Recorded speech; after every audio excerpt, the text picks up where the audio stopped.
Thank you for listening to this free audiobook created by Project Gutenberg and Microsoft AI. To learn more about the project or give feedback on the quality of a recording, please visit aka.ms/audiobook. Morrison. Time, today, place, the United States. Period of action, 24 hours. By Holman Day. Author of The Writer of King Log, The Red Lane, King Spruce, Where Your Treasure Is. 2. Percival P. Baxter. A consistent and courageous champion in the protection of the people's white coal, with the author's sincere friendship and high regard. How the Morrison broke St. Ronan's Rule 2. The threat of what the night may bring 3. The Morrison assumes some contracts 4. Answering the first alarm v. The men who were waiting to be shown 6. The man's word of the mayor of Marion 7. The thin crust over boiling lava 8. A rod and pickle 9. Making it a square break X. A senator sizes up a foe 11. Flarebacks in the case of love and a mob 12. Rifles rule in the People's House 13. The lineup forms in the People's House 14. The impending shame of a state 15. The boss of the job 16. The city of Marion seeks its mayor 17. The Capitol in shadow 18. The Capitol alight 19. Lana Corson has her doubts XX. In the cold and candid daylight 21. A woman chooses her mate. Morrison. How the Morrison broke St. Ronan's Rule. On this crowded 24-hour cross-section of contemporary American life, the curtain goes up at 9:30 o'clock of a January forenoon. Locality, the city of Marion, the capital of a state. Time, that politically throbbing, project crowded, anxious, and expectant season of plot and counterplot, the birth of a legislative session. Disclosed, the office of St. Ronan's Mill of the city of Marion. From the days of old Angus, who came over from Scotland and established a woolen mill and handed it down to David, who placed it confidently in the possession of his son Stuart, the unalterable rule was that the Morrison entered the factory at 7 o'clock in the morning and could not be called from the mill to the office on any pretext whatsoever till he came of his own accord at 10 o'clock in the forenoon.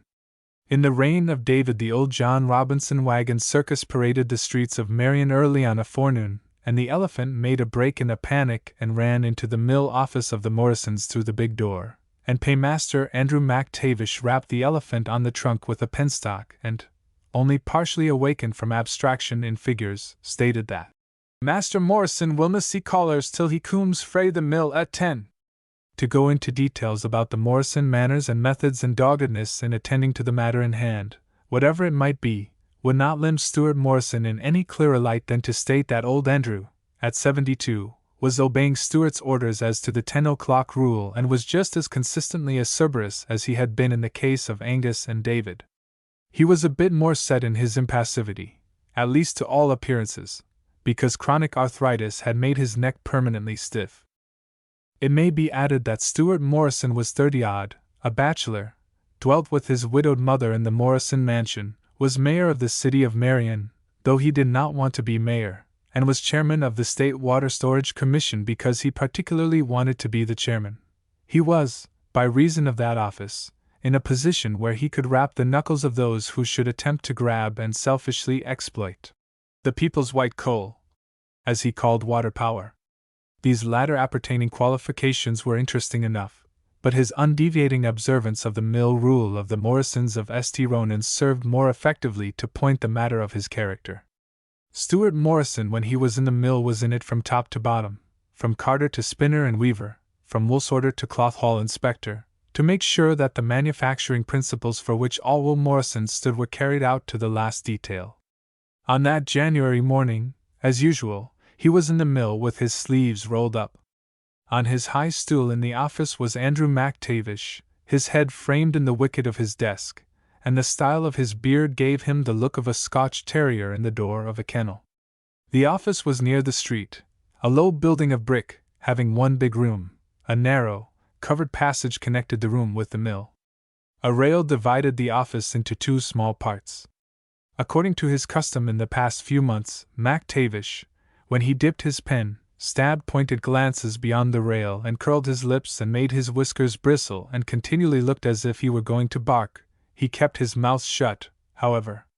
But his silence was more baleful than any sounds he could have uttered. It was a sort of ominous, canine silence, covering a hankering to get in a good bite if the opportunity was ever offered. It was the rabble o' the morning, the crowd waiting to see His Honor the Mayor, on the other side of the rail. It was the sacrilegious invasion of a business office in the hours sacred to business. It was like that every morning. It was just as well that the taciturn MacTavish considered that his general principle of cautious reserve applied to this situation as it did to matters of business in general. Otherwise, the explosion through that wicket some morning would have blown out the windows. MacTavish did not understand politics. He did not approve of politics. Government was all right, of course. But the game of running it, as the politicians played the game. Bah! He had taken it upon himself to tell the politicians of the city that Stuart Morrison would never accept the office of mayor. MacTavish had frothed at the mouth as he rolled his R's and had threshed the air with his fist in frantic protest. Stuart Morrison was away off in the mountains, hunting caribou on the only real vacation he had taken in half a dozen years, and the city of Marion took advantage of a good man, so MacTavish asserted, to shove him into the job of mayor. And a brass band was at the station to meet the mayor, and the howling mob lugged him into City Hall just as he was, Mackinaw jacket, jackboots, woolen tam, rifle and all. And MacTavish hoped the master would wing a few of them just to show his disapprobation. In fact, it was allowed by the judicious observers that the new mayor did display symptoms of desiring to pump lead into the cheering assemblage instead of being willing to deliver a speech of acceptance. He did not drop, as his manner indicated, all his resentment for some weeks, and then MacTavish picked up the resentment and loyally carried it for the master, in the way of outward malevolence and inner seething. The regular joke in Marion was built around the statement that if anybody wanted to get next to a hot scotch in these prohibition times, step into the St. Ronan's Mill office any morning about 9:30. Up to date, MacTavish had not thrown any paperweights through the wicket, though he had been collecting ammunition in that line against the day when nothing else could express his emotions. It was in his mind that the occasion would come when Stuart Morrison finally reached the limit of endurance, and, with the Highland chieftain's battle cry of the old clan, started in to clear the office, throwing his resignation after the gang o' them. MacTavish would throw the paperweights. He wondered every day if that would be the day, and the encouraging expectation helped him to endure. Among those present was a young fellow with his chaps tied up. There was a sniveling old woman who patted the young man's shoulder and evoked protesting growls. There were shifty-eyed men who wanted to make a touch. MacTavish knew the breed. There was a fat, wheezy, pig farm keeper who had a swill contract with the city and came in every other day with a grunt of fresh complaint. There were the usual new faces, but MacTavish understood perfectly well that they were there to bother a mayor, not to help the woolen goods business. There was old Hon. Calvin Dow, a pensioner of David Morrison, now passed on to the considerately befriending Stuart, and MacTavish was deeply disgusted with a man who was so impractical in his business affairs that, though he had been financially busted for 10 years, he still kept along in the bland belief, based on Stuart's assurances, that money was due him from the Morrisons. Whenever MacTavish went to the safe, obeying Stuart's word, he expressed sotto voce the wish that he might be able to drop into the Hon. Calvin Dow's palm red-hot coins from the nippers of a pair of tongs. It was not that MacTavish lacked the spirit of charity, but that he wanted every man to know to the full the grand and noble goodness of the Morrisons, and be properly grateful, as he himself was. Dow's complacency and his hallucination was exasperating.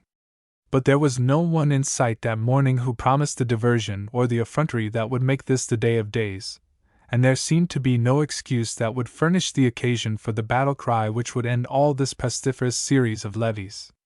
The muffled racklety-chackle of the distant looms soothed MacTavish.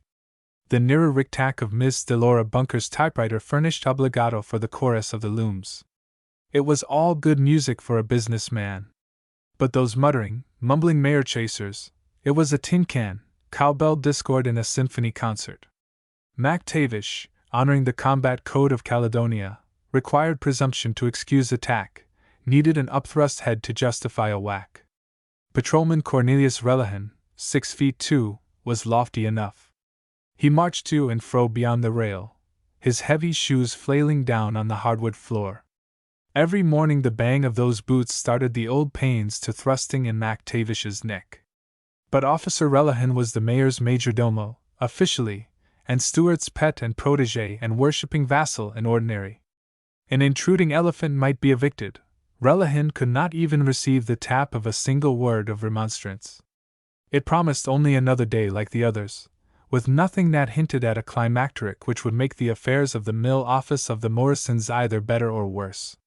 Then Colonel Crockett Shaw marched in, wearing a plug hat to mark the occasion as a special and official, but taking no chances on the dangers of that unwanted regalia in frosty January.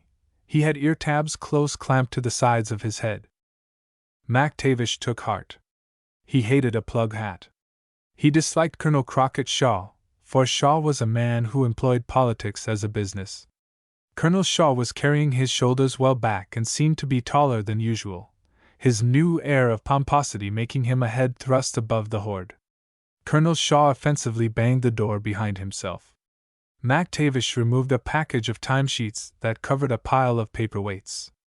Colonel Shaw came stamping across the room, clapping his gloved hands together, as if he were as cold under the frosty eyes of MacTavish as he had been in the nip of the January chill outdoors. "Mayor Morrison! Call him at once!" he commanded, at the wicket. MacTavish closed his hand over one of the paperweights. He opened his mouth. But Colonel Shaw was ahead of him with speech. "This is the time when that fool Milrule goes bump." The colonel's triumphant tone hinted that he had been waiting for a time like this. His entrance and his voice of authority took all the attention of the other waiters off their own affairs. "Call out Mayor Morrison. Haud your havers, ye keckling loon! War's your een for the tick-kit gilly?"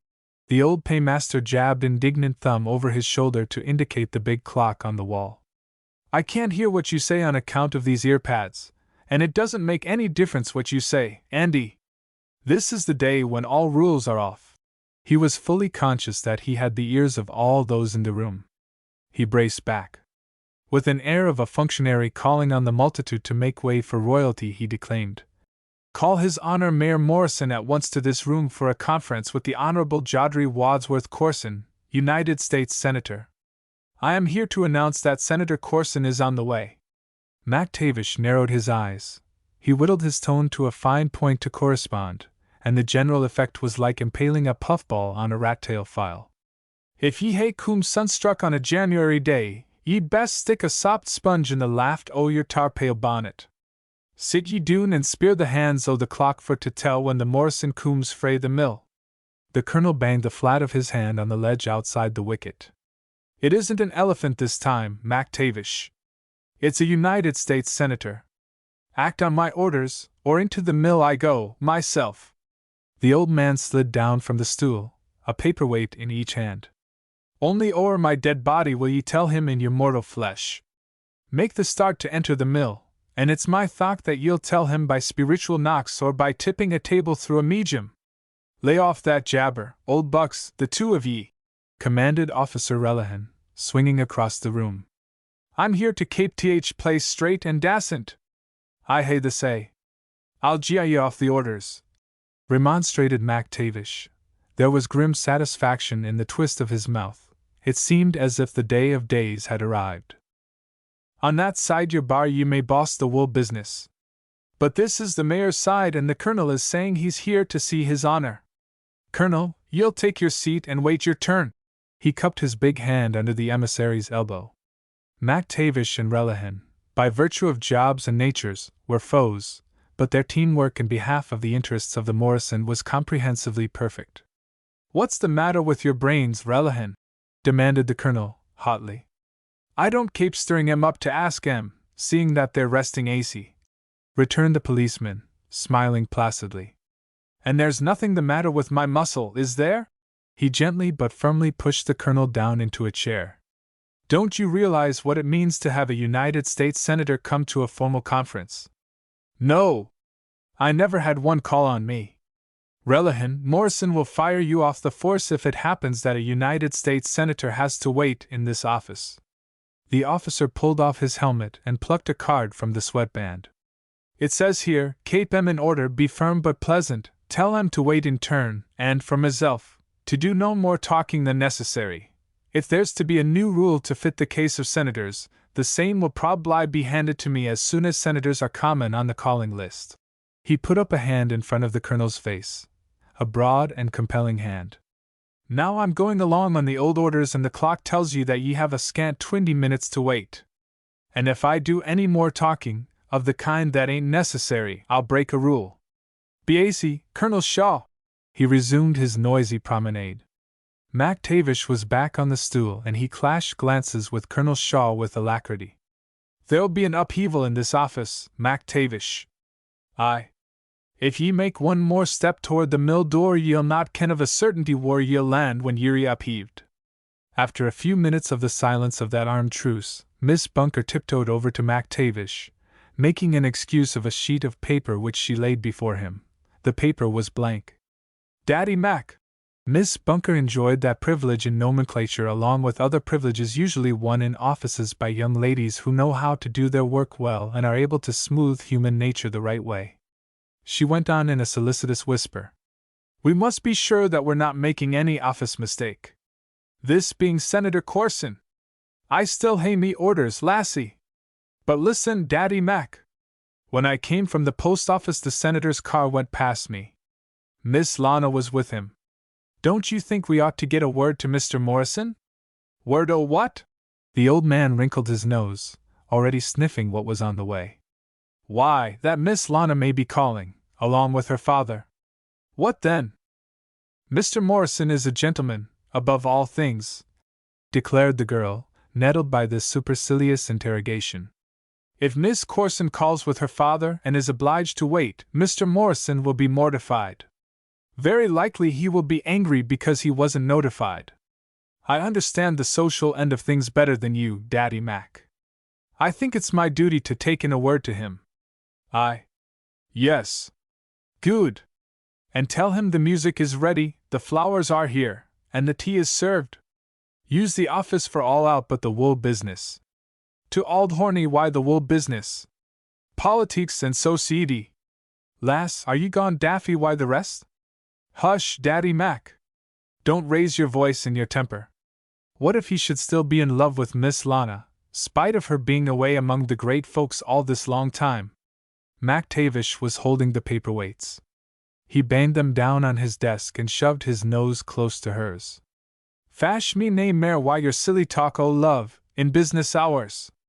If he wanted her when she was here at hame and safe and sensible, the Morrisons had only to reach his hand to her and say, 'Coom, lass,' but know that she is back head high and notions aloft, he'd no accept her. She's now but a draft signed by Shamo's shoddy and sent through the Bank o' Bragg and Blaw. No, he'd no accept her. And now back ye to your tickety-tack. I hae my orders, and the Queen o' Sheba might yammer and be no the gainer." Miss Bunker swept up the sheet of blank paper with a vicious dab and went back to her work, crumpling it. Passing the hat tree, she was tempted to grab the Morrison's coat and waistcoat and run into the mill with them, dodging MacTavish and his paperweights in spite of what she knew of his threats regarding the use he proposed to make of them in case of need. She believed that Miss Lana Corson would come to the office with the others who were riding in the automobile. She had her own special cares and a truly feminine apprehension in this matter, and she believed that the young man, who was one of the guests at the reopened Corson mansion on Corson Hill, was a suitor, just as Marian gossip asserted he was. Miss Bunker had 2 good eyes in her head and womanly intuitiveness in her soul, and she had read 3 times into empty air a dictated letter, while Stuart Morrison looked past her in the direction which the Corson car had taken that first day when Lana Corson had shown herself on the street. And here was that stiff-necked old watchdog callously laying his corns so that Stuart Morrison would appear to be boor enough to allow a young lady to wait along with that unspeakable rabble.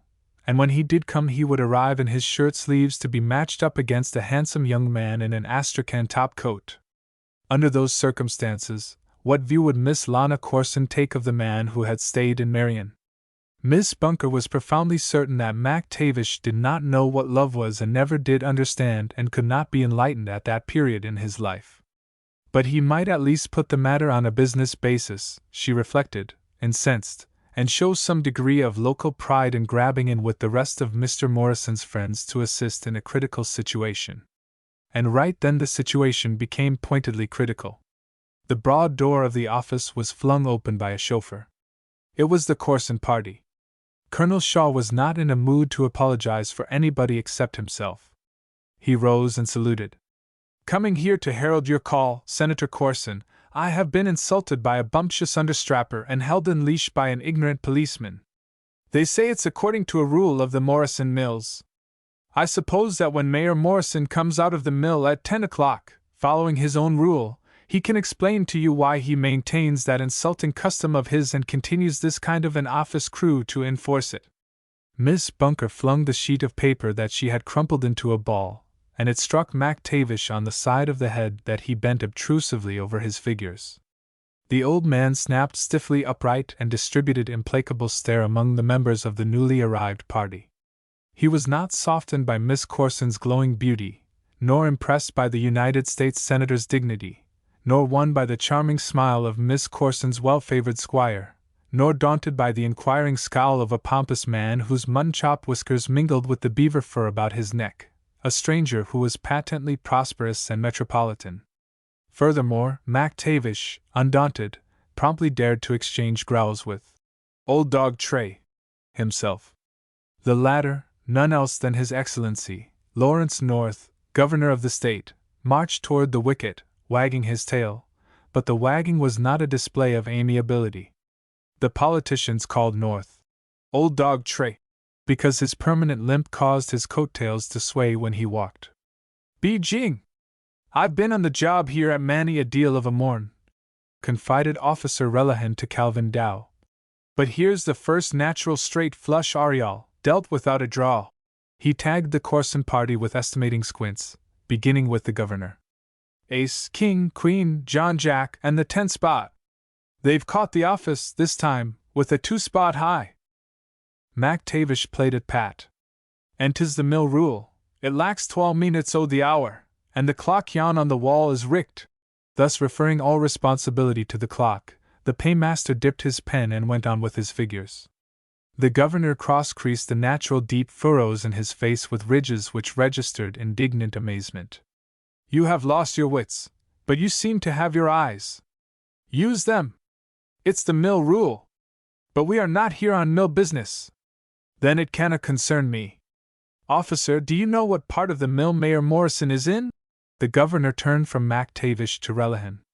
"He is nae sic thing as mayor till 10 o' the clock until he cooms here for the crackin' Wyan Corbis," declared the old paymaster, pointing derogatory penstock through the wicket at the crows, who were ranged along the settees. Relihan shook his head. "Well, at any rate, go hunt him up," commanded His Excellency. Relihan shook his head again. This seemed to be an occasion where unnecessary talking fell under interdiction. For that matter, Relihan possessed only a vocabulary to use in talking down to the proletariat. He was debarred from telling these dignitaries to shut up and sit acy. "A blind man, now a dumb man. Colonel Shaw, go and hunt up the man we're here to see." The colonel feigned elaborately not to hear. "And finally a deaf one. Take off those ear tabs. Go and bring the mayor here." Mac Tavish dropped from his stool, armed himself with 2 paperweights, and took up a strategic position near the door which led into the passage to the mill. "Roderick Dhu at bay. Impressive tableau," whispered the young man of the Corson party in Lana's ear, displaying such significant and wonted familiarity that Miss Bunker, employing her vigilance exclusively in the direction in which her fears and her interest lay, sighed and muttered. The door of the corridor was flung open suddenly. The staccato of the orchestra of the looms sounded more loudly and provided entrance music. Astonishment rendered Mac Tavish hors de combat. He dropped his weights and his lower jaw sagged. It was the Morrison, breaking the ancient rule of St. Ronan's, 10 minutes ahead of time. To the threat of what the night may bring. All the Morrisons were up stick at Chiel's point of height. Stuart had appeared so abruptly, he towered so dominantly, that a stranger would have expected a general precipitateness of personality and speech to go with his looks. But after he had closed the door, he stood and stroked his palms slowly over his temple, smoothing down his fair hair, a gesture that was a part of his individuality, and his smile, while it was not at all diffident, was deprecatory. He began to roll down the sleeves of his shirt. There was the repressed humor of his race and the glint in his eyes. He drawled a bit when he spoke, covering thus the Scotch hitch and go on in the natural accent that had come down to him from his ancestors. I saw your car arrive, Senator Corson, and I broke the sprinting record. And the mill rule, muttered MacTavish. It's only an informal call, Stuart, explained the senator, amiably, walking toward the rail. And you have caught me an informal rig, sir. He pulled his coat and waistcoat from the hooks and added, while he tugged the garments on. So I'll say, informally, I'm precious glad to see old neighbors home again and to know the Corson mansion is opened, if only for a little while. Lana came down with the servants a few days ago. I couldn't get here till last evening. I have some friends with me, Stuart, who have come along in the car to join me in paying our respects to the mayor of Marion. Morrison threw up the bar of the rail and stepped through. He clutched the hand of the senator in his big, cordial grip. And now, being out in the mayor's office, I'll extend formal welcome in the name of the city, sir. He looked past the father toward the daughter. But I must interrupt formality long enough to present my most respectful compliments to Miss Corson, even walking right past you, Governor North, to do so, explained Stuart, marching toward Lana, smiling down on her. Their brief exchange of social commonplaces was perfunctory enough. Their manner suggested nothing to a casual observer. But Miss Bunker was not a casual observer. She's ashamed, was her mental conviction. Her eyes give her away. She don't look up at him like a girl can look at any man when there's nothing on her conscience. Whatever it was that happened, she's the one who's to blame, but if she can't be sorry it doesn't excuse her because she's ashamed. Possibly Miss Corson was covering embarrassment with the jaunty grandiloquence that she displayed. I have dared to intrude among the mighty of the state and city, Mr. Mayor, in order to impress upon you by word of mouth that your invitation to the reception at our home this evening isn't merely an invitation extended to the chief executive of the city. It's for Stuart Morrison himself, ran her little speech. I hope so. This word from you certifies it. And Stuart Morrison will strive to behave just as politely as he used to behave at other parties of Lana Corson's when he steeled his heart against a second helping of cake and cream. She forestalled her father. Allow me to make you acquainted with Coventry Daunt, Stuart. Morrison surveyed the young stranger with frank and appraising interest. Then the big hand went out with no hint of any reservation in cordiality. I'm sure you two are going to be excellent friends, prophesied Lana. You're so much alike. The florid giant and the dapper, dark young man swapped apologies in a faint flicker of a mutual grin. I mean in your tastes. Mr. Daunt is tremendously interested in water power, Miss Corson hastened to say. But father is waiting for you, Stuart. So, however, was the sniveling old woman waiting. She had not presumed to break in on a conference with another of her sex. But when the mayor turned from the lady and started to be concerned with mere men, the old woman asserted her prerogative. Out of me way. Con Relihan ye omidhon, that I have chased many the time out o' me patch. I'm a lady and I have me rights first. She struggled and squalled when the officer set his palms against her to push her away. Morrison dropped the governor's hand, broke off his duty speech, and with rueful smile pleaded for tolerance from the Corson party. Hush, Mother Slattery, he remonstrated. Ah, that's orders from him as has the grand right to give 'em. Niver a word from me mouth, your honour, till I may say at your call. A prolonged, still more deprecatory smile was bestowed by the mayor on the elite among his guests. I was out of town when I was elected mayor, and they hadn't taken the precaution to measure me for an office room at the city building. I didn't fit anything down there. Some day they're going to build the place over and have room for the mayor to transact business without holding callers on his knee. In the meantime, What mayoralty business I don't do out of my hat on the street I attend to here where I can give a little attention to my own business as well. Now, just a moment, please, he pleaded, turning from them. He went to the old woman, checking the outburst with which she flooded him when he approached. I know, Mother Slattery. No need to tell me about it. As a fellow martyr, I realize just how Jim has been up against it, again. He slid something into her hand. Relihan will speak to the judge. He passed hastily from person to person, the officer at his heels with ear cocked to receive the orders of his master as to the disposition of cases and affairs. Then Relihan marshaled the retreat of the supplicants from the presence. I do hope you understand why I attended to that business first, apologized the mayor. Certainly. It's all in the way of politics, averred the senator, out of his own experience. I have been mayor of Marion myself. With me it's business instead of politics, returned Morrison gravely. I don't know anything about politics. Mac Tavish there says I don't. And Tavish knows me well. But when I took this job, you didn't attack it, protested Mac Tavish, determined then, as always, that the Morrison should be set in the right light. They scrabbled ye by your scruff and whamped ye into a. Yes. Something of the sort. But I'm in, and I feel under obligations to attend to the business of the city as it comes to hand. And business, I have made business sacred when I have taken on the burden of it. I fully understand that, Stuart, and my friend Daunt will be glad to hear you say what I know is true. For he is here in our state on business in your line, affirmed the senator. He put his hand on the arm of the elderly man with the assertive mutton-chop whiskers. Silas Daunt, Mayor Morrison. Mr. Daunt of the banking firm of Daunt and Cropley. Business in my line, you say, sir? Demanded Morrison, pursuing a matter of interest with characteristic directness. Development of water power, Mr. Mayor. We are taking the question up in a broad and, I hope, intelligent way. Good. You touch me on my tenderest spot, Mr. Daunt. Senator Corson has explained your intense interest in the water power in this state. And this state, in my opinion, has more wonderful possibilities of development than any other in the Union. Morrison did not drawl when he replied. His demeanor corroborated his statement as to his tenderest spot. It's a sleeping giant, he cried. It's time to wake it up and put it to work, stated Daunt. Exactly, agreed Senator Corson. I'm glad I'm paying some of the debt I owe the people of this state by bringing two such men as you together. I have wasted no time, Stuart. Round and round the wheels of great affairs begin to whirl, declaimed Lana. The grain of sand must immediately eliminate itself from this atmosphere. Otherwise, it may fall into the bearings and cause annoying mischief.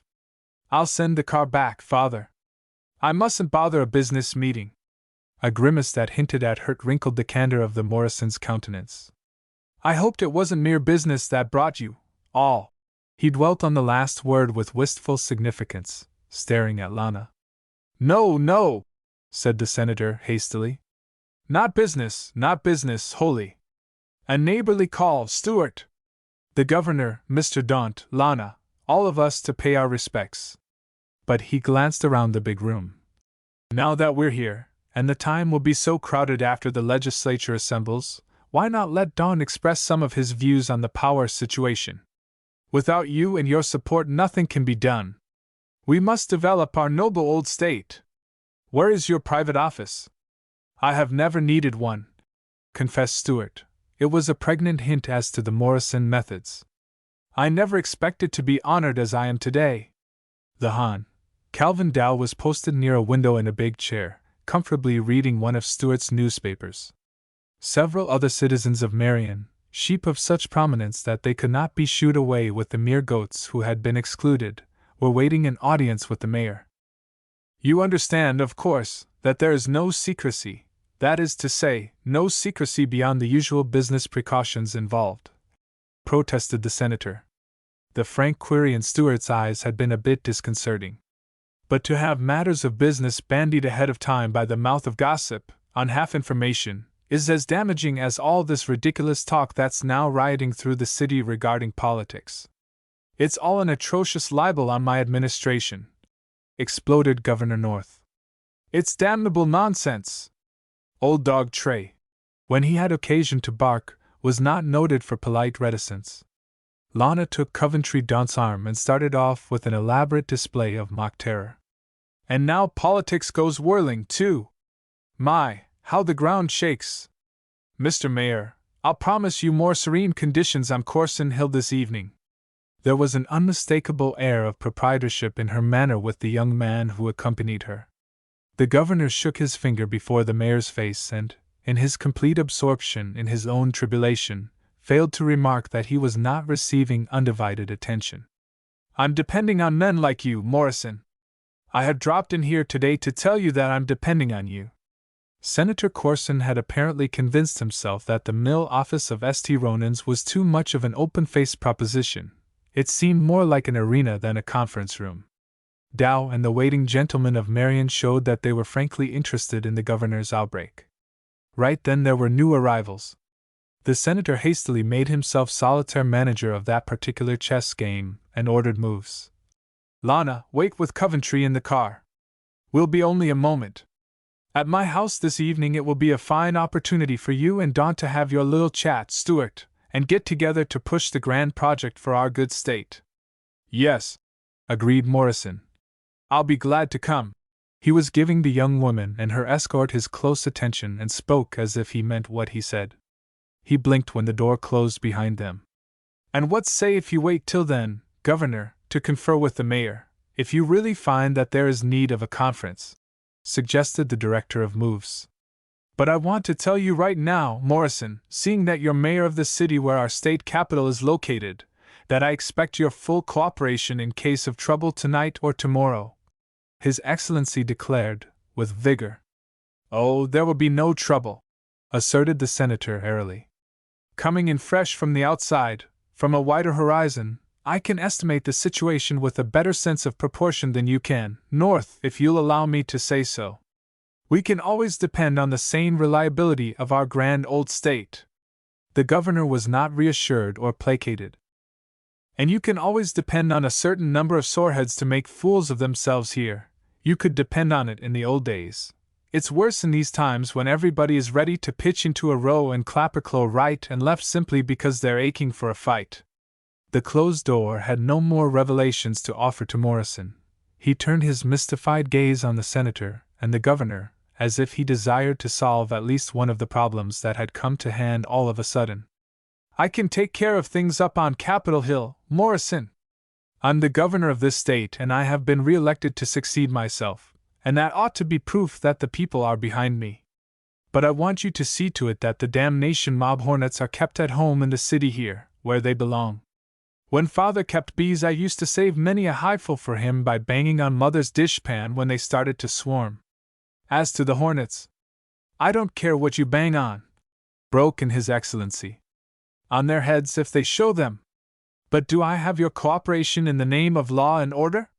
You may surely depend on me, even if I'm obliged to mobilize MacTavish and his paperweights, said the mayor, and for the first time in the memory of Miss Bunker, at least, MacTavish flushed.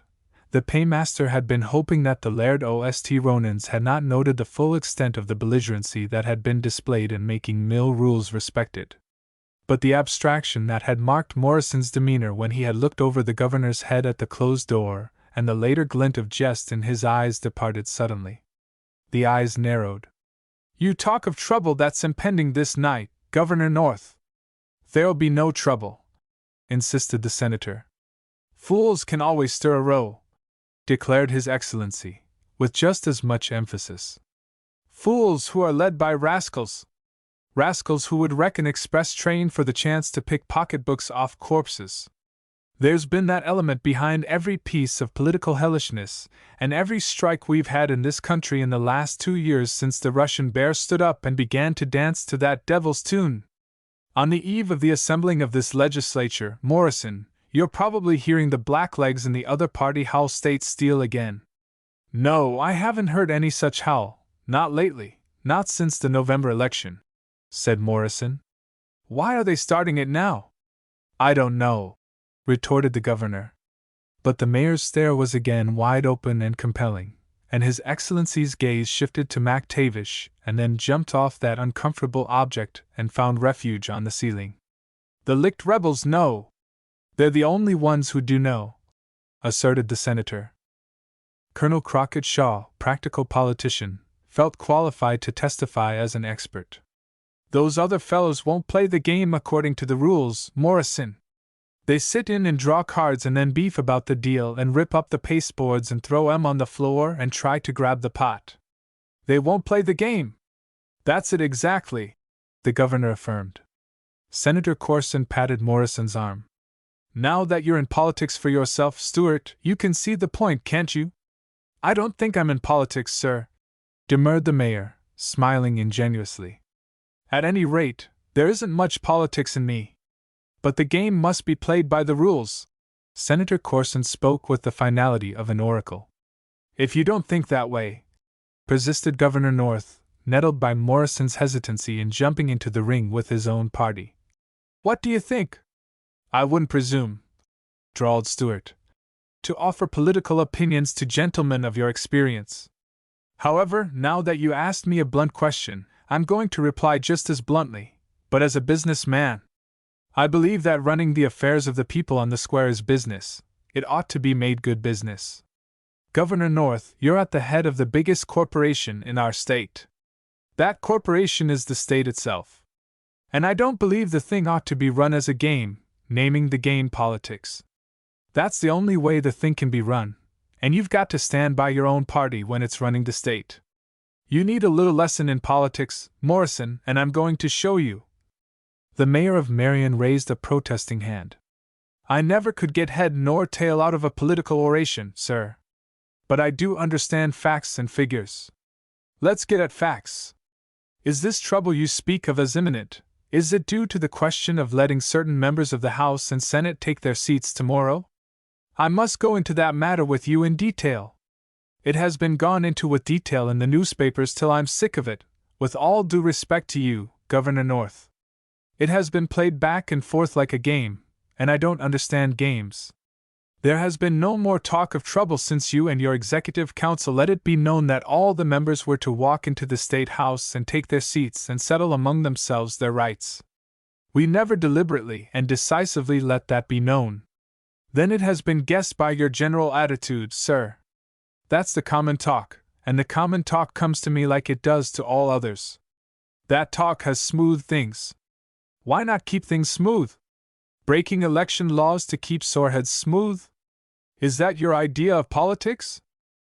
You cannot get me into any argument over politics, sir. I'm talking about the business of the state. I have found that I could do business openly in this office. It has served me even though it has no private room. I say nothing against you and your council because you have done the state's business behind closed doors at the State House. However, the law obliges us to canvass returns in executive session, Morrison.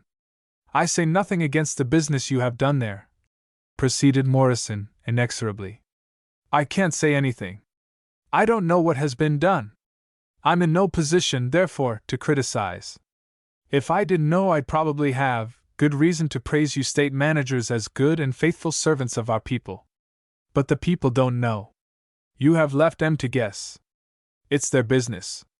It's bad policy to keep folks guessing when their own business is concerned. What's the matter with throwing wide the doors tomorrow and saying, 'Come along in, people, and we'll talk this over'? That's admitting the mob to riot, to intimidate, to rule. Impractical, wholly impractical, Stuart," the senator chided.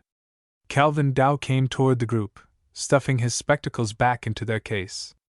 Given a decoration for his coat lapel, the Hon. Calvin Dow, with his white mustache and his imperial, would have served for an excellent model in a study of a Marshal of France. His intrusion, if such it was not resented. With his old-school manners and his gentle voice, he was the embodiment of apology that demanded acceptance. "Jowdry, you never said a truer word. As old politicians, you and we understand just how impractical such an idea is. But I must be allowed to put the emphasis very decidedly on the word old. There seems to be something new in the air all of a sudden. Yes, a fresh crop of moonshiners in politics, was the senator's acrid response. And the stuff they're putting out is as raw and dangerous as this prohibition-ducking poison. The trouble is, Jadri, pursued the old man, gently, but undeterred. Those honest folks who really do own the country show signs of waking up and wanting to pay off the mortgage the politicians hold on it, and those radicals who think they're going to own the country right soon, now, believe they can turn the trick overnight by killing off the politicians and browbeating the proprietors. It looks to me as if the politicians and the real owners better hitch up together on a clean business basis. Excellent! Excellent! Declared Banker Daunt, who had been shifting uneasily from foot to foot, chafing his heavy neck against the beaver collar, perceiving that his own projects were only marking time. Hitch up on a better business basis. It should be the slogan of the times. Mr. Mayor? Right you are! Crisply agreed Stewart, complimenting Daunt with a cheery smile that promised excellent understanding and harmony among the progressive leaders of city and state.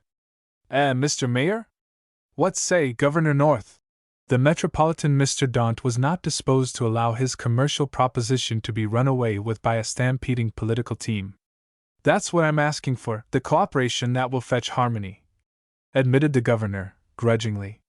But, however, when His Excellency turned to the mayor with the plain intent of getting down to a working understanding, Mr. Daunt broke up what threatened to be an embarrassing clinch. As if carried away by enthusiasm in meeting one of his own kind in business affairs, Daunt grabbed Morrison's hand and pulled the mayor away with him toward the door, assuring him that he was glad to pitch in, heart and soul, with a man who had the best interests of a grand state to conserve and develop in the line of water power. Then he went on as if quoting from a prospectus. When the veins and the arteries of old Mother Earth have been drained of the coal and oil, Mr. Morrison, God's waters will still be flowing along the valleys, roaring down the cliffs, ready to turn the wheels of commerce. On the waters we must put our dependence. They are the Creator's best heritage to His people, in lifting and making light the burden of labor, was the promoter's pompous declaration. You cannot shout that truth too loudly, sir. I have been crying it myself. But I always add with my cry the warning that if the people don't look sharp, the folks who hog the other heritages, grab the iron, hooked onto the coal, and have posted themselves at the tap of the nation's oil can, will have the white coal, too. God will still make water run downhill, but it will run for the profit of the men who peddle what it performs. I'll be glad to have you help me in that warning. Exactly, agreed Mr. Daunt.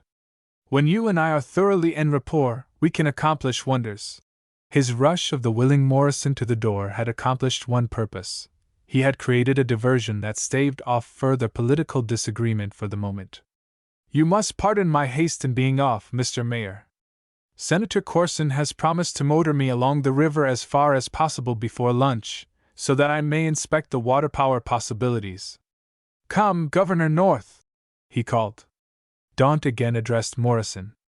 The senator tells me that your mill privilege is the key power on the river. Aye, sir. The Morrison who was named Angus built the first dam, stated Stewart with pride. But we have never hoarded the water nor hampered the others who have come after us. We use what we need, only that, and let the water flow free, and we're glad to see it go down to turn other wheels than our own. Without the many wheels turning there would not have been the many homes building. Exactly. Development, along the broadest lines. Do you promise me your aid and your cooperation? I do, declared Stewart. You're the kind of a man who makes a spoken word of that sort more binding than a written pledge with a notarial seal. Again Daunt shook the Morrison hand. I consider it settled. Daunt's wink when he grabbed Morrison had tipped off Senator Corson, and the latter collaborated with alacrity. He hustled the governor toward the door. We must show Daunt all we can before lunch, Your Excellency. All the possibilities of the grand old state. I haven't got your promise for myself, Morrison, snapped North over his shoulder.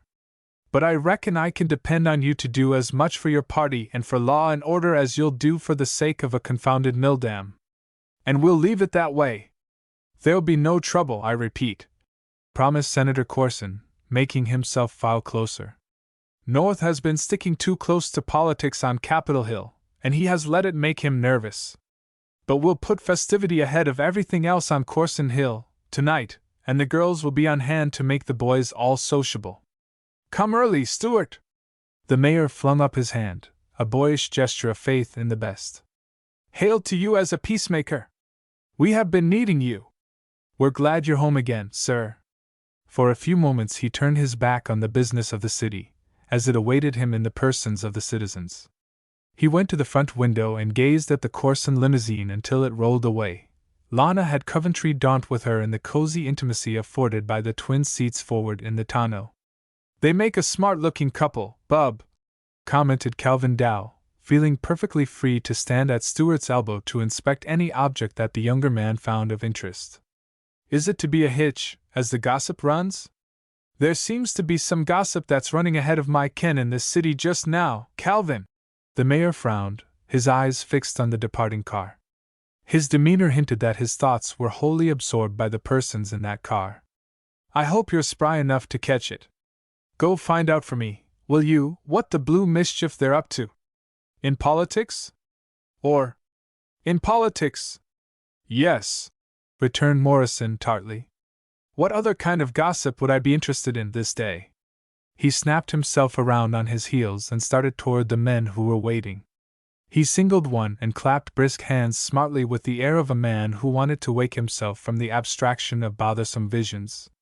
Well, Mr. Public Works, how about the last lap of paving on McNamee Avenue? Can we open up tomorrow?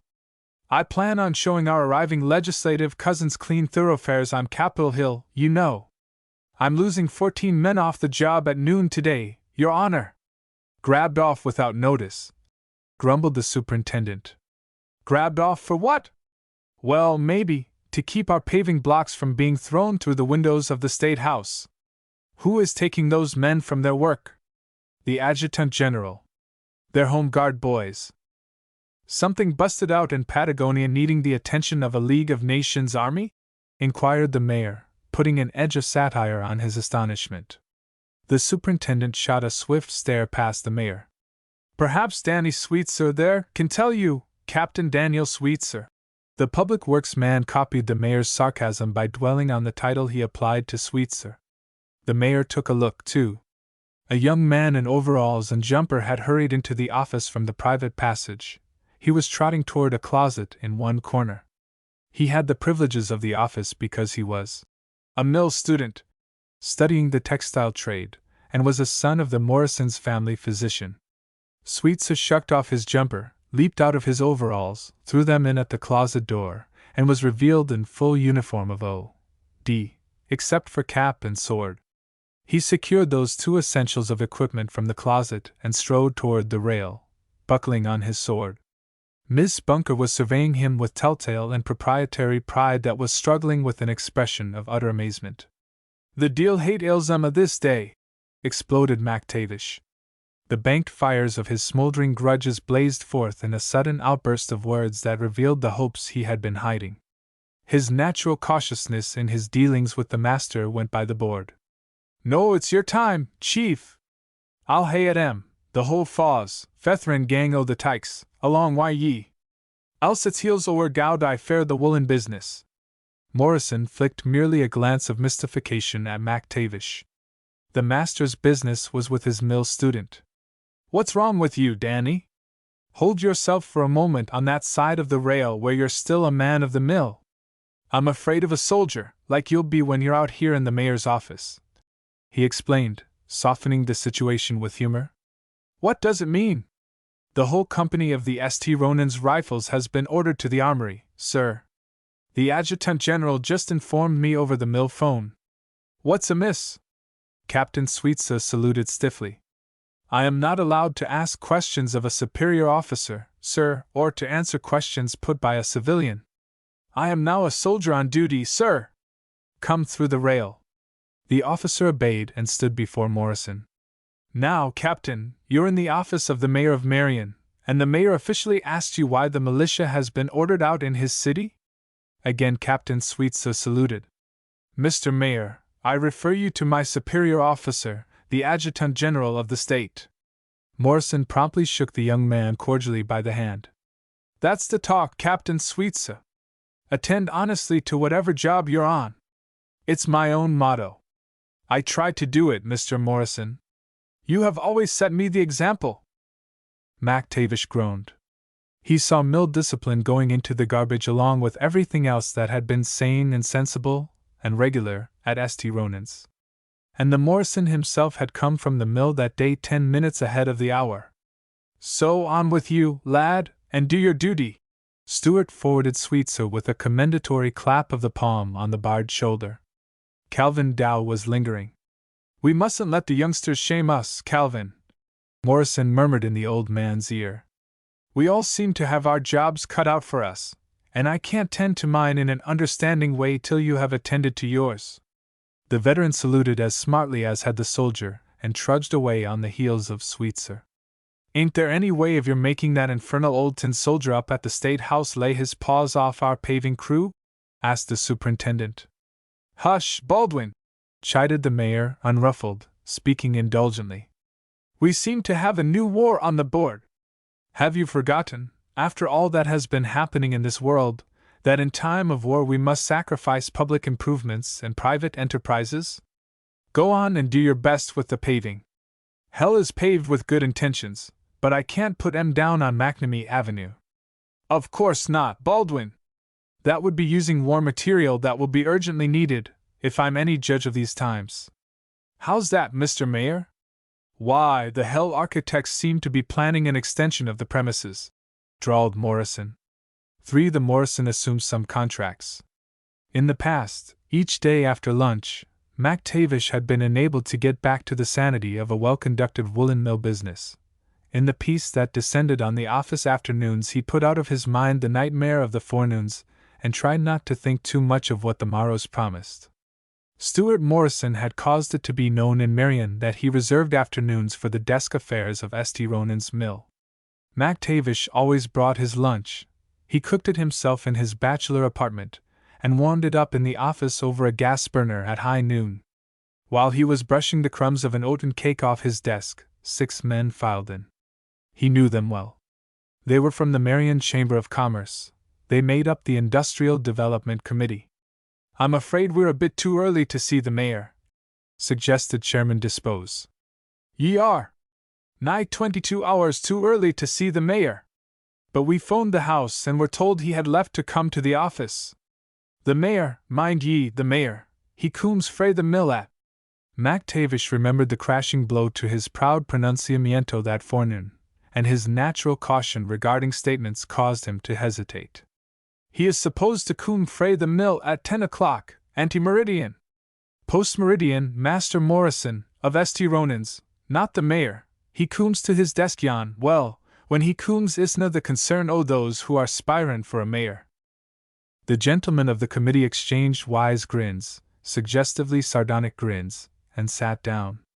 MacTavish, bristling in silence over his figures, was comforted by the ever-springing hope that this intrusion might serve as the last straw on the overloaded Morrison endurance.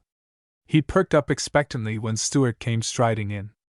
Then he wilted despondently, because Morrison greeted the gentlemen with breezy hospitality, led them beyond the rail, and gave them chairs near his desk. Command me! I am at your service! We're on our way to Senator Corson's. We have been invited to meet Mr. Daunt at lunch, said Dispose. A thin veneer of suavity suited his thin lips. Fine. I'm glad to hear you say so. We felt that we'd like your opinion of him and his plans before we commit ourselves. I like his personality, stated Stuart heartily. But I have only a general notion of his plans. Same here, admitted the chairman, though not in a tone of convincing sincerity. The senator brought him into my office for a minute or so before they started upriver. Told me to get the boys together and come for lunch. But if it's to put the water power of this state on a bigger and broader basis, you and the Storage Commission are with us, aren't you? Dispose demanded rather than queried. His air was a bit offensive. I'm a citizen of Marion and a native of this state, body and soul, for all the good that can come to us, by our own efforts or through the aid of outsiders, declared Morrison, smacking his palm upon the arm of his chair. Well, I guess we don't need any better promise than that, for a starter, at any rate. Of course, we knew it, but there's nothing like having a right-out word of mouth. Dispose rose and pulled out his watch. We'd better move on toward the eats, boys. Just a moment, however, Dispose. My father was a Morrison and my mother a MacDougall. I can't help what's in me. What is it that's in you? Inquired Dispose, pausing in the act of putting back his watch. Scotch cautiousness.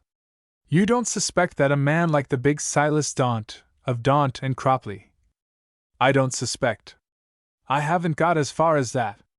But I want to know exactly what he means by coming into this state. I have a man out getting me some facts about what kind of a devil's mess is being stirred up all of a sudden today in politics. Suppose you get under Daunt's hide and find out whether he wants to do us or do for us, on the water power matter. An observant bystander would have perceived a queer sort of crispness in Morrison's manner from the outset of the interview.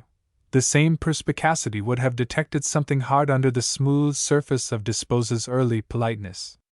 Mr. Dispose was not so elaborately polite when he retorted that he did not propose to play the spy on a guest while eating a host's victuals. Mr. Morrison promptly put more of a snap into his crispness. Having balanced to partners, for politeness' sake, Dispose, we'll take hold of hands and swing, with both feet on the floor. That was a good job you did in the legislative lobby 2 years ago for the crowd that called itself the Consolidated Development Company. You're a smart lawyer, and we had hard work beating you. I'll tell you what you franchise owners did, Morrison. You beat a grand and comprehensive plan that was going to take in the whole state. It did take in a lot of folks for a time, but thank God, it didn't take in a few of us who were wise to the scheme. I know why you have called on me today. But you haven't put me on record. Let no man of you think I have made a pledge or have committed myself till I know what's what.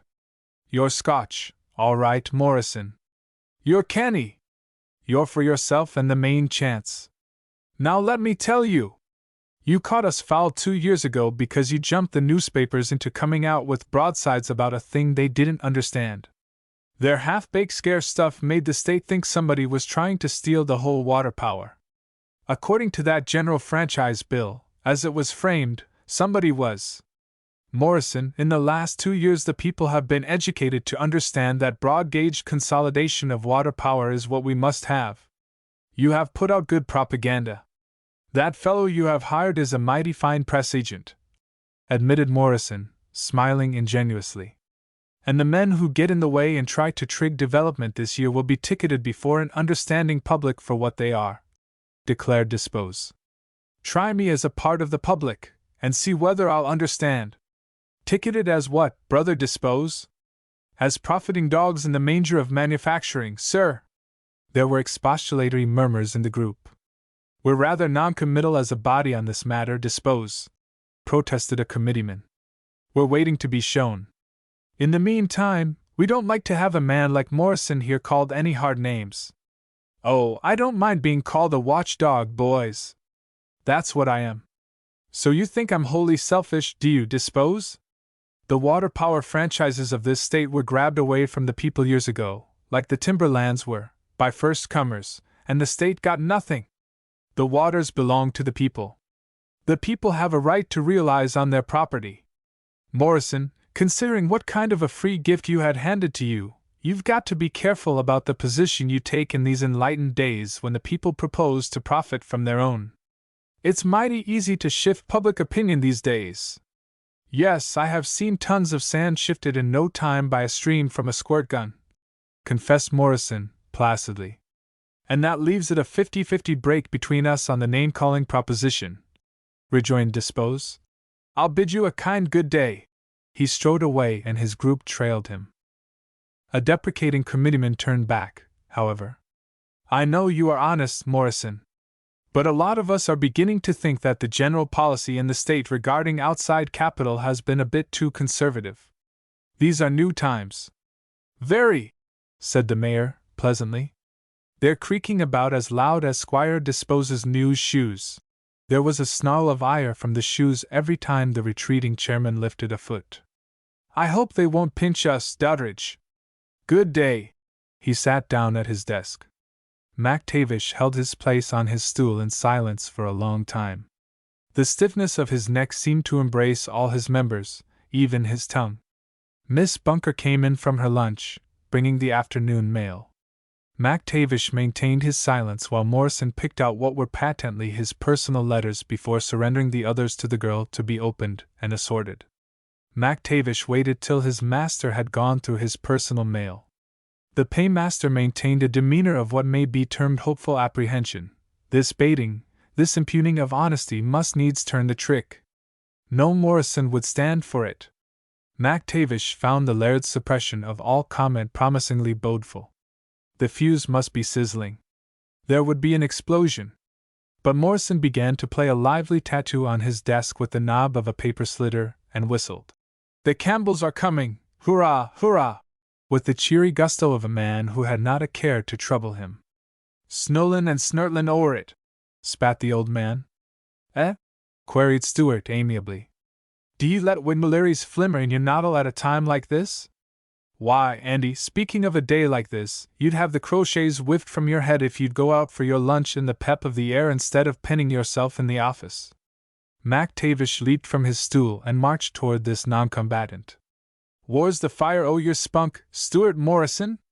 "Go on, Andy," permitted the master, leaning back in his chair. "Do ye allow such feckless loons to coom and beard ye in your ain castle? Andy, if I were playing their game, as they call it, I'd say that I'm going to give 'em all a chance to lay their cards, face up, on the table. But putting it in a way you and I understand, I'm touching a match to their goods." MacTavish nodded approvingly. He did understand that metaphor. A burning match will not ignite pure wool, threads of shoddy will catch fire. Aye. The fire test o' the fabric. Well and good. But the toe o' your boot for 'em. Such was Sieve for when he said ye set your iron cell in the way for muckle profeet. Soft. Soft and slow, Andy, reproved the master. There may be some truth in what he said. I'll have to stop right here and do some thinking about it. A chap gets to slamming ahead in his own line, you know. All of us ought to stop short once in a while and make a cold, calm estimate. Take account of stock. Balance the books. Discover how much of it is for ourselves, personally, and how much for the other fellow. No telling how the figures of debit and credit may surprise us. He spun around in his swivel chair. Laura, get Mr. Blanchard of the Conewin Mills on the phone, that's the girl. Yes, Andy, I'm going to get down to the figures in my case. I hope there's a balance in my favor, but we never can tell. He set his elbows on his desk and clutched his hands into the hair above his temples. MacTavish tiptoed away. Morrison had apparently prostrated himself in the feign of figures. In the case of MacTavish, figures were holy. Mr. Blanchard on the phone, Mr. Morrison, reported Miss Bunker. Morrison put questions quickly, emphatically, searchingly. He listened. He hung up. Memo, Miss Bunker. He was curt. His eyes were hard. One observing his manner and hearing his tone would have realized that Quarry had broken cover and that Mr. Blanchard had not been able to confuse the trail by dragging across it an anise bag. In fact, Morrison had said so over the telephone just before he hung up. Get me Cooper of the Waverley, Finneter of the Lorton Looms, Labar of the Bleachery, Sprague of the Bates. He named 4 of the great textile operators of the river. One after the other, as I finish with each. After he had finished with all, pondering while he waited between calls, he strode to MacTavish and brought the old man around on his stool by a clap on the shoulder. A devil of a Mauser, I am. I've been sitting purring on the top and they have hollowed it out underneath me. Eh? What? The cheese, Andy, the water power cheese. They have been playing me for the cat in the case. Left me till the last, left me sitting on an empty shell. The mice have made away with the cheese from under me. They have engineered a combine. There's a syndicate A forming. It's for me to tumble down among them when the shell caves. I was right about dispose. He's old Bartai, why out the horns? Oh no! Not as smart as Satan, Andy. But smart, nevertheless. Very smart. He has shown them a good thing. They're ready to run in. And the devil take the hindmost. I'm the hindmost, and I'd better get a gait on. But the company you'll be keeping? You don't suppose that I'll run away from the mice instead of after 'em, do you? A thought has been why me, Master Morrison. May I speak it? Out with it. You'll ne'er find a better chance to break from the kin o' auld cloven cootie and mind your ein why the claith business. Resign. It's good advice, backed up by a good excuse, Andy. And know that I may speak freely, rattled on the old man, after a gasp of delight. I can tell ye how I hae been listening for your interest till 10 o' the clock each forenoon, and the divor loons, deal tacket, and here cooms back one o' the worst o' the widdifus. It was the Hon. Calvin Dow, and Morrison hurried to meet him. Summit short, Uncle Calvin! They're going to play straight politics, Stuart. God save the state, in times like these. They're going to admit to seats only the senators and representatives who are clearly and indisputably elected by the face of the returns. The picked and the chosen, scoffed Morrison. The matter of the right to take seats is going to be referred to the full bench instead of being left to the legislature. Taken out of politics, they say. Going to be put into cold storage, with all due respect to our eminent justices. It means the careful weighing of evidence, and the courts are obliged to move with judicial slowness, Stuart. And in the meantime those picked and chosen ones will elect the state officers whom the legislature has the power to name, will have the machinery to distribute all state patronage, and to make the legislative committees safe for the big measures. There's no telling when the bench will hand down a decision. No telling, Stuart, admitted the sage. After it has been done, it will be hard to undo it, no matter what the judges may decide as to members. But we can't throw the law out of the window, my son. On the outside of the thing, the big boys on Capitol Hill are playing the game strictly according to the legal rules. The legal rules, understand. On the outside. Dow's emphasis on certain words was significant. He put up his hand and drew Morrison's head down close to his mouth. He began to whisper.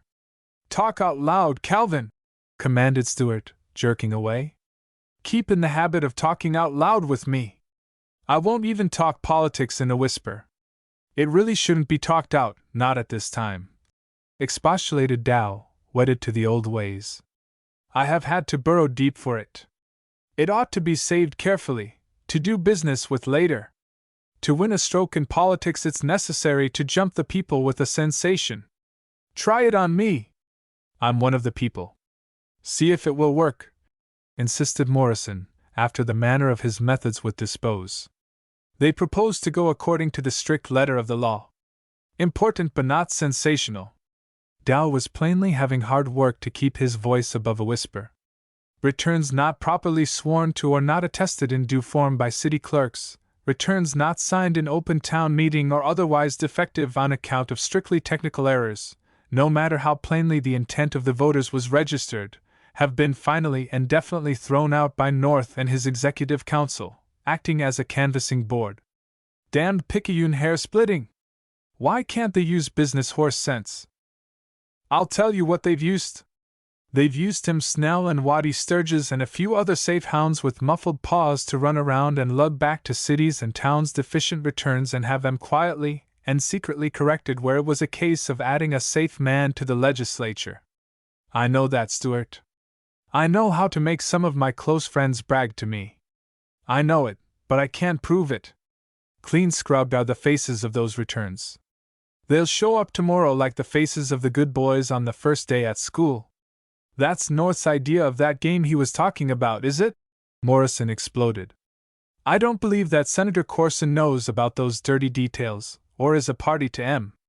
Well, asserted the Hon, Calvin Dow, stroking his nose contemplatively.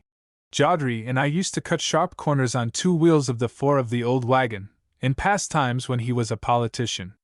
But now that he's a statesman he doesn't like to be bothered by details. Do you see any joke to this, Calvin?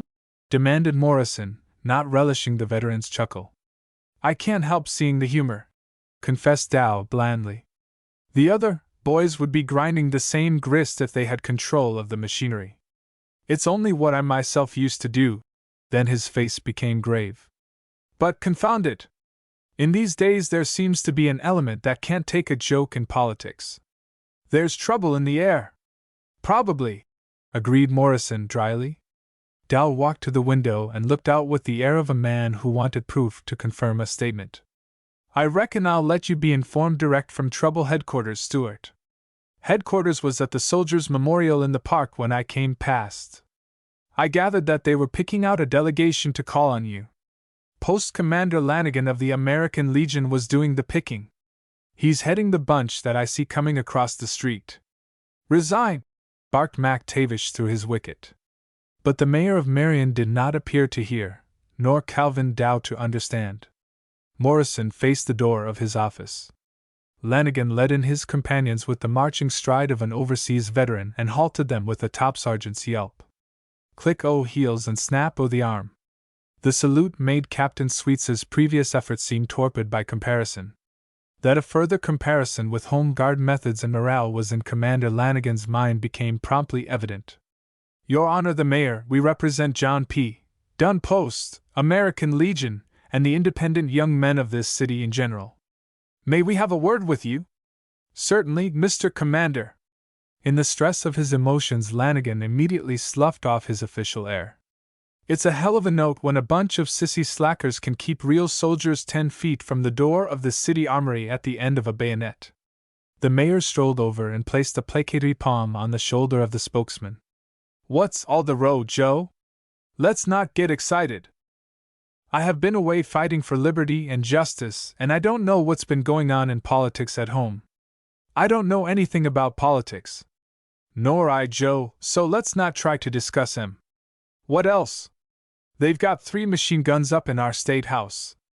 What for? They are going to put in them sissy slackers. Let's not call names, Joe. Those boys would have followed you across if you boys hadn't been so all-fired smart that you cleaned it all up in a hurry. What else? Why have a gang of politicians got to barricade our state house against the people? Let's keep cool, Joe, my boy, and find out. They won't let us in to find out. How are we going to find out? Why, I was thinking of doing something in that line, thinking about it just before you came in. Lanigan looked relieved, also a bit ashamed. Excuse me for being pretty hot, Mr. Morrison. But the boys have been saying we couldn't depend on anybody to stand up for the people. By gad! I told them we'd come to you. Says I, oh well, Morrison is our kind. I hope the name fits the goods, Joe. Suppose you boys keep all quiet and calm for the good name of the city and let me find out how the thing stands. He was assured of support and compliance by a chorus of voices. Lanigan trailed the chorus in solo. Does that settle it? I'll say it does. It's up to you, the whole thing. You've given us the word of a square man. We can depend on you. And we thank you for taking the full responsibility for seeing to it that the people get theirs, and not in the neck either. But the mayor looked like a man who had stretched forth his hand to take a kitten and had had an elephant tossed at him. It's a pretty big contract, that? See here, Joe. You're good for any contract you take on, sir. We should worry after what you promise. He whirled on his heels. 'Bout face. Forward, march. He followed them and turned at the door. All the rest of the big ones seem to be too almighty busy to bother with the common folks today, sir. The governor with his politics, the adjutant general with his tin soldiers, and the high and mighty Senator Corson with that party he's giving tonight so as to spout socially the news that his daughter is engaged to marry a millionaire dude. Thank God, we've got a man who ain't taken up with anything of that sort and can put all his mind on to a square deal. Morrison did not turn immediately to face the 3 persons, his familiars in the office of St. Ronan's. He clasped his hands behind him and went to the window, as if to survey the departure of the delegation. What with one thing and another, they're loading the boy up, they're piling it on, observed Dow to MacTavish in sympathetic undertone. He'll resign out o' the miserable pother, growled MacTavish. The word he just jied the gillies. It was as much as to say, I'll be coomin' along wi' ye from no on. The old man's hankerings were helping his persistent hope, in spite of his respect for the Morrison trait of devotion to duty. Resign, Andy! Confound it, He's only nailing his grit to the mast and planning on what end of the road to tackle first. You'll see. Stuart walked slowly, meditating deeply, went through the opening in the rail, sat down at his desk and fumbled in a drawer and sought deeply under many papers. He brought out a book, a worn volume. Calvin Dow, daring to peer more closely than Miss Bunker or Mac Tavish had the courage to venture, noted that the place to which Morrison opened was marked by a slip of paper, a snapshot photograph. "Miss Bunker!" called the master. "A memo." She came with her notebook and sat at the lid of the desk, facing him. "His resignation, I tell ye," whispered Mac Tavish. "I ken the look o' determination. I want it typed on a narrow strip that I can slip into my pocketbook," stated Stuart. Then, to all appearances entirely unconcerned with the listening veterans, he dictated. "Meanwhile I was thinking of my first love, as I had not been thinking of aught for years. Till over my eyes there began to move something that felt like tears." Mac Tavish bent on Dow a wild look and swapped with the old pensioner of the Morrisons a stare of amazement for one of bewildered concern. "I thought of the dress that she wore last time when we stood 'neath the cypress tree together in that lost land, in that soft clime, in the crimson evening weather. Of that muslin dress, for the eve was hot, and her warm white neck in its golden chain, and her full, soft hair, just tied in a knot, and falling loose again. I thought of our little quarrels and strife, and the letter that brought me back my ring. And it all seemed then, in the waste of life, such a very little thing." The girl dabbed up her hand under pretense of fixing a lock of hair. She scrubbed away tears that were trickling. So this was it. The powwow over business and politics had not been stirring even languid interest in her. Now her emotions were rioting. Here seemed to be something worthwhile in the life of the master.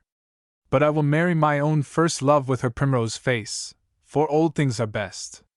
And the flower in her bosom I prize it above." "My God!" Mac Tavish gasped. "Next he'll be playing Jiggle-Mari Why Dollies on his desk. His wits hae gane agley." In the horror of his discovery he flung his arms and knocked off the desk his full stock of paperweight ammunition. Then he was convinced beyond doubt that the Morrison was daft. Stuart did not even raise his eyes from the book. He kept on dictating above the clatter of the rolling weights. His intentness on the matter in hand was that of a business man putting a proposition on paper for the purpose of making it definite and cogent and clear. But Stuart's thoughts were not at all clear, he was confessing to himself. In spite of his assumed indifference, he was embarrassed by the focused stares of Dow and Mac Tavish. He wondered what sudden, devil-may-care whimsy was this that was galloping him away from business and politics and every other sane subject. He was conscious that there was in him a freakish and juvenile hankering to astonish his friends. He heard Dow say, "Oh, don't worry about the boy, Andy. We do strange things in big times. Even Nero fiddled when Rome was burning." Stuart finished the dictation and closed the book. "Losh! I canna understand," mourned Mac Tavish, not troubling to hush his tones. The girl hesitated, her gaze on her notes. Then she looked full into Morrison's face, all her woman's intuitive and long-repressed sympathy in her brimming eyes. "But I understand, sir." She arose. She extended her hand, and when he took it she put into her clasp of his fingers what she did not presume to say in words. "Thank you," said Morrison. Then he left his chair and strolled across to the old men, while Miss Bunker rattled her typewriter.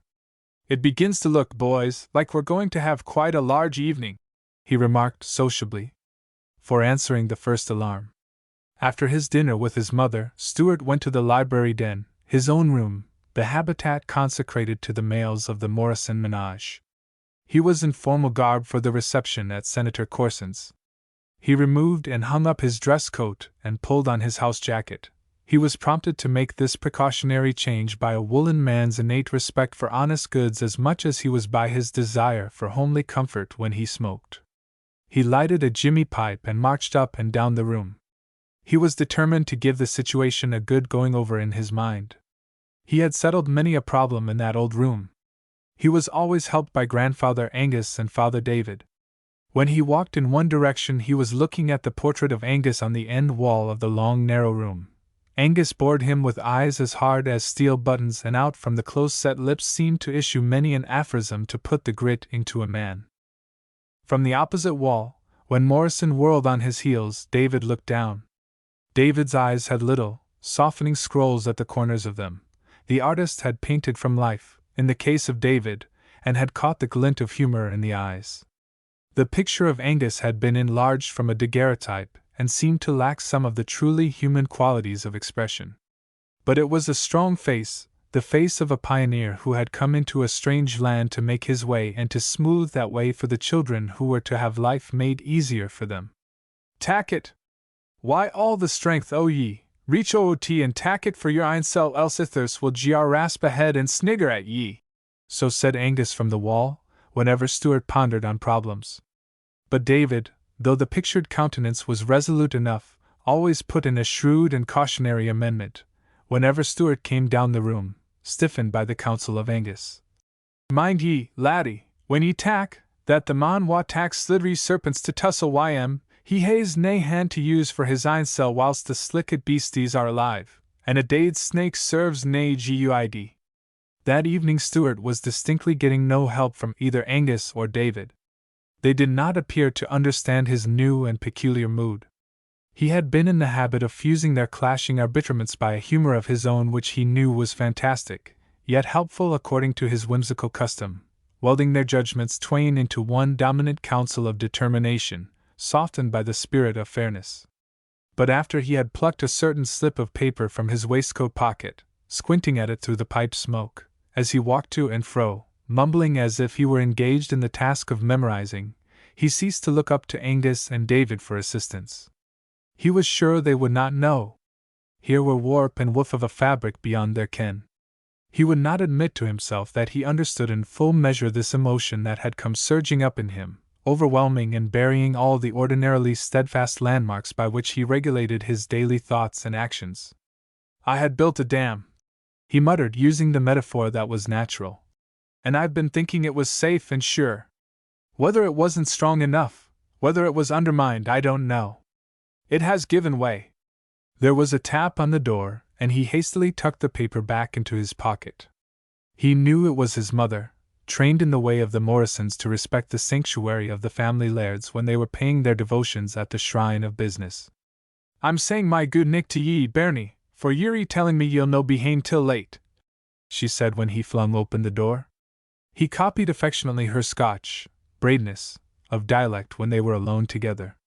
"No, we mither, not till late." He stepped out into the corridor and kissed her. She patted his cheek and walked on. More of that whimsy into which he had been allowing his troubled emotions to lead him. He realized it fully. His brow wrinkled, he shook his head, but he called to her. He went to meet her when she returned. "It's like it is at the office, these days. I'm Morrison of St. Ronan's on one side o' the rail, I'm the mayor of Marion on t'other. Here in the corridor, ye're we mither." He put his arm about her and lifted her into the library. "Coom atta why ye, no!" he cried. He threw himself into a big chair and pulled her upon his knee. "Ye're Jeannie MacDougall, only a woman. I need to talk why a woman. I canna talk why MacTavish or sick as he. He thinks I'm daft. He said so. I canna get counsel frae Grandsire or Sire Jan on the walls. They don't understand Jeannie MacDougall. I'm in love. Aye. Why the lass o' the Corsons? But ye shouldna sigh when ye say it, Jeannie MacDougall.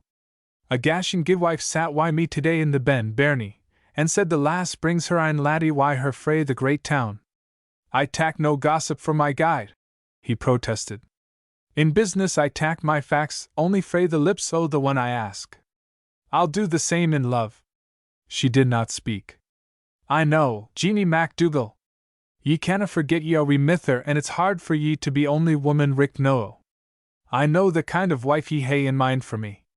The patient wife, the housewife, the meek wife why only her een for back and ben, for kitchen and parlor. But I love Lana. She promised, and she took her promise back. Again she promised, and again she took it back."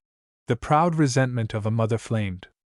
And I'm no content why the lass who once may win my laddie's word and doesna treasure it and be thankful and proud for all the years to come. Oh, I know, mither. But she was young. She must needs wonder what there was in the world outside Marion. I loved her just the same. But know that she is hame, they tell me that her hide 'tis held perkit, and her speech is high, and the polished shell is o'er all. Stuart looked away from his mother's frank eyes. He was too honest to argue or dispute. I love her just the same. She said why her father at the mill this day, eh? The guidwife said as much. Aye, in the way o' politeness. He remembered that the politeness seemed too elaborate, too florid, altiloquent to the extent of insincerity. To see her again is to love her the more, he insisted. I have never been to Washington. Probably I'd be able to understand better the manners one is obliged to put on there, if I had been to Washington. I ought to have gone there on my vacation, instead of into the woods. I'm afraid I have been keeping in the woods too much. But did she talk high and flighty to you, Bernie? It meant nowt except it's the way one must talk when great folks stand near to hear. The governor was there, he said lamely. That was unco trouble to mak for hersel in the hearing o' that auld tyke whose tongue is as rough as his gruntle. Still, he's the governor in spite of his phiz, and that shows her tact in getting on well with the dignitaries, Jeanie MacDougall, and you're a woman and must praise the wit of the sex. She has seen much. She has been obliged to do as the others do. But good wool is ne'er the war for the finish of it. My faith is in her from what I know of the worth o' her in the old days. And now that she has seen, she can understand better. Yes, back here at home she'll be able to understand better. Listen, Jeanie MacDougall. He fumbled in his pocket. Here's a bit of a poem. I have loved it ever since she recited it at the festival when she was a little girl. You have forgotten, I remember. And here's one verse. And I think, in the lives of most women and men, there's a moment when all would go smooth and even, if only the dead could find out when to come back and be forgiven. But I would change it to read, if only we all could find out when. He proceeded. It wasn't all her fault, Mother. I was younger then. I'm old enough now to be humble. She is home again, and I'm going to ask to be forgiven. Then the telephone bell called. He lifted her gently off his knee and stood up. As to the lad who is here with his father, gossip is playing all sorts of capers this day, we mither. And do not be worried if gossip of another sort comes to you after I'm gone this evening. There may be matters in the city for me to attend to as mayor. If I'm not home, you'll know that I'm attending to them. He went to the telephone, replied to an inquiring voice, and listened intently, and then he assented with heartiness. It's Blanchard of the Conewin Mills. He has a bit of business with me and offers to take me along with him to the reception.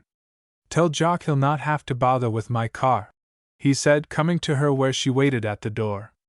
She had picked up the slip of paper which he had dropped in his haste to attend to the telephone. I dored to peep at your bit poem, Stuart, so that my ear might not seem to be put to o'erhearing your business discourse. She apologized, stanch in her adherence to the rules of the Morrisons. And I'll tell ye that Jeanie MacDougall says I to one sentiment I hae found in it. Good. Read it aloud to me, that's my own girlie. He folded his arms and shut his eyes.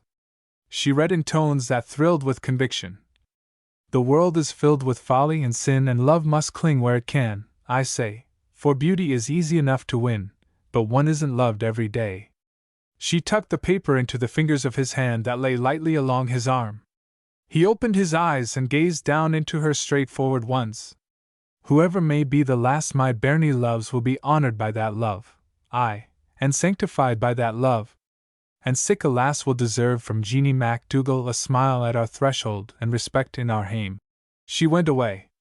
Her eyes were dim with unshed tears, but she held her chin high and trailed her bit of a train with dignity. Morrison folded the paper and put it away. He took a turn up and down the long room, confronting the portrait faces in turn. He eyed them as if he were approaching them on a matter where there now could be a better understanding than on the subject suggested by the slip of paper. I don't know whether Blanchard ought to be kicked or coddled, he confessed. He's a fair sample of the rest. They don't kick so often in these days, Grandsire Angus, as you did in yours.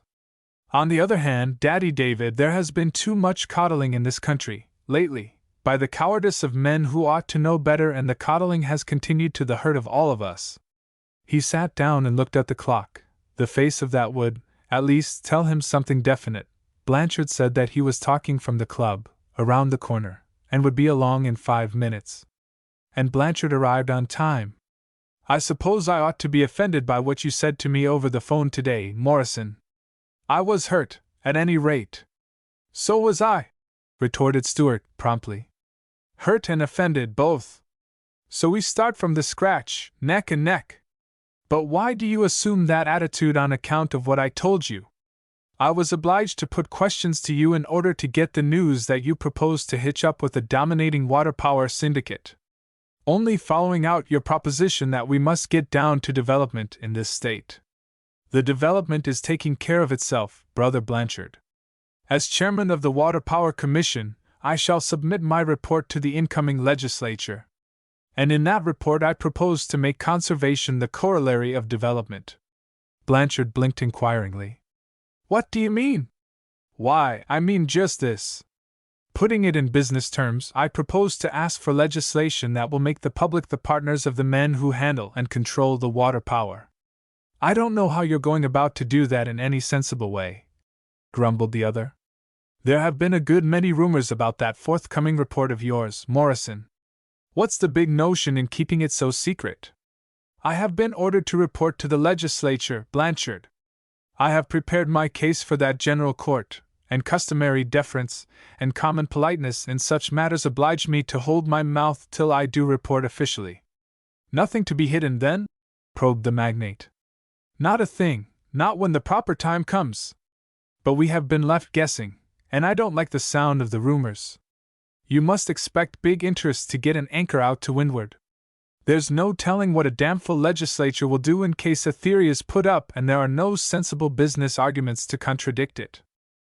As owners of water power, Blanchard, you and I, let's bring our business arguments into the open this year, in the committee rooms and on the floor of the House and Senate, instead of in the buzzing corners of the lobby or down in the hotel buttonholing boudoirs. Now we'll get right down to cases. You have been leaving me out of your conferences ever since I refused to drop my coin into the usual pool to hire lobbyists. I take the stand that these times are more enlightened and that we can begin to trust the people's business to the people's general court in open sessions. Blanchard showed the heat of a man whose conscience was not entirely comfortable. Just what is this people idea that you're making so much of all of a sudden, Morrison? People as partners, people as judges, people. Blanchard hitched over the word wrathfully. People be damned? Inquired Stuart, with a provocative grin. There's too much of this Soviet gabble loose these days. It all leads to the same thing, and you've got to choke it for the good of this government. Right you are to a big extent, Blanchard. But just now we are talking of a vital problem in our own state, and it has nothing to do with Sovietism. But you spoke of making the people our partners. I merely put the matter to you in a nutshell, for we'll need to be moving on pretty quick. He glanced at the clock. He threw off his jacket and pulled on his coat. Partners how? It will be explained in my official report, as chairman of the Power and Storage Commission. I don't relish the rumors about what that report is likely to recommend. Rumors are prevalent, are they? Prevalent, Morrison, and devilish pointed, too.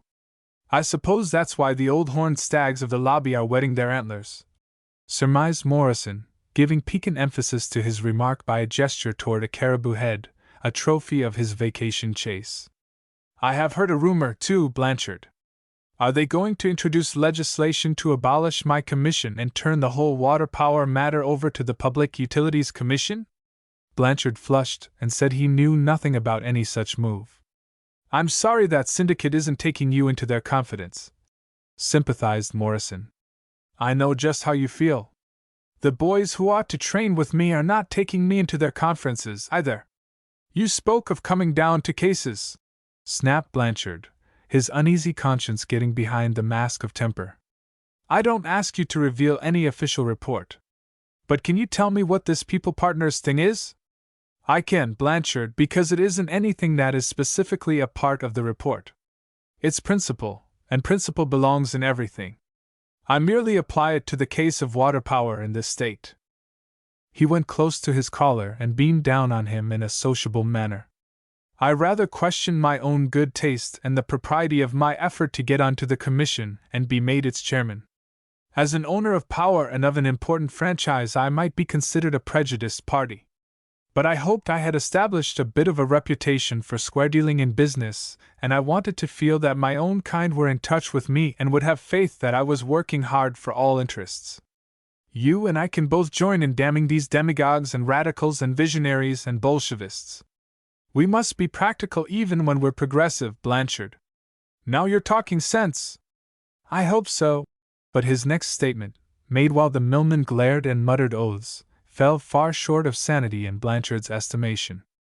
I'm fully convinced that one of the inalienable rights of the people is ownership of water power. We franchise proprietors ought to content ourselves with being custodians, managers, lessees of that power that comes from the lakes that God alone owns. Are you putting that notion in your confounded report? I am. Are you sticking in something about confiscating the coal and the oil and the iron and— Oh no! Broke in Morrison, calm in the face of fury. Those particular packages all seem to be nicely tied up and laid on the shelf out of the people's reach. And whether they are or not is not my concern now. I'm only a little fellow up here in a small puddle, Brother Blanchard. I'm not undertaking the reorganization of the world. I'll say frankly that I don't know just what kind of legislation in regard to the already developed water power in this state can be passed and be made constitutional. But now when coal is scarcer and high, or monopolized, at any rate, to make it high and scarce in the market, the exploiters are turning to water power possibilities with hearty hankering, and the people are turning with hope. I'm afraid I'm getting hunks out of that report of yours, ahead of official time. You're getting the principle underlying it, and you're welcome. Morrison, the idea that the people have any overhead right and ownership in franchise granted and privately developed water power is ridiculous and dangerous nonsense. It does sound a bit that way, considering the fact that the people of this state have never even taxed water power, as such. The ideas of the fathers, who gave away the power for nothing, seem to have come down to the sons, who haven't even woke up to the fact that it's worth taxing. Yes, Blanchard, taxing even to the extent that the people will get enough profits from the taxation to make them virtual partners. And as to the millions of horsepower yet to be developed, let the profits be called lease money instead of taxation. Then we'll be going on a business basis without having the matter everlastingly muddled and mixed and lobbied in politics. Blanchard knew inflexibility when he saw it, and he knew Stuart Morrison when it came to matters of business. He did not attempt argument. Well, I'll be good and cahootly condemned, he exploded. No, you'll be helped and I'll be helped by putting this on a business basis where the radicals, if they grab off more political power, won't be able to rip it up by crazy methods. The radicals don't know when to stop when they get to reforming. Radicals! Confound it, it looks to me as if we had one of them at the head of that power commission. Morrison, have you turned Bolshevik? My friend, expostulated Stuart gently. When you opposed the principle of prohibition, the fanatics called you rummy. The name hurt your feelings. They had no right to impugn my motives. Certainly not. It's all wrong to try to turn a trick by sticking a slurring name on to conscientiousness. You're turning around and hammering your friends and associates, no matter what name you put on it. It has always been considered perfectly proper to lobby for the big interests in this state for pay. Why shouldn't I lobby for the people for nothing? You and I are the people. The businessmen are the people. The enterprising capitalists who pay wages are the people. The people are. He halted. The telephone bell had broken in on him. Morrison apologized with a smile and answered the call. He sprawled in his chair, his elbow on the table, and listened for a few moments. But don't stutter so, Joe, he adjured. Take your time now, boy. Say it again. He attended patiently on the speaker. They won't take your word on the matter, you say? Why, Joe, that's not courteous in the case of an American Legion commander. Hold on. I can't come down there. I have to attend the reception at Senator Corson's.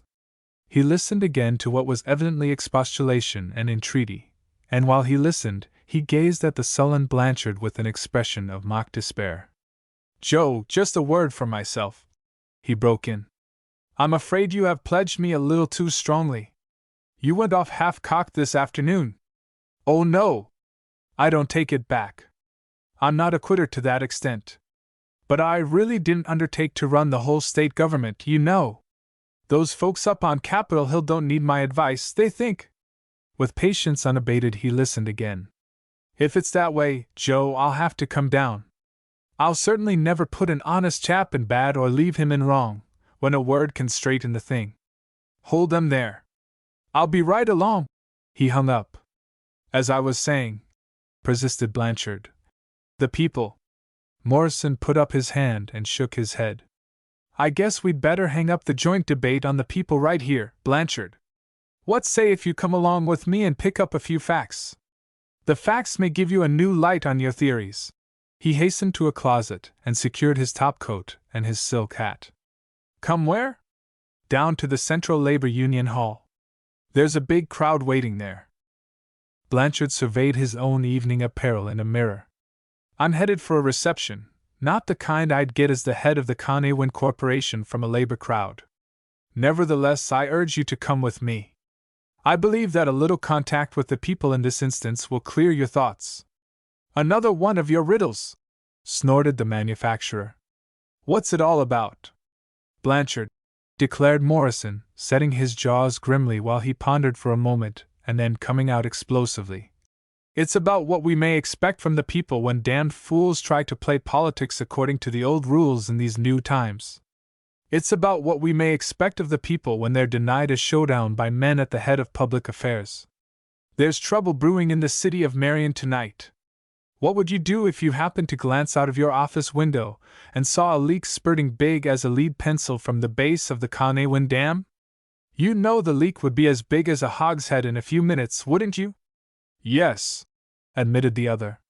You'd get to that leak and plug it mighty quick, wouldn't you? No need to ask. Well, this is a hurry call and I need your help. I don't stand in well with the labor crowd, demurred Blanchard. I know all that. You're hiring too many aliens and red radicals in your mill. But you ought to have some influence with your own gang, such as they are. I suspect that they're the leading troublemakers down in that hall. Blanchard, if you're not afraid of your own men, come along. He clapped the millman on the shoulder and led the way toward the door. If there are scalawags starting that state steel howl again, somebody ought to tell 'em that there are 3 machine guns and plenty of loaded rifles on Capitol Hill tonight, and the men behind 'em propose to shoot to kill, stated Blanchard, vengefully, shaking his silk hat. Morrison whirled on him. You're just the man to go down there and tell 'em so. You probably have inside information. All I know is hearsay. I'll advise 'em and you threaten 'em. Come along, Blanchard. We'll make a good team. The men who were waiting to be shown. While Commander Lanigan talked with the mayor from a telephone booth in a drugstore under Central Labor Union Hall, Post Adjutant Demeter stood with his nose pressed against the glass door, waiting anxiously. Lanigan pushed open the door with one hand while he hung up the receiver with the other, and by his precipitate exit bowled his adjutant over. Mr. Lanigan, it was plain to be seen, was wound up tightly that evening and his mainspring was operating him by jumps. He's the boy. He's coming. Tell the world so. And I'll go back upstairs and tell them blistered sons o' Sifo that there are such things as truth and a bar o' soap in this country, spite o' the fact they have never used either one. Demeter followed his commander into the street. In spite of his haste, Lanigan was halted. He gazed up into the heavens, his breath streaming on the crackly cold air. The skies were blazing with shuttlings of lambent flame. From nadir to zenith the mystic light shivered and sheeted. Never had Lanigan beheld a more vivid display of the phenomenon of the aurora borealis. He seemed to be waiting for something. He sighed and shook his head. Peter, my heart jumped at first glimpse. 'Tis like the flash of the Argonne big guns. Thank God, the thunder of 'em isn't following. Yes, thank God, murmured Demeter, his soul in his tones. They stood there for a few minutes, shoulder to shoulder, the contact of arm with arm serving for an exchange of thoughts between those veterans in a silence that would have been profaned by words. The phantasmagoria overhead was shifting infinitely and rapidly. There were flashes that seemed to presage a thunderous roar of an explosion and were more bodeful because the hush aloft in the heavenly spaces remained unbroken. Then the filaments and streamers of light made one mighty oriflamme across the skies, an expanse of woven hues, wavering and lashing as if a great wind were threshing across the main fabric and flinging its attendant bannerets. "It's in the air! It's in the nerves! It puts hell into a man, doesn't it, Peter?" "Yes. It was in that telephone back there. It crackled and snapped. A lot of it may be in those poor fools up in that hall, and they ain't knowing what the matter is with them. You and I have been over in the big bow wow, boy, and we have had some good lessons in how to handle rattled nerves. I guess it's up to us to hold things steady as experts. Soothe them and smooth them. It was all Will Morrison's lesson to me today. Soft and careful with them, seeing that they're full of what's in the air this night, and don't know just what ails them." He lowered his gaze from the skies.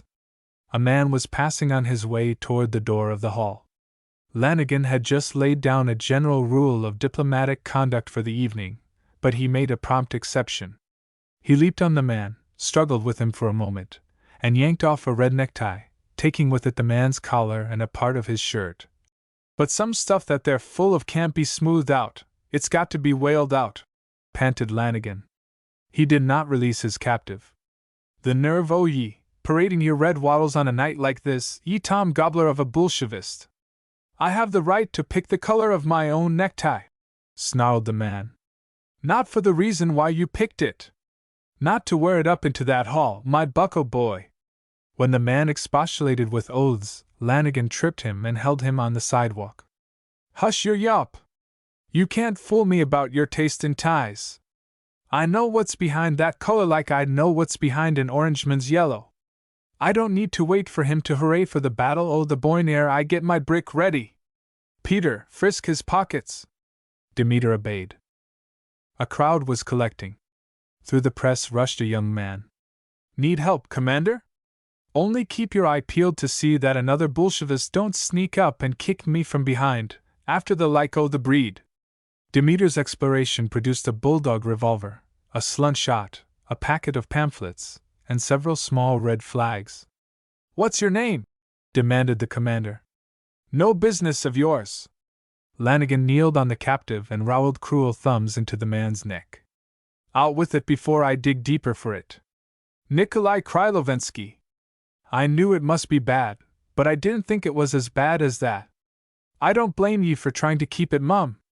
And ye look as though it tasted bitter coming up. I'll not poison me own mouth." He stood up and yanked the man to his feet. "So I'll call ye Bill the Bomber. Where do ye work, or don't ye work?" "Conawin." "I thought so. One of that bunch down there that's trying to undermine the best government on the face of the earth. Come along. I've got a bit o' business on hand right now and I need you in it." Then he turned, pushing the man ahead of him. Lanigan became aware that the young fellow who had proffered aid was muttering in a derogatory fashion. "What's on your mind, Jeff?" demanded the commander, recognizing a member of the post. "Nothing. I'm in an inquiring turn o' mind right now," rasped Lanigan. "And ye have just seen me go after information.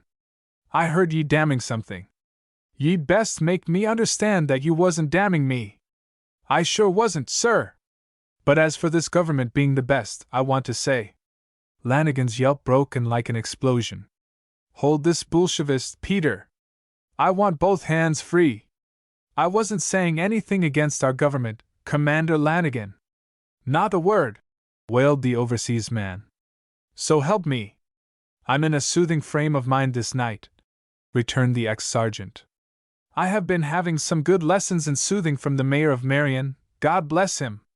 I was nigh making a fool of myself till he showed me that the soothing way is the best way. And I shall keep right on soothing. But this is a night when the plain truth and the word of man to man have got to operate to prevent trouble. And I want the truth out o' ye, Jeff Tolson, or else you'll be calling for toast, well soaked, in the hospital in the morning. I went up to one of them sissy slackers. Mind the kind of a name ye stick on to a soldier of the government. Do ye see who's listening? He grabbed his prisoner again and shook him. Be careful of what you say as an American citizen in the hearing of rats like this, Tolson. It encourages them. They think we mean it. Get the bile out of your system in a strictly family fuss. Spit out a lot you don't mean, if it's going to make you feel better. But first slam down the windows so that the outsiders can't overhear. I'll see you later. But I want you to get me right, Commander, Tolson pleaded. I went up to one of the boys to show him how to hold his gun, and he banged me with the butt of it. He did. Lanigan clicked his teeth and showed that he was having hard work to control his own resentment. I was only trying to be helpful. I tried to take his gun and show him. And he insulted an overseas veteran. Lanigan had himself in hand again. Tried to take away his gun, you say? You in civics and he in uniform and on duty. Jeff, if it's that hard to wake up and know that you're no longer a soldier, I reckon your wristwatch is acting too much like a reminder string around a Jane's finger. Better hang it from the end of your nose. It's a wonder he didn't give you the bayonet. The butt was aplenty, sir. I can stand it better to be banged on the knob by a gun but by a good American than batted in the eye by this color on a Bolshevist, asserted Lanigan, waving the red necktie that he still retained in his clutch. He gave the owner of it another push. Along with you, Bill the Bomber. Tolson trailed. But what are they trying to do up on Capitol Hill, sir? What does it all mean? I don't know, confessed the commander. He drove his way through the bystanders. You see, boys, I have started in along the way of telling the truth tonight. So I own up that I don't know. We're going to find out what it means. He kept on toward the door of the hall with his prisoner. I've arranged to have a man come down here and tell us what it means and tell us how to act. Well, he'll know more than anybody else I have tackled on the subject tonight, said Tolson sourly. He's a wonder, if he does know. He's Will Morrison, and that's your answer, buddy, retorted Lanigan. And that answer did seem to suffice for Tolson. There were many men on the stairs leading up to the hall, and the elbowing throng at the door of the auditorium furnished further evidence of the overflowing nature of the gathering. Gangway! Commanded Lanigan at the top of his voice. Make way there! I'm bringing something straight in my mouth and something crooked in my MIT, and neither one of 'em will ye have till free passage is made to the platform. The crowd's curiosity served effectively to clear that passage. Lanigan's captive went along, sullenly unresisting.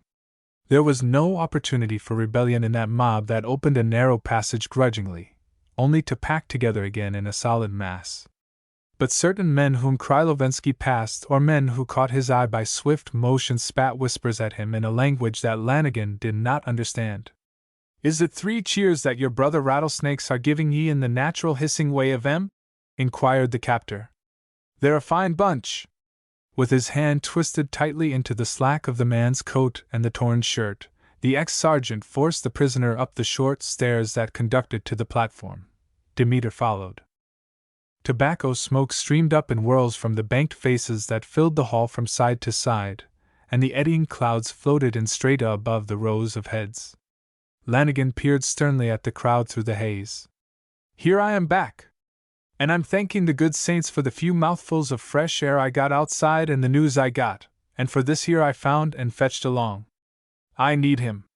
I was on a jury once, in a murder case, and they had the tool that done the job and the lawyers tagged it Exhibit A. This is it. He's got a name, but if I tried to say it, it would cramp my jaws and hold my mouth open so long that I'd get asphyxiated with this smoke. This is Bill the Bomber. Demeter, hold up the goods we found on him. The post adjutant obeyed the order. Now, Bill the Bomber, demanded Lanigan, tell me in the bunch what's the big idea of the arsenal, in a peaceful American city? Is it peaceful? Screamed the captive, at bay. There are soldiers marching with guns. There are men threatening and cursing. There are.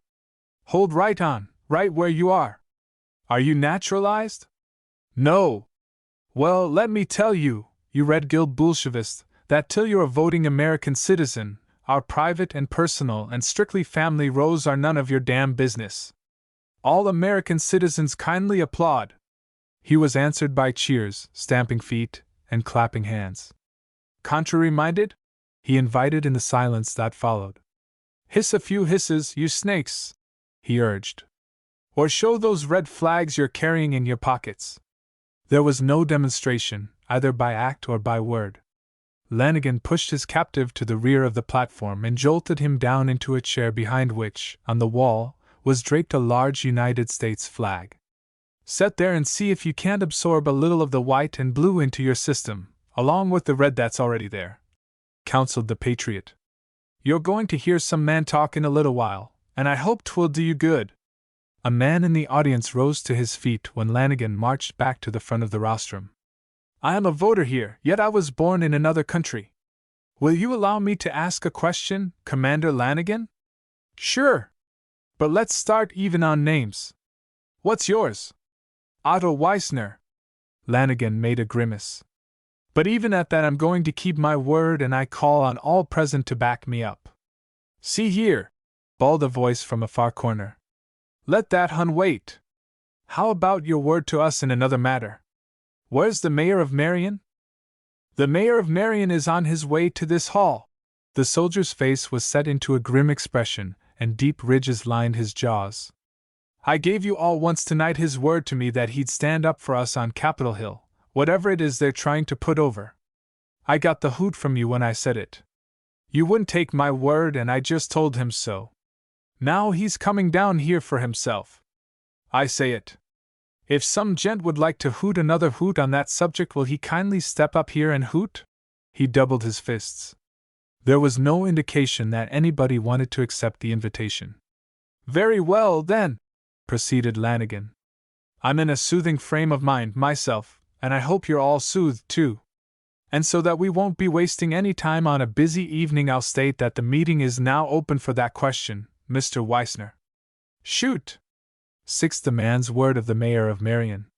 Commander Lanigan had constituted himself the presiding officer of the assemblage that had been gathered under no special auspices and by no formal call. It was a flocking together of those uneasy persons who had been informing one another that they wanted to be shown. Mr. Lanigan's unconventional methods in the chair were tolerated because he had displayed much alacrity in putting the mob in the way of securing information from such high authority as the mayor of Marion. Chairman Lanigan's compelling methods in pumping this time filler kept up the interest of the auditors.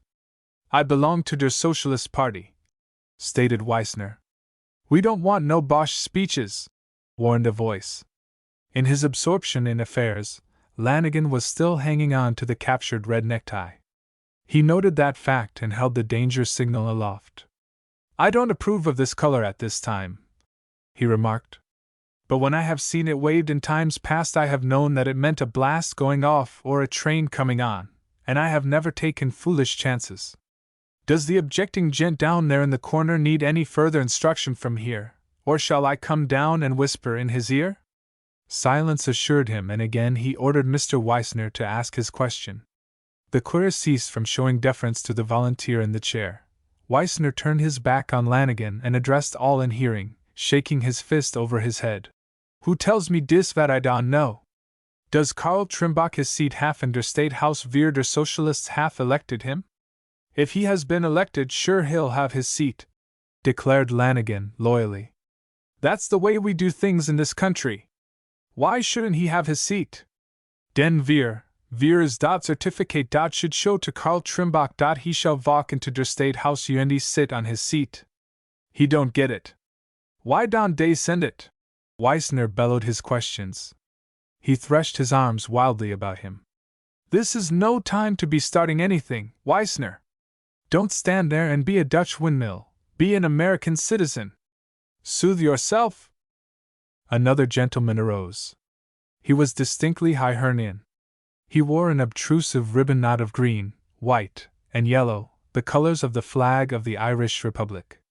"Lanigan, ye may not be able to reply satisfactorily to th questions o' the sauerkrauters, but when I ask ye whether or not the Honorable Danielle O'Donnell, Representative-elect, put in that high office bth votes oth Marion Patriots of a free Ireland, takes his sate. What does blood o' your race say to me?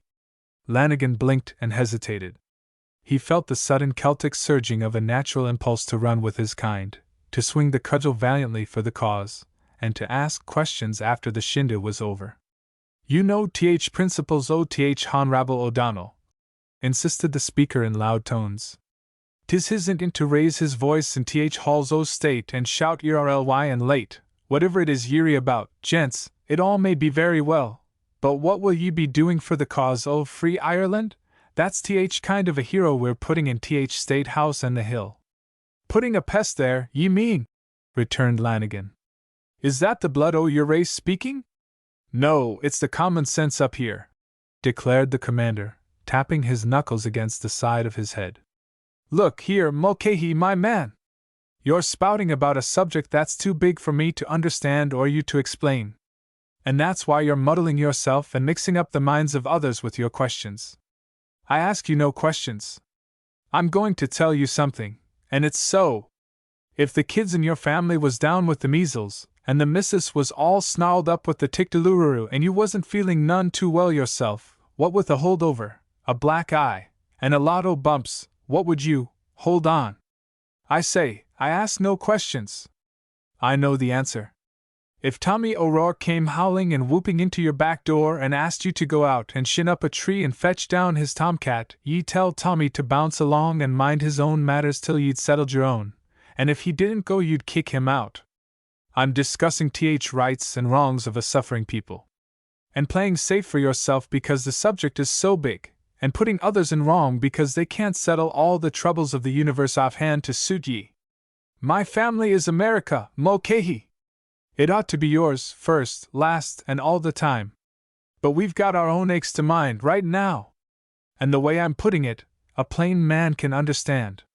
If the tomcat don't know enough to come down all by himself, leave him be up there till the doctor tells us we can be out and about. Weissner put his demand again and Mulcahy made the affair a vociferous duet. Other men were on their feet, shouting. But a top sergeant has a voice of his own and a manner to go with the voice. Lanigan yelled the chorus into silence. While he was engaged in this undertaking, a diversion at the door assisted him. The crowd parted. Men shouted, pleading, "Make way for the mayor!" Morrison came up the aisle toward the platform, Blanchard at his heels. There were cheers, plenty of them. But sibilantly, steadily, ominously the derogatory hisses were threaded with the frank clamor of welcome, hisses whose sources were concealed. The mayor ran up the steps of the platform and marched to Lanigan, doffing the silk hat and extending his hand cordially. With his forearm the commander scrubbed off the sweat that was streaming down into his eyes. It's been like hauling a 75 into action with mules, Your Honor! For the love o' Mike, shoot! The hisses continued along with the applause when Stewart faced the throng. Lanigan leaped off the platform, not bothering with the stairs. I'm going to wade through this grass, he yelped. God pity the rattlesnake I locate! A shrill voice from somewhere dared to taunt. Pipe the dude! Morrison smiled.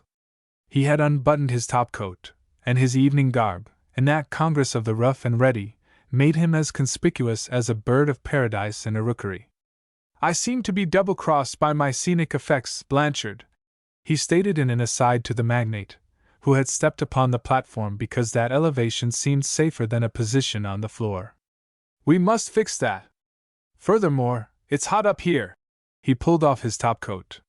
He realized that the full display of his formal dress only aggravated the situation. In St. Ronan's mill he mingled with men in his shirt sleeves. He turned and saw Nikolai Krylovensky in the chair where Lanigan had thrust him. There was no other chair on the platform. Stewart hastily laid the coat across the alien's knees. Keep him out of the dirt for me, will you, brother? I'm notional about good cloth.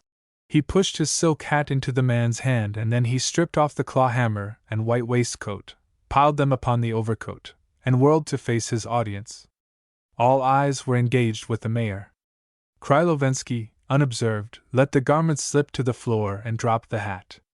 Now, boys, we'll get down to business together in an understanding way. What's it all about? Stewart invited cheerily. Just a minute, cried Lanigan, heading off all the possibilities that were threatening by a general powwow. "I've just been up against a bunch here, Mr. Mayor, and they're trying to turn it into a Congress of Nations debate, and it ain't nothing of the kind. And I know you're in a hurry, and we don't expect a speech." "You won't get one," retorted the mayor, tartly. "I have dropped down here merely in a business way to find out what's wanted of me as the executive head of this city." "Your Honor, I have been preaching the notion of telling the truth tonight, and I'm going to come across with something about myself," confessed Lanigan manfully. "I've gone off half-cocked twice today. I've been thinking it over and I realize it. In your office I grabbed in on a word or two you said and took it for granted that you were going to lift the whole load of the people's case up at the State House and stop anything being put over on the people, whatever it is the big boys are planning. But you didn't promise me to do it." "I did not, Joe. And I've been telling this gang that you did promise me and that I'd get you down here to back up my word. I don't ask you to back up my lie. You're too square a proposition, Mayor Morrison. After that man talk, Joe, I've just naturally got to make a little of my own.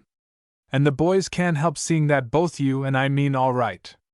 I did give you good reasons for jumping at conclusions as you say you did, Joe. Understand that, boys.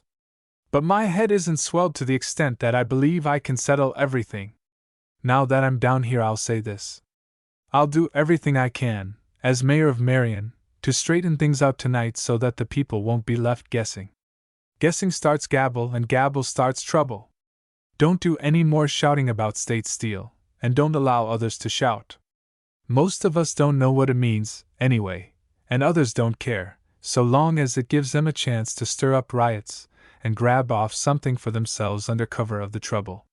There are a lot of outsiders in this country, standing ready to make just such plays. Don't let your ears be scruffed by mischief makers, boys. Let's have our city come through with a clean name. I'm going to do my part as best I can. But you've all got to do yours, understand that." He smacked his fist down into his palm. "Do you bromize me? Carl Trimbach gets that seat?" boomed Mr. Weissner. "The same question goes as to Th. Honorable Danielle O'Donnell," said adherent Mulcahy. "I cannot promise." Then sounded that voice of the unknown troublemaker, sneeringly shrill, the senseless, passion-provoking common, human fife of the mob spirit, persistently present and consistently cowardly in concealment. "Of course you don't promise anything to the people. Dudes, stand together. Go back and dance." Lanigan began to claw a passage for himself. "Stand where you are, Joe," commanded Stewart. "Don't flatter a fool by making any account of him. Those kinds of fools are going to make trouble in this city before the night is over, Your Honor." "That's the trouble with politics," declared Mulcahy. "You can't get a square promise in politics, FRMTH, big boys." Morrison put up a monitory forefinger. "But you can get a square promise from me in business, and I can see that it's time to give that promise and make it specific. That's the way a business contract must be drawn. Hear me, then. It's the business of this city to see that no man abuses its good name or its hospitality, no matter whether he's a resident or comes here because it's the capital of the state. And I'll see to it that the men up at the State House and understand that they must play fair for the good of all of us. You must understand the same at this end. I'll take no sides in politics. The men who are entitled to their seats in this legislature will have those seats. I'm only one man, boys. But one man who is perfectly honest and is depending on the right will find the whole law of the land behind him, and wise men and good men have attended to the law. Will you take my word and let it stand that way between us?" A chorused yell of assent greeted him. "All right. It's a contract. Mind your end of it." He turned sharply from them and faced Krylovensky. The alien leaped up and kicked the mayor's garments to one side. "Say! See here, my friend!" expostulated Stewart. "Down with rulers!" screamed the man. "I'll be a martyr, but not a hat-rack." The mayor walked toward the frantic person. "I'm sorry! I was thoughtless. You and your kind think of nothing but yourselves. You try to make slaves of free citizens of the world." Krylovensky had been buffeted and had controlled himself. but the fires of his narrow fanaticism were now whirling in his brain, sitting there on high before the eyes of his fellows, the men to whom he had been preaching the doctrines of Soviet sovereignty, the supremacy of the people. He had just suffered what his distorted views held as the enormity of ignominy. He had been used as a clothes tree for discarded garments. Used by a ruler. When Morrison, not realizing that the man had become little short of a maniac, stooped to pick up the garments, Krylovensky dove forward and struck the mayor's face with open hand. "Now throw me to your dogs! I'll die a martyr to my cause!" he squalled. The mayor snapped upright and laid restraining hands on the man who was threatening him with doubled fists. A roaring mob came milling toward the platform. "I'll be a martyr!" insisted the alien. "I can't humor you to that extent," replied Morrison, in the tone of a father denying indulgence in the case of a willful child. He got between the man and the mob. He held Krylovensky from him with one hand and put up the other protestingly, authoritatively.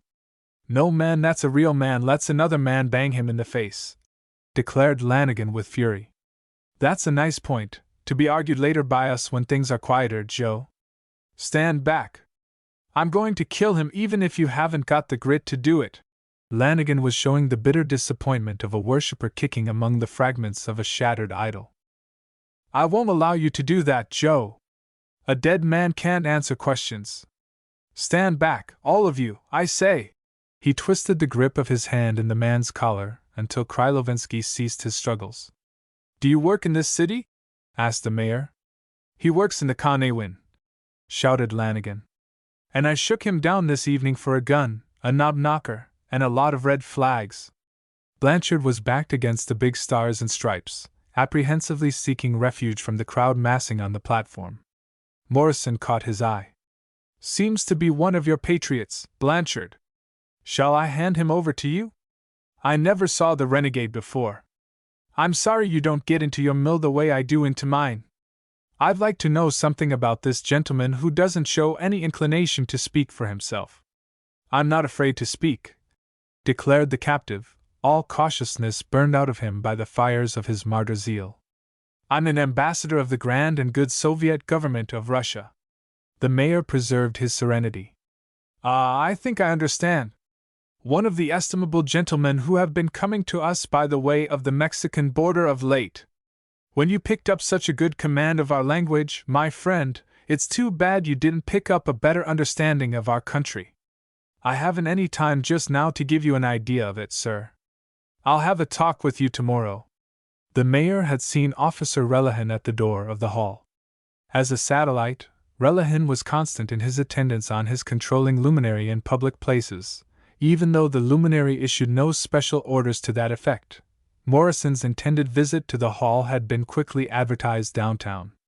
Stewart glanced about him and found Relihan at his elbow. "Here's the Honorable Ambassador of Soviet Russia, Relihan," said his chief. "Take him along with you, keep harm from him on the way, and see that he is well lodged for the night in a place where enemies can't get at him." "I know just the right place, Your Honor," stated the policeman, pulling his club from his belt and waving it to part the throng. Morrison broke in upon Lanigan's mumbled threats. "Mind your manners, Joe!" "But he hit you!" The mayor picked up his garments, one by one, inspected them, and dusted them with his palm, then he pulled them on. The crowd gazed at him. "He hit you!" Lanigan insisted, bellicosely. "When a man hits me, I lick him." "You're a good fighter, Joe," agreed His Honor, running his forearm about his silk hat to smooth the nap. "But let me tell you something.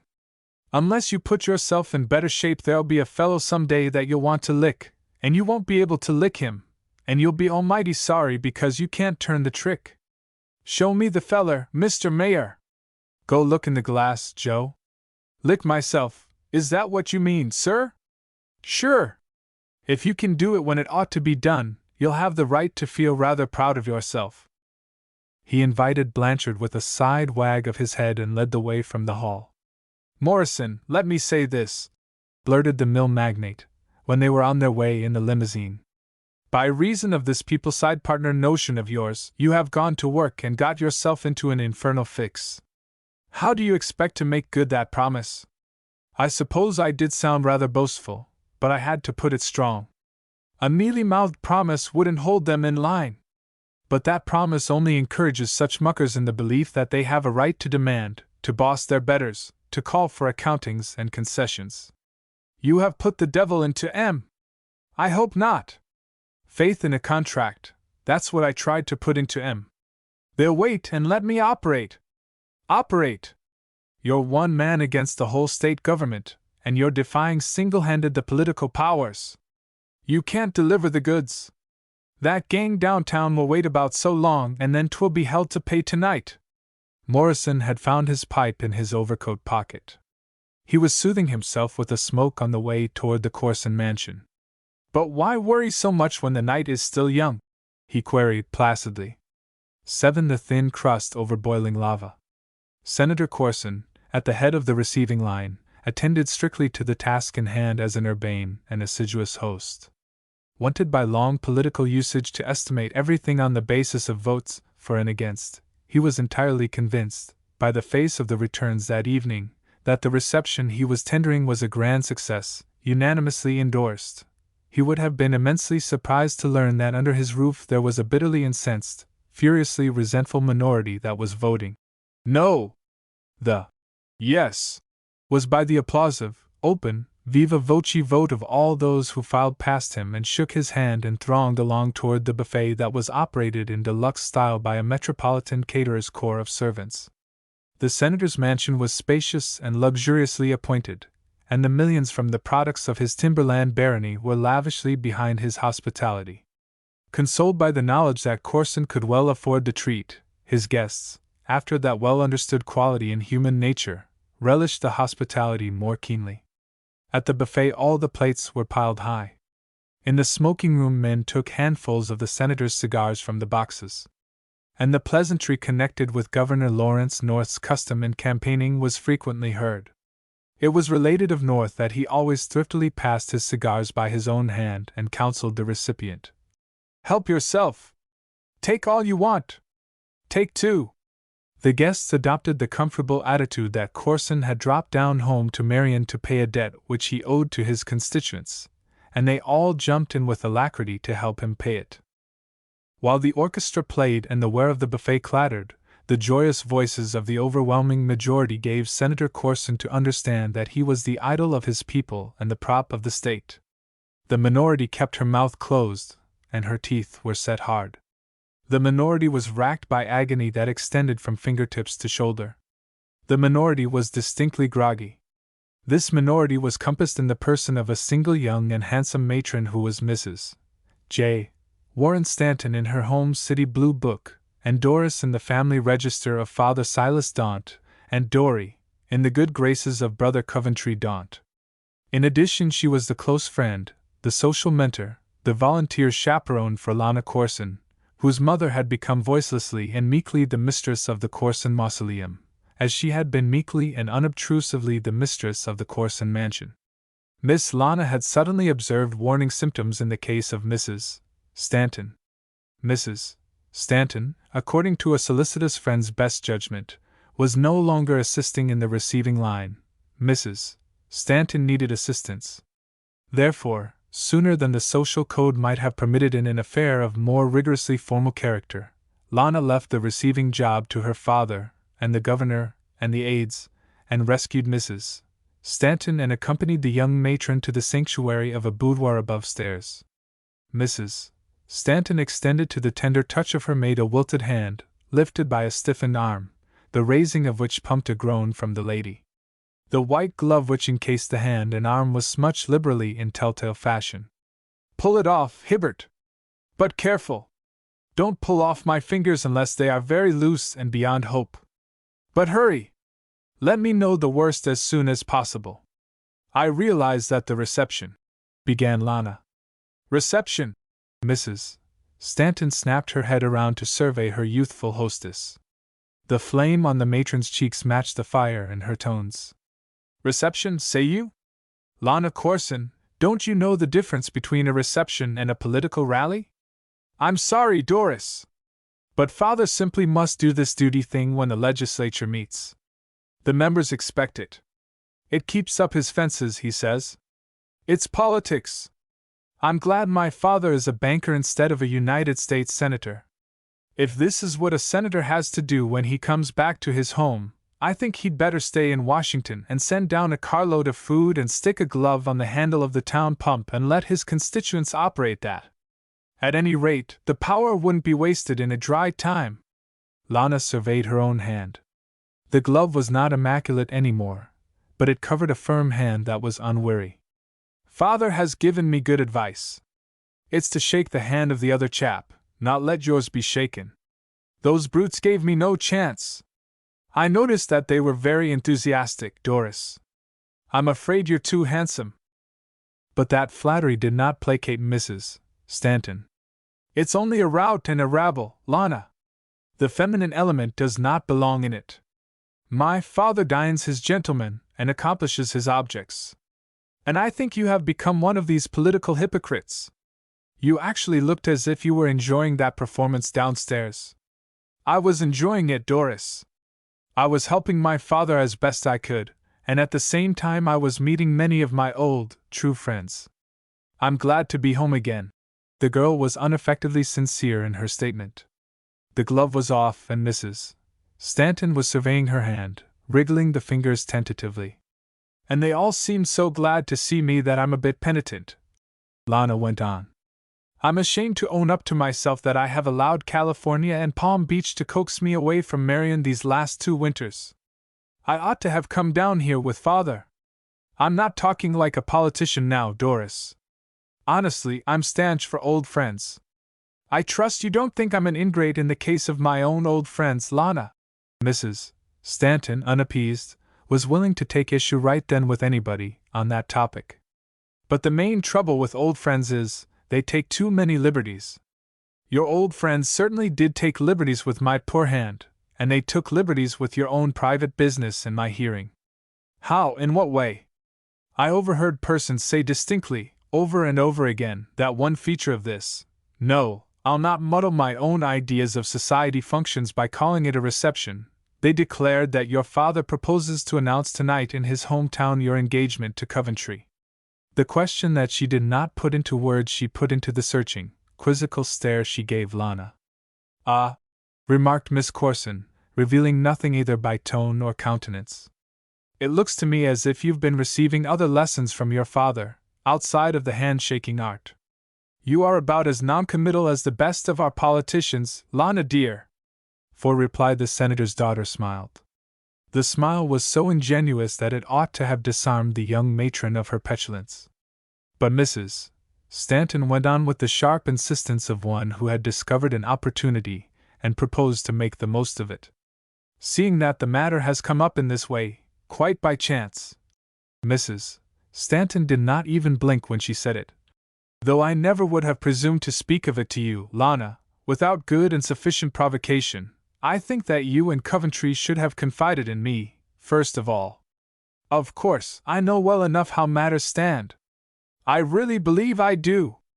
But I think I'm entitled to know, officially, to put it that way, as much as your highly esteemed old friends here in Marion know. Yes, agreed Miss Corson. But first, Lana dear.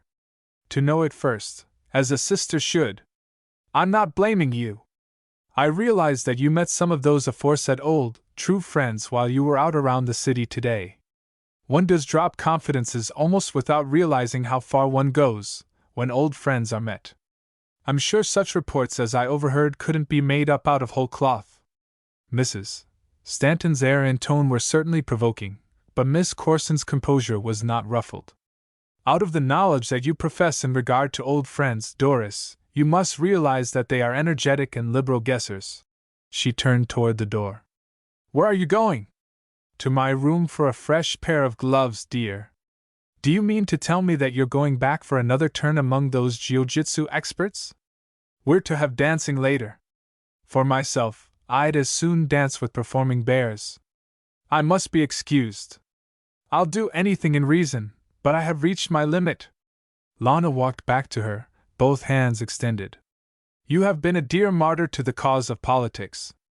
But now you are going to be the queen of our little festival. Listen, Doris. All the political buzzing bees will be thinning out, right soon. Those elderly gentlemen from the country who shook hands with a good Grange grip, they'll be wanting to get plenty of sleep so as to be wide awake tomorrow to hear the governor's inaugural address. The other vigorous gentlemen who are so deeply in politics will be hurrying back to their hotels for their caucuses, or whatever it is they have to attend to in times like these. And the younger folks, who have no politics on their minds, will stay and enjoy themselves. There are some really dear folks in Marion. I thank you for the information, returned Mrs. Stanton dryly. It's important if true. But there's other information that's more important in my estimation just now, and you don't allow me the opportunity to thank you for it. I have been thinking, Doris. I really don't feel in the mood, when all those friends are under my roof, to stand here and brand them as prevaricators. Mayn't we let the matter stand till later? Until after it has been officially announced? Queried Mrs. Stanton, sarcastically. I'm afraid that Father's lessons have trained me better in political methods than I have realized, said Lana, meekly apologetic. Because right now, I'm obliged to run the risk of offending you, Doris, by quoting him and making his usual statement my rule of conduct. Well? Nothing can be officially declared until all the returns are in. What am I to understand from that? It isn't so awfully clear, I know. But let's not talk any more about it. Lana had dropped her friend's hands. She took them again in her grasp and swung Mrs. Stanton's arms to and fro in girlish and frolicsome fashion. Now go ahead and be your own jolly Doris Stanton. You're going to meet folks who'll understand you and appreciate all your wit. One especially I'll name. I don't know why he's so late in coming, for he had a special invitation from my own mouth. He's the mayor of Marion. What? Demanded Mrs. Stanton, irefully, pulling away from the girl who was trying to coax back good nature. Picking out another politician for my special consideration after what I have been through? Oh, he's not a politician, Doris dear. Father says he isn't one.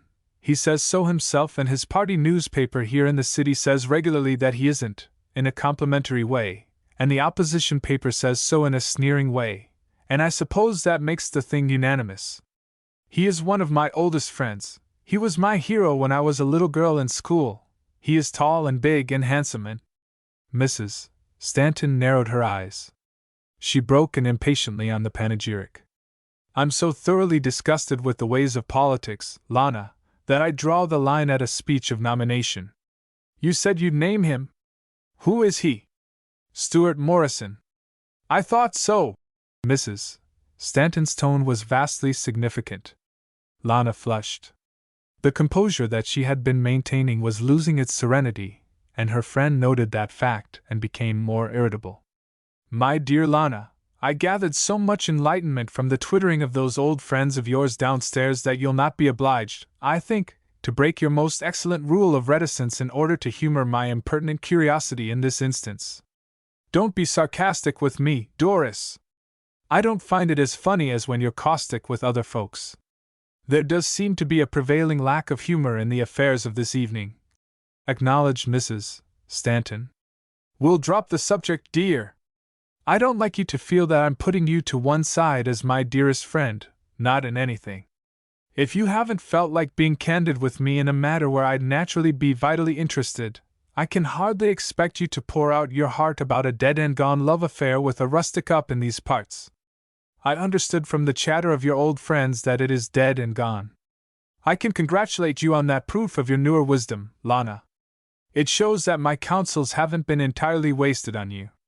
It was dead and gone before you began to counsel me, Doris. It's not a matter of withholding confidence from you. Why should I talk about such things to anybody? Oh, a discreet display of scalp locks decorates a boudoir and interests one's friends, vouchsafed the worldly matron. Such confidences are atrocious. Miss Corson displayed spirit. Now both of us are getting peppery, dear Lana, and I always reserve that privilege exclusively for myself and all my friendly relations. I have to keep a sharp edge on my tongue because folks expect me to perform the social taxidermy in my set, and it's only brutal and messy if done with a dull tool. Run and get your gloves! But take your own time in returning to me. There are still 2 of my fingers that need a further period of convalescence. Mrs. Stanton promptly neglected her duties as a finger nurse the moment Miss Corson was out of the room. Hibbert, ask one of the servants to find my brother, and tell him I want to see him here. He will undoubtedly be located in some group where there is a rural gentleman displaying the largest banner of beard. My brother has an insatiable mania for laying bets with sporting young men that he can fondle any set of luxuriant whiskers without giving the wearer cause for offense. Coventry answered his sister's call with promptitude. I'll keep you only a moment from your whisker parterres, COV. When you go back into that downstairs garden, please give some of those beards a good hard yank for my sake. But young Mr. Daunt was serious and rebuked her. This isn't any lark we're on up here, Dory. Dad needs to have everybody's goodwill, and I'm doing my little best on the sidelines for him. And he isn't tickled to pieces by your quitting. It's a big project we're gunning through this legislature. It may be so. It probably is. But I'm not sacrificing 4 fingers, a thumb, and a perfectly good arm for the cause, and I'm not allowing public affairs to take my mind wholly off private matters. So here's at it. Are you and Lana formally engaged? Well, I must say you're not abrupt or anything of the sort. Certain semi-coaxing methods haven't seemed to succeed, and therefore I'm shooting the well, as our old friend Whitaker puts it. Simply for the sake of keeping our affectionate brother and sister relations on the safe and approved plane, I'll say it's none of your blamed business, declared Coventry. On the other hand, in a purely tolerant and friendly way, I'll say that Lana and I are proceeding agreeably, I think, and Dad told me the other day that the Senator talked as if the matrimonial bill might receive favorable consideration when duly reported from committee, meaning Lana and myself, and gas, broke in Mrs. Stanton. I shot and I get only gas. I'm looking for oil. Is there an actual and formal engagement, I ask? Oh, say, expostulated her brother, registering disgust. The motion pictures have spoiled that sort of thing. They have to propose bang outright in the films because the fans can't be bothered by the nuances of courtship. But for a chap to get down on his knees these days in real life would make the girl laugh as loud as the fans would whoop if the hero in real life stood on his head and popped the question. Nothing of that kind of formal stuff in my case, sis. Of course not. There better be. You go ahead this very night and attend to it. Where do you get your appointment as general manager of the matter, Dory? You certainly don't get it from me. Leaving it to be inferred. I leave nothing to be inferred, declared her brother, righteously indignant. Dory, you absolutely must get off that habit of carving your own kin in order to keep up the edge of your tongue. I wouldn't as much as intimate it, by denying it, that you'd get your meddling commission from Lana. If this is all you wanted to talk about, I'll have to be going. This is my busy evening. Just one moment. It's always the busiest man who has time to attend to one thing more. I'm assuming that you love Lana. Conceded. You always did have a good eye in that line, Dory. Then my advice, as an expert, ought to be respected. You go ahead and get a promise from Lana Corson. Then you'll have somebody working for your interests day and night. Who? Her New England conscience. Young Mr. Daunt gave his sister a long, searching, and sophisticated stare. I think I have a little the advantage of you, Dory. I met today this Mr. Stuart Morrison you're speaking of. I haven't spoken of him. I haven't mentioned his name. Oh, didn't you? Purred the brother. Then I must have anticipated what you were going to say, or else I read your mind for the name, and that only shows that the Daunt family's members are thoroughly en rapport, to use Dad's favorite phrase when he's showing the strawberry mark on ideas and making the other fellow adopt them as his own children. And I have heard how Lana and Morrison have been twice engaged and twice estranged. So, how about her New England conscience in the matter of a promise in love?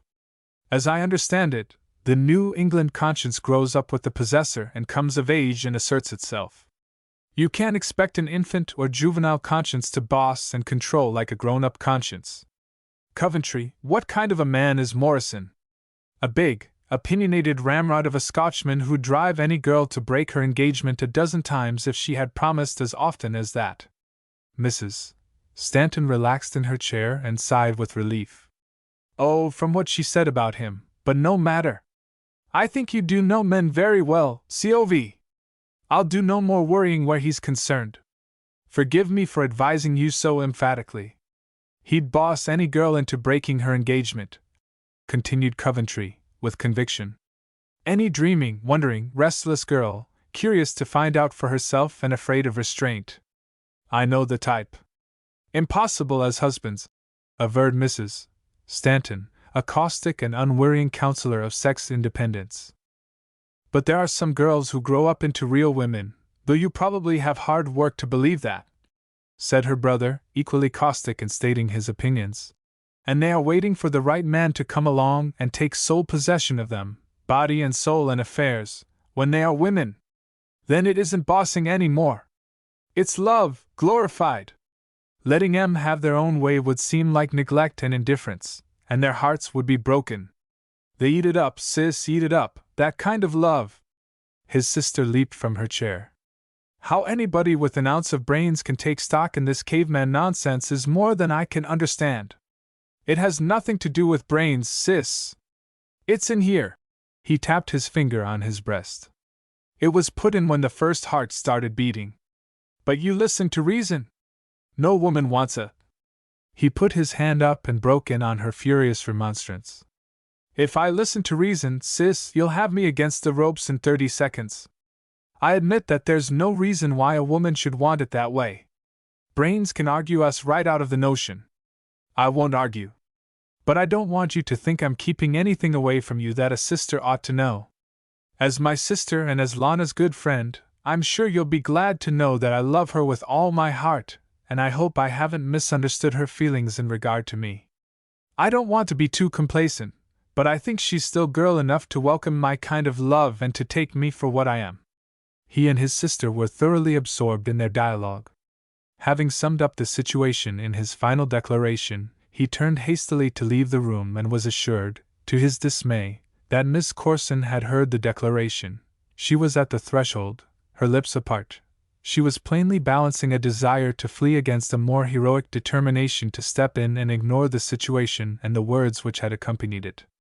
Young Mr. Daunt manfully did his best to get that situation out of the chancery of embarrassing silence. Lana, the three of us are too good friends to allow this fuzzle to make us feel altogether silly. Despite present appearances, I don't go around making speeches on a certain subject. Nor will I lay it all on Dory by saying, the woman tempted me and I fell. Yes, we may as well be sensible, affirmed Mrs. Stanton. In spite of her momentary embarrassment, her countenance was displaying bland satisfaction. This was an occasion to be grasped. I'll say right out frankly that I consider I'm one too many in this room just now. Lana retreated across the threshold. She was distinctly frightened. Young Mr. Daunt laughed, and his merriment helped to relieve the situation still more. Oh, I say, Lana! This isn't a trap set by the Daunts. You come right in. I'm leaving. I didn't mean to overhear, the girl faltered. You and I have nothing to apologize for, either of us. I take nothing back, but this is no kind of a time to go forward. I'd be taking advantage of your confusion. Well, of all the mincing minuets, blurted the young matron. One word will settle it all. I tell you, I'm going. But Daunt rushed to the door, seized Lana's hands, and swung her into the room. This is a political night, and we'll go by the rules. The gentleman has introduced the bill, and on motion of the lady it has been tabled. But it will be taken from the table on a due and proper date, and assigned at the head of the calendar. I think that's the way the senator would state it. It ought to be good procedure. He released her hands. And speaking of the calendar, Lana, may I have a peep at your dance list? She gave him the engraved card. All the waltzes for me, eh? He queried, wistfully. I note that you're free. One, please, Coventry, for now. No, please select some of the new dances. You know them all. Some of my Marian friends are old-fashioned, and I must humor them with the waltzes. Her hands were trembling. She laughed nervously. I feel free to task your good nature. Thank you, he returned gratefully, accepting the implied compliment she paid him. He dabbed on his initials here and there and hurried away. Mrs. Stanton had plenty of impetuous zeal for all her quests, but she had also abundance of worldly tact. One does get so tremendously interested in friends and family, Lana. Affection makes nuisances of us so often. But no more about it. I feel quite happy now. I'm even so kindly disposed toward politics that I'm ready to go down and dance for the cause, whatever it is your father and mine are going after. These men in politics, they always seem to me to be like small boys building card houses. Piling up and puffing down. Putting in little tin men and pulling out little tin men. And to judge by the everlasting fault-finding, nobody is ever satisfied by what is accomplished. Miss Corson plainly welcomed this consoling shift from an embarrassing topic. And in order to get as far from love as possible, she turned to business. When she and her friend descended the broad stairway of the mansion, Lana was discoursing on the need of coaxing men of big commercial affairs into politics. Her views were rather immature and her fervor was a bit hysterical, but the subject was plainly more to her taste than that on which Mrs. Stanton had been dwelling. The crowd below them, as they stood for a moment on the landing, halfway down the stairs, gave comforting evidence that it had thinned, according to Lana's prophecy. The receiving line was broken. Senator Corson was sauntering here and there, saying a word to this one or that in more intimate manner than his formal post in the line permitted. Governor North, also released from conventional restrictions as a handshaker, was on his rounds and wagged his coat-tails and barked and growled emphatically. The word, law, oft repeated, fitted itself to his growls. When he barked he ejaculated, "Election statutes! It's a pity your state is wasting such excellent material on the mere job of governor, Lana. What a perfectly wonderful warden he would make for your state prison," suggested Mrs. Stanton sweetly. But she did not provoke a reply from the girl and noted that Lana was frankly interested in somebody else than the governor. It was a new arrival. His busy exchange of greetings revealed that fact. "Ah, your dilatory mayor of Marion," said the matron, needing no identification. Nor did Stuart require any word to indicate the whereabouts of the hostess of the Corson mansion. His eyes had been searching eagerly. As soon as he saw Lana he broke away from the group of men who were engaging him. The governor accosted Morrison sharply, when the mayor hurried past on the way to the stairway. But again, within a few hours, Stuart slighted the chief executive of the state. "I am late, I fear," he called to Lana, leaping up the stairs. "And after my solemn promise to come early!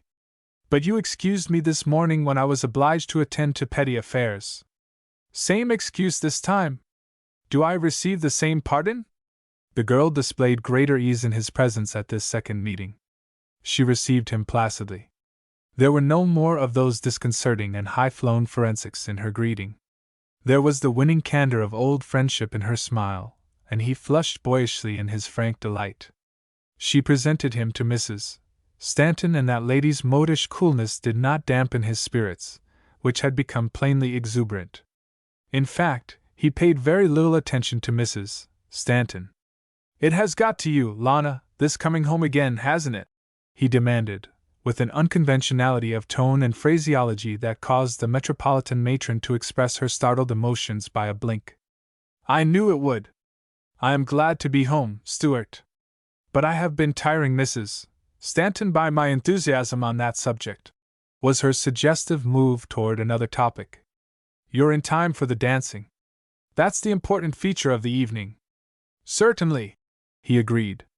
"May I be pardoned, Mrs. Stanton, for consulting my hostess's card first?" He secured Lana's program without waiting for the matron's indifferent permission. "A waltz, 2 waltzes anyway," he declared. "They settle arrearages in your accounts, Lana, for the 2 winters you have been away. And why not another?" He was scribbling with the pencil. "It will settle the current bill. It is a business age," murmured Mrs. Stanton, "and collections cannot be looked after too sharply. Will you not permit me to go in debt to you, madam?" he asked. "I'll be truly obligated if you'll allow me to put my name on your card. As a banker's daughter, I'll say that the references that have been submitted by Miss Corson in regard to your standing are excellent," said Mrs. Stanton, with a significance meant for Lana's confusion. But while she was detaching the tassel from her girdle, Governor North interrupted. He was standing on the stairs, just below the little group. "Excuse me for breaking in on the party, but I'm due at the State House. I'll bother you only a second, Morrison. Then you won't have a thing to do except be nice to the ladies. I know I'll be excused by them for a few moments, Governor." He started to descend. His Excellency put up his hand. "We can attend to it right here, Mr. Mayor. But I have a word or two." "That's all I have," was the blunt retort. "And I'm in a hurry. Have you got 'em smoothed down, according to our understanding?" "I have, I think. But whether they'll stay smooth depends on you, Governor North. And I can be depended on. I told you so at the office." He turned away. "I think I ought to have a few words with you in private, however," Morrison insisted.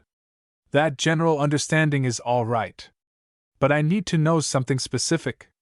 The governor was well down the stairs. He trudged energetically, his coattails wagging in wide arcs.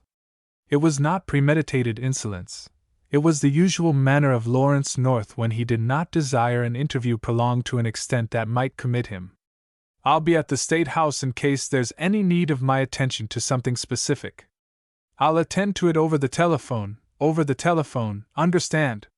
The diversion on the stairs had attracted a considerable audience, and produced a result that interfered further with Stuart's immediate social plans. Senator Corson came across the reception hall, beckoning amiably, and the three descended obediently. "Stuart, before you get too deep into the festivities with the girls, I want you to have a bit of a chat with Mr. Daunt. We arranged it, you know." "But Stuart isn't up here to attend to business, father," protested the daughter, with a warmth that the subject of the controversy welcomed with a smile of gratitude. "There is an urgent reason why Mr. Daunt should have a few words with Stuart tonight, before the legislature assembles." The senator assumed an air of mock autocratic dignity. "I command the obedience of my daughter." He saw the banker approaching. "I call on you, sir, to put down rebellion in your own family. These daughters of ours propose to spirit away this young gentleman. I'll keep you from the merrymaking only a few moments, Mayor Morrison," apologized Daunt. "But I feel that it is quite essential for us to get together on that matter we mentioned in the forenoon. I'm sure that only a few words will put us thoroughly en rapport." Mrs. Stanton lifted her eyebrows. "That phrase means that father will do the talking, Mr. Mayor. I recommend that you go along with him. You won't have to do a thing except listen. You can come later and dance with us with all your energy unimpaired." "Yes," urged Lana. "The waltzes will be waiting. Use my den, Daunt. If I can get away from my gang here, I'll run in on you," stated the senator. He smacked his palm on Stuart's shoulder. "I know you always put business ahead of pleasure, though it may be hard to do it in this case, my boy. But after you and my friend Daunt get matters all tied up snug, you won't have a thing to do for the rest of the night but enjoy yourself and be nice to the girls. Not another thing, Stuart." Ate a rod and pickle. With great promptitude Attorney Dispose fastened upon Blanchard, of the Conewin, the moment the latter left the company of Mayor Morrison on the arrival of the twain at the Corson mansion, and Mr. Blanchard seemed alertly willing to break off his companionship with the passenger he had brought in his limousine. "What's that bullheaded fool been stirring up downtown?" demanded Dispose when he had Blanchard safely to himself in a corner. "Have you heard something about it? I was called on the phone a few minutes ago." "Who called you?" "No matter. But hold on, Blanchard. I may as well tell you that I'm using a part of our fund to have Morrison shadowed. I suppose the reason you went along was to get a line on him. But it was imprudent. It looked like lending your countenance." Blanchard explained sullenly why he did accompany Morrison to the meeting. "Well, I'm glad you were there and heard him inflaming the mob," admitted the syndicate's lobbyist and lawyer. "I want to have Senator Corson fully informed on the point, and it will come better from you than from a paid detective. Give it to Corson, and give it to him strong." "I don't know that I can justly say that he was inflaming the mob," demurred Blanchard. "But you've got to say it. You must make it appear that way. Blanchard, it has come to a clinch, and we must smash Morrison's credit in every direction. I didn't realize till today that he is out to blow up the whole works." Didn't he preach to you on the text of that infernal people-partner notion of his? Yes. He's crazy. The people own the moon, if you want to put it that way. But they can't do anything sensible with it, any more than they can with ownership of the state's water power. The Conewan magnate exhibited bewilderment. Dispose I'm a businessman. I suppose you lawyers go to work in a different way than we do in business. But as I have read the propaganda you're putting out, as I understand it, you are shouting for the people's rights too. I am. Strongly. Right out open. I even preached on people's rights to Morrison this very day, and looked him right in that canny Scotch eye of his while I preached. I like to keep in good practice. Then why is Morrison so dangerous, if he's only doing what you do? Inquired the businessman, with an artlessness that the attorney greeted with an oath. Because the infernal ramrod means what he says, Blanchard. But if you don't mean it, if you have put yourself on record, and if you're obliged to step up and honor the draft you've sanctioned, what's going to happen in the showdown? Attorney Dispose moderated his mordancy and became tolerantly patient in enlightening the ignorance of one of his employers. The people are hungry for some kind of fodder in this water power proposition. I've been telling all you power owners so. We'll have to admit it, Blanchard. The time is played out when you can drive the people in this country. You've got to be a nice, kind shepherd and get their confidence and lead 'em. I'm a shepherd. See? He patted himself on the breast. There are 2 cribs. You'll have to name 'em to me, Dispose. I'm apt to be pretty dull outside of matters in my own line. I guess I'd do better to designate the chaps who are managing the cribs. The 2 men were in a window embrasure. Dispose pointed to one side of the niche. Over there, behold Morrison and his storage and power crowd, made up of pig-headed engineers and scientific experts who are thinking only of how much power can be developed for the people as proprietors. Over here, the Public Utilities Commission made up of safe men, judiciously appointed, tractable in politics, consistently on the side of vested interests, and right on the job to see to it that the state keeps its contracts with capital. I propose to be something of a shepherd and lead the people to the public utilities crib. And I'm going to show folks that they'll be eating poison ivy out of the Morrison crib, even if I have to put the poison ivy in there myself. This is no time to be squeamish, Blanchard. You've got to do your part in nailing a disturber like Morrison to the cross. Speak like a businessman and say that he is dangerous in good business. We've got a governor who is safe. We've got to have a legislature that will see to it that the committees are all right. And that's why we're standing no monkey business from any mob up on Capitol Hill tonight. Down at that hall, so my man told me, Morrison talked as if he's going to take hold and run the state. Didn't he? Well, one might draw some such conclusions, I suppose, by stretching his words.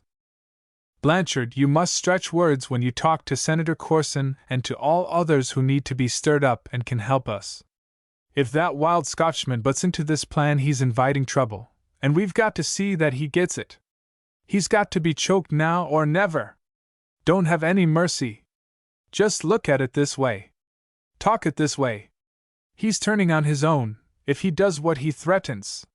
He played the sneak, he, a mill owner, getting on to that commission. And he proposes to shove in a report that will smother development by outside capital. Play up the reason for his interest in the thing along that line. A hog for himself. It's easy to turn public sentiment by the right kind of talk. If I really start out to go the limit, I can have him tarred and feathered as a chief conspirator, rigging a scheme to have our big industries knocked in the head. Dispose spoke low, but his tone conveyed the malice and the menace of a man who had been nursing a grudge for a long time. 2 years ago his newspaper letters and his rant killed that consolidated project, and I had a contingent fee of $50,000 at stake. As it was, I got only a little old regular lobby fee and my expense money. And the power hasn't been developed by the infernal, dear, protected people, has it? He sneered. If the consolidated folks had been let alone and given their franchise, we'd now be marketing over our high-tension wires 2 millions of horsepower in big centers 200 or 300 miles from this state. Well, I'm not so awfully strong, myself, for making a mere power station of our own state, and letting outsiders ship our juice over the border. But you ought to be devilish strong against a man who is proposing to have the state break existing contracts, take back power rights and franchises, and make you simply a lessee of what you already own. You've got yours. Give the outsiders a show. It's all snarled up together, Blanchard, and you've got to kill him and his crowd and their whole mushy, socialistic scheme and eliminate him from the proposition. Then we can go ahead and do something sensible in this state, affirmed Mr. Dispose, with the lustful ardor of one who foresaw the possibility of eliminating, also, the hateful word contingent, in the case of fees. But businessman Blanchard was displaying symptoms of worriment. The lawyer viewed with concern this evidence of backsliding, but his attention was suddenly diverted from his companion. Then Dispose nudged Blanchard and directed the latter's gaze by a thumb jerk. They saw Morrison hurry up the stairs to greet Lana Corson when she appeared with her house guest. The attorney seemed to be vastly interested in the scene. "I don't mean to scare you," went on Dispose, his manner milder. "I'm not planning to commit murder or steal a state. It's Morrison right now. He's the one we're after.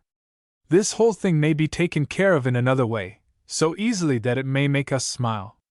I've been keeping my eyes open, Blanchard, ears too. Did you see Morrison rush to the senator's daughter? A fellow can work himself into a terrible state of worry over the dear, unprotected people, when he has nothing else better to take up his mind. But after a Scotchman goes crazy over a girl, well, when the whole of 'em hold poet Bobby Burns up as the type of their race, they know what they're talking about.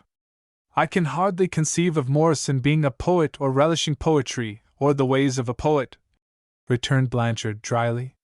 "And he probably has never read a line of it in his whole life," agreed Dispose.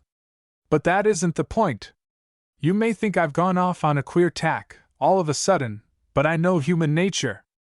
That girl is back here with a slick young fellow, and he's the pepper in a certain mess of Scotch broth that has been heated up all over again, if I'm any guesser. That girl has been living in Washington, Blanchard. It's a great school. I've been watching her shake hands. You saw her just now when she shook with our friend, the mayor. That girl isn't down here on this trip simply to see whether the caretakers have been looking after the Corson mansion in good shape," opined the cynical Mr. Dispose, having excellent personal reasons to distrust everybody else in the matter of motives. "That sort of a trick is beneath Senator Corson and his daughter." "Well," drawled the lawyer, "that all depends how closely he and Silas Daunt are tied up in a common interest in this water power question and other matters. I suspect everybody in this world. I go on that principle. It eases my mind about slipping something over on the other fellow when I get the chance. I'm talking out pretty frankly, Blanchard, to a man who has his money in the syndicate pool, as you have. But I play square with the crowd I take money from, so long's I'm with them. The fee makes me yours to command, heart and soul. There's some one thing, that can control every man, according to his tastes. Stuart Morrison can be controlled right now by that black-eyed Corson girl more effectually than he can by any other person or consideration on God's earth. I've known him ever since he was a boy.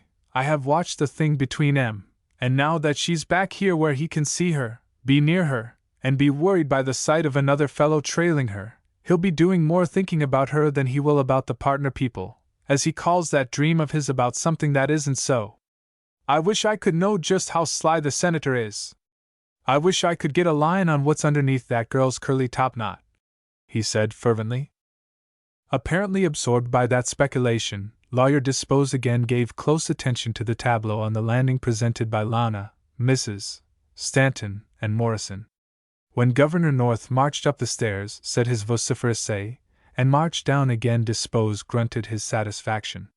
"That's the talk, old boy. Show him where he gets off." The manner in which Senator Corson handed Morrison over to Silas Daunt elicited further commendation from the lawyer. "He's being pulled into camp smoothly and scientifically, Blanchard.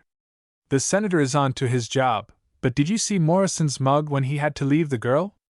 I'll admit that it's the first time I ever saw him make up a face when he was called on to tend to business. The senator is a wise old bird. He knows human nature down to the ground. He's got the right kind of a daughter to help him, and he's making her useful. It's a case of shutting Morrison's mouth, and Corson is hep to the right play. I don't think the senator needs any advice from us, but a little of the proper kind of information about Morrison's latest damn foolishness will make Corson understand that he needs to put some hot pep as well as sugar into his politeness. We'll get to him as soon as we can. Make it strong, Blanchard, make it strong! As soon as opportunity offered, Blanchard did make it strong. He was harboring a pretty large-sized grudge of his own in the case of Morrison, and it was easy to put malice into the report he gave the senator. But hold on, protested Corson. You're making Stewart out to be a radical as red as any of them.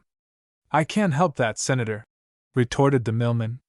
He dragged me down to his cursed meeting over my protest, and he made a speech that put himself in hand and glove with M. Corson pursed his lips and displayed the concern of a friend who had heard bad news regarding a favorite. I always found the boy a bit inclined to mix high-flown notions in with the business practicality of his family. But I didn't realize that he was going so far wrong in his theories. That's the danger in permitting even one unsound doctrine to get into a level-headed chap's apple basket, gentlemen. First thing you know, it has affected all the fruit. I'm glad you told me. I'm not surprised that your arguments have had no effect, Dispose. He's naturally headstrong. Do you know, these fellows with poetic, chivalrous natures are hard boys to bring to reason in certain practical matters? I was just telling Dispose that I never saw much poetry sentiment in Stuart Morrison, affirmed the millman. Senator Corson's condescending smile assured Mr. Blanchard that he was all wrong. He was much in our family as a boy. Very sentimental if approached from the right angle. Very! And I think this is a matter to be handled wholly by Stuart's closest friends. Sentiment has led him off on a wrong slant. He'll only fight harder if he's tackled by a man like you, Dispose. That's the style of him. But in his case, sentiment can be guided by sentiment. And all for his best good. He mustn't run wild in this folly. I believe there's no one who can approach him with more tact than my daughter Lana. Dispose found an opportunity to dig his thumb suggestively into Blanchard's side. They have been extremely good friends, I believe, in boy and girl fashion. Between us three old townsmen, I'll go as far as to say they were very much interested in each other. But in the case of both of them, their horizons are naturally wider these days. However, first love affairs, even if rather silly, are often the basis for really sensible and enduring friendships. And friendship must handle this thing. We'll leave it to Lana. I'll speak to her.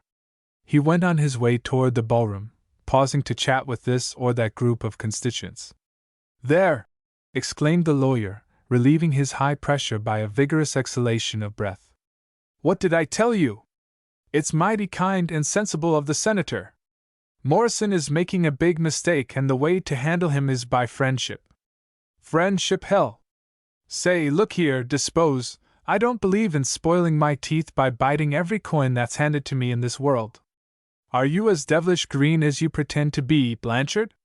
If you had ever hung around in Washington as I have, you'd have wisdom teeth growing so fast that they'd keep your jaws propped open like a country yap's unless you kept 'em filed by biting all the coin of con. Now I know what's in the senator's dome, and what's under his girl's topknot. But let's not argue about that. Let's take a look at the probabilities in regard to the water power matter. That's of more importance just now. I doubt that even friendship," he dwelt satirically on the word, "can shut Morrison up on the storage report that he will shove into the legislature. But we're going to have safe committees this year, thanks to the election laws and guns, and that report will be pocketed. Then if Morrison keeps still about making the dear people millionaires by having 'em peddle their puddles to the highest bidders, capital can go ahead and do business in this state. I think his mouth is going to be effectively shut. The right operators are on the job." Dispose took a peep at his watch. Time slipped by while we were waiting to get at Corson. Daunt has had half an hour for laying down the law to Morrison. And Daunt can do a whole lot of business in half an hour. He'll only stir up Morrison's infernal scrapping spirit by laying down the law," objected Blanchard, sourly. Dispose took both of the millman's coat lapels in his clutch. "He'll lay down in front of Morrison the prospect of the profits to be made by the deal that is proposed. And if you had ever heard Silas Daunt talk profits as a promoter, you would reckon just as I'm reckoning, Blanchard, to see our Scotch friend come out of that conference walking like the man who broke the bank at Monte Carlo, instead of bobbing around a straddle of that damnation hobby goat of his. Daunt can talk money in the same tone that a holy roller revivalist talks religion, Blanchard. And he makes converts, he sure does. A moment later the mayor of Marion strode across the reception hall. Lawyer Dispose, giving critical attention, was not ready to affirm that Morrison's gait was that of a man who had broken a bank. But the manner in which he marched, shoulders back and chin up, and the dabs of color on his cheeks, would have suggested to a particularly observant person that the mayor had broken something. He pushed past those who addressed him and went on toward the ballroom, staring straight ahead. The music was pulsing in the ballroom. He seemed to be thoroughly entranced by the strains. At any rate, he was attending strictly to the business of going somewhere. He passed Senator Corson, who was returning to the reception hall. The mayor gave his host only a nod, while the senator stood and gazed at the precipitate young man. Banker Daunt, following on Morrison's trail, arrived in front of Corson. Lawyer Dispose stepped from the window embrasure to get a good view and was not at all reassured by Daunt's looks. The banker displayed none of the symptoms of a victor. There was more of choler than complacency in his air. He hooked his arm inside the senator's elbow, and they went away together. Blanchard, said the lawyer, after a period of pondering, that infernal Scotch idiot says that he isn't interested in politics, and now he seems to have put promoting in the same class. Our hope is that he's interested in something else. Suppose we stroll along and see just how much interested he is. By the time they reached the ballroom, Morrison was waltzing with Lana. He was distinctly another person from that tense, saturnine, defiant, brusque person who strode through the reception hall. He was radiantly and boyishly happy. He was clasping the girl tenderly. He directed her steps in a small circle outside the throng of dancers, and waltzed as slowly as the tempo would allow. He was talking earnestly. Look at him! There you have it! Whispered Dispose, recovering his confidence. Every man has his price, but it's a mistake to think that the price must always be counted down in cash. Daunt didn't act as if he had captured our friend. He's dancing to a girl's tune now. Corson will whistle a jig when he gets ready, and Morrison will dance to that tune too. 9, making it a square break. In the privacy of Senator Corson's study, Mr. Daunt had allowed himself to raise his voice and express some decided opinions by the way of venting his emotions. In his heat, he disregarded the amenities that should govern a guest in the presence of his host. In fact, Mr. Daunt asserted that the host was partly responsible for the awkward position in which Mr. Daunt found himself.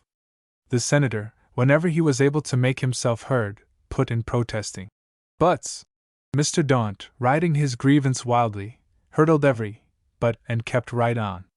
Confound it, Corson, I accepted him as your friend, as your guest, as a gentleman under the roof of a mutual friend. Most of all, I accepted him as a safe and sane business man. I talked to him as I would to the gentlemen who put their feet under my table. I know how to be cautious in the case of men I meet in places of business. But you bring this man to your house and you put me next to him with the assurance that he is all right, and I go ahead with him on that basis. I was perfectly and entirely honest with him. I disregarded all the rules that govern me in ordinary business offices. The banker added, too excited to appreciate the grim humor flashed by the flint and the steel of his last, juxtaposed sentences. You say you told him all your plans in full? Suggested Corson, referring to the outburst with which Daunt began his arraignment of the situation. Of course I told him. You gave me no warning. I dealt with him, gentleman with gentleman, under your roof. I didn't think it was necessary to counsel a man like you about the ordinary prudence required in all business matters. I had his word in his own office that he was heartily with me. You told me he was as square as a brick when it came to his word. I went on that basis, Corson. I'm sorry, admitted the senator. I thought I knew Stuart through and through. But I haven't been keeping in touch as closely as I ought. I have heard things this evening. He hesitated. You have heard things, and still you allowed me to go on and empty my basket in front of him? I heard him only after you were closeted here with him, Daunt. And I can't believe it's as bad as it has been represented to me. And even as it stands, I think I know how to handle him. I have already taken steps to that end. How? Please accept my say-so for the time being, Daunt. It isn't a matter to be canvassed between us. I suppose you learn that sort of reticence in politics, even in the case of a friend, Corson, growled the banker. I wish I had taken a few lessons from you before talking with one of your friends this evening. Was it necessary for you to do so much talking before you got a line on his opinions? Confound it, Corson, with that face of his, with that candor in his countenance, he looks as good and reliable as a certified check, and in addition I had your endorsement of him. I felt that I had a right to endorse him. The senator showed spirit. Daunt, I don't like to hear you condemn Stuart Morrison so utterly. Not utterly. He has qualities of excellence. For instance, he's a damnation fine listener, stated the disgusted banker. But he couldn't have thrown down your whole proposition, he couldn't have done that, after the prospects you held out to him, as you outlined them to me when we first discussed the matter, Corson insisted. Morrison has a good business head on him. He comes of business stock. He has made a big success of his mill. He must be on the watch for more opportunities. All of us are. Well, here was the offer I made to him, seeing that he is a friend of yours, said Banker Daunt, dilating his nostrils when he dwelt on the word friend. I offered to double his own appraisal of his properties when we pay him in the preferred stock of the consolidation. I told him that he would receive, like the others, an equal amount of common stock for a bonus. I assured him that we would be able to pay dividends on the common. And he asked me particularly if I was certain that dividends would be paid on the common. I gave him that assurance as a financier who knows his card. Daunt had been attempting to curb his passion and talk in a businessman's tone while on the matter of figures. But he abandoned the struggle to keep calm. He cracked his knuckles on the table and shouted. But do you know, can you imagine what he said after I had twice assured him as to those dividends on common, replying to his repeated questions? Can you? No, admitted Corson, having reason to be considerably uncertain in regard to Stuart Morrison's newly developed notions about affairs in general. He told me I ought to be ashamed of myself, then he pulled out his watch and apologized for monopolizing me so long on a gay evening, hoped I was enjoying it, and said he must hurry away and dance with Miss Corson. What did he mean by saying that I ought to be ashamed of myself? What did he mean by that gratuitous insult to a man who had made him a generous proposition in straight business, to a guest under your roof, Senator Corson? By gad! I'll find out what it means, snapped the senator, pricked in his pride and in his sense of responsibility as a go-between. He pushed a button in the row on his study table. This new job as mayor seems to be playing some sort of a devil's trick with Stuart. I'll admit, Daunt, that I didn't relish some of the priggish preachment on politics mouthed by him in his office when we were there. But I didn't pay much attention, any more than I did to his exaggerated flourish in the way he attended to city business. The new brooms. You know. Yes, I know. The banker was sardonic. I could overlook his display of importance when he neglected gentlemen in order to parade his tuppenny mayor's business. I paid no attention to his vaporings on the water question. I've heard plenty of franchise owners talk that way for effect. He's an especially avaricious Scot, isn't he? Confound him! How much more shall I offer him? I'll admit that Stuart seems to be different these days in some respects, but unless he has made a clean change of all his nature in this shift of some of his ideas, you'd better not offer him any more, warned the senator. I never detected any for sale sign on him. The senator's secretary stepped into the study. Find Mayor Morrison in the ballroom and tell him I want to see him here. Corson, you're a United States senator, proceeded the banker when the man had departed. And your position enables you to take a broad view of business in general. But naturally you're for your own state first of all. Certainly. Loyally so. I think you thoroughly understand my play for consolidated development of the water power here. Every single unit should be put at work for the good of the country. Isn't that so? Yes, decidedly. To set up such arbitrary boundaries as state lines in these matters of development is a narrow and selfish policy, insisted Daunt. It would be like the coal states refusing to sell their surplus to the country at large. If this Morrison proposes to play the bigoted demagogue in the matter, exciting the people to attempt impractical control that will paralyze the whole proposition, he must be stepped on. You can show due regard for the honor and the prosperity of your own state, but as a statesman, working for the general welfare of the country at large, you've got to take a broader view than his. I do. I can make Stuart understand. Daunt paced up and down the room, easing his turgid neck against a damp collar. The senator pondered. The secretary, after a time, tapped and entered. Mayor Morrison is not in the ballroom, sir. And I could not find him. You should have inquired of Miss Corson. I could not find Miss Corson. The senator started for the door. He turned and went back to Daunt. It's all right. I gave her a bit of a commission. It's in regard to Morrison. She seems to be attending to it faithfully. Be easy. I'll bring him. The father went straight to the library. He knew the resources of his own mansion in the matter of nooks for a tete-a-tete interview. Now he was particularly assisted by remembrance of Stuart's habits in the old days. He found his daughter and the mayor of Marion cozily ensconced among the cushions of a deep window seat. Stuart was listening intently to the girl, his chin on his knuckles, his elbow propped on his knee. His forehead was puckered. He was gazing at her with intense seriousness. Senator Corson, warned the girl. We are in executive session. I see. I understand. But I need Stuart urgently for a few moments. I surrendered him willingly a little while ago. But this conference must not be interrupted, sir. Certainly not, Senator Corson, asserted Stuart, with a decisive snap in his tone. We have a great deal of ground to go over. I'll allow you plenty of time, but a little later. There's a small matter to be set straight. 'Twill take but a few moments. It's undoubtedly either business or politics, sir, declared Lana, with a fine assumption of parliamentary dignity. But I have the floor for concerns of my own, and I'll not cede any of my time. It is hardly business or politics, returned the senator gravely. It concerns a matter of courtesy between guests in my home, and I'm anxious to have the thing straightened out at once. I beg of you, Stuart. The mayor rose promptly. I suppose I must consider it a question of privilege and yield, consented Lana, still carrying on her little play of procedure. But do I have your solemn promise, Senator Corson, that this gentleman will be returned to me by you at the earliest possible moment? I promise.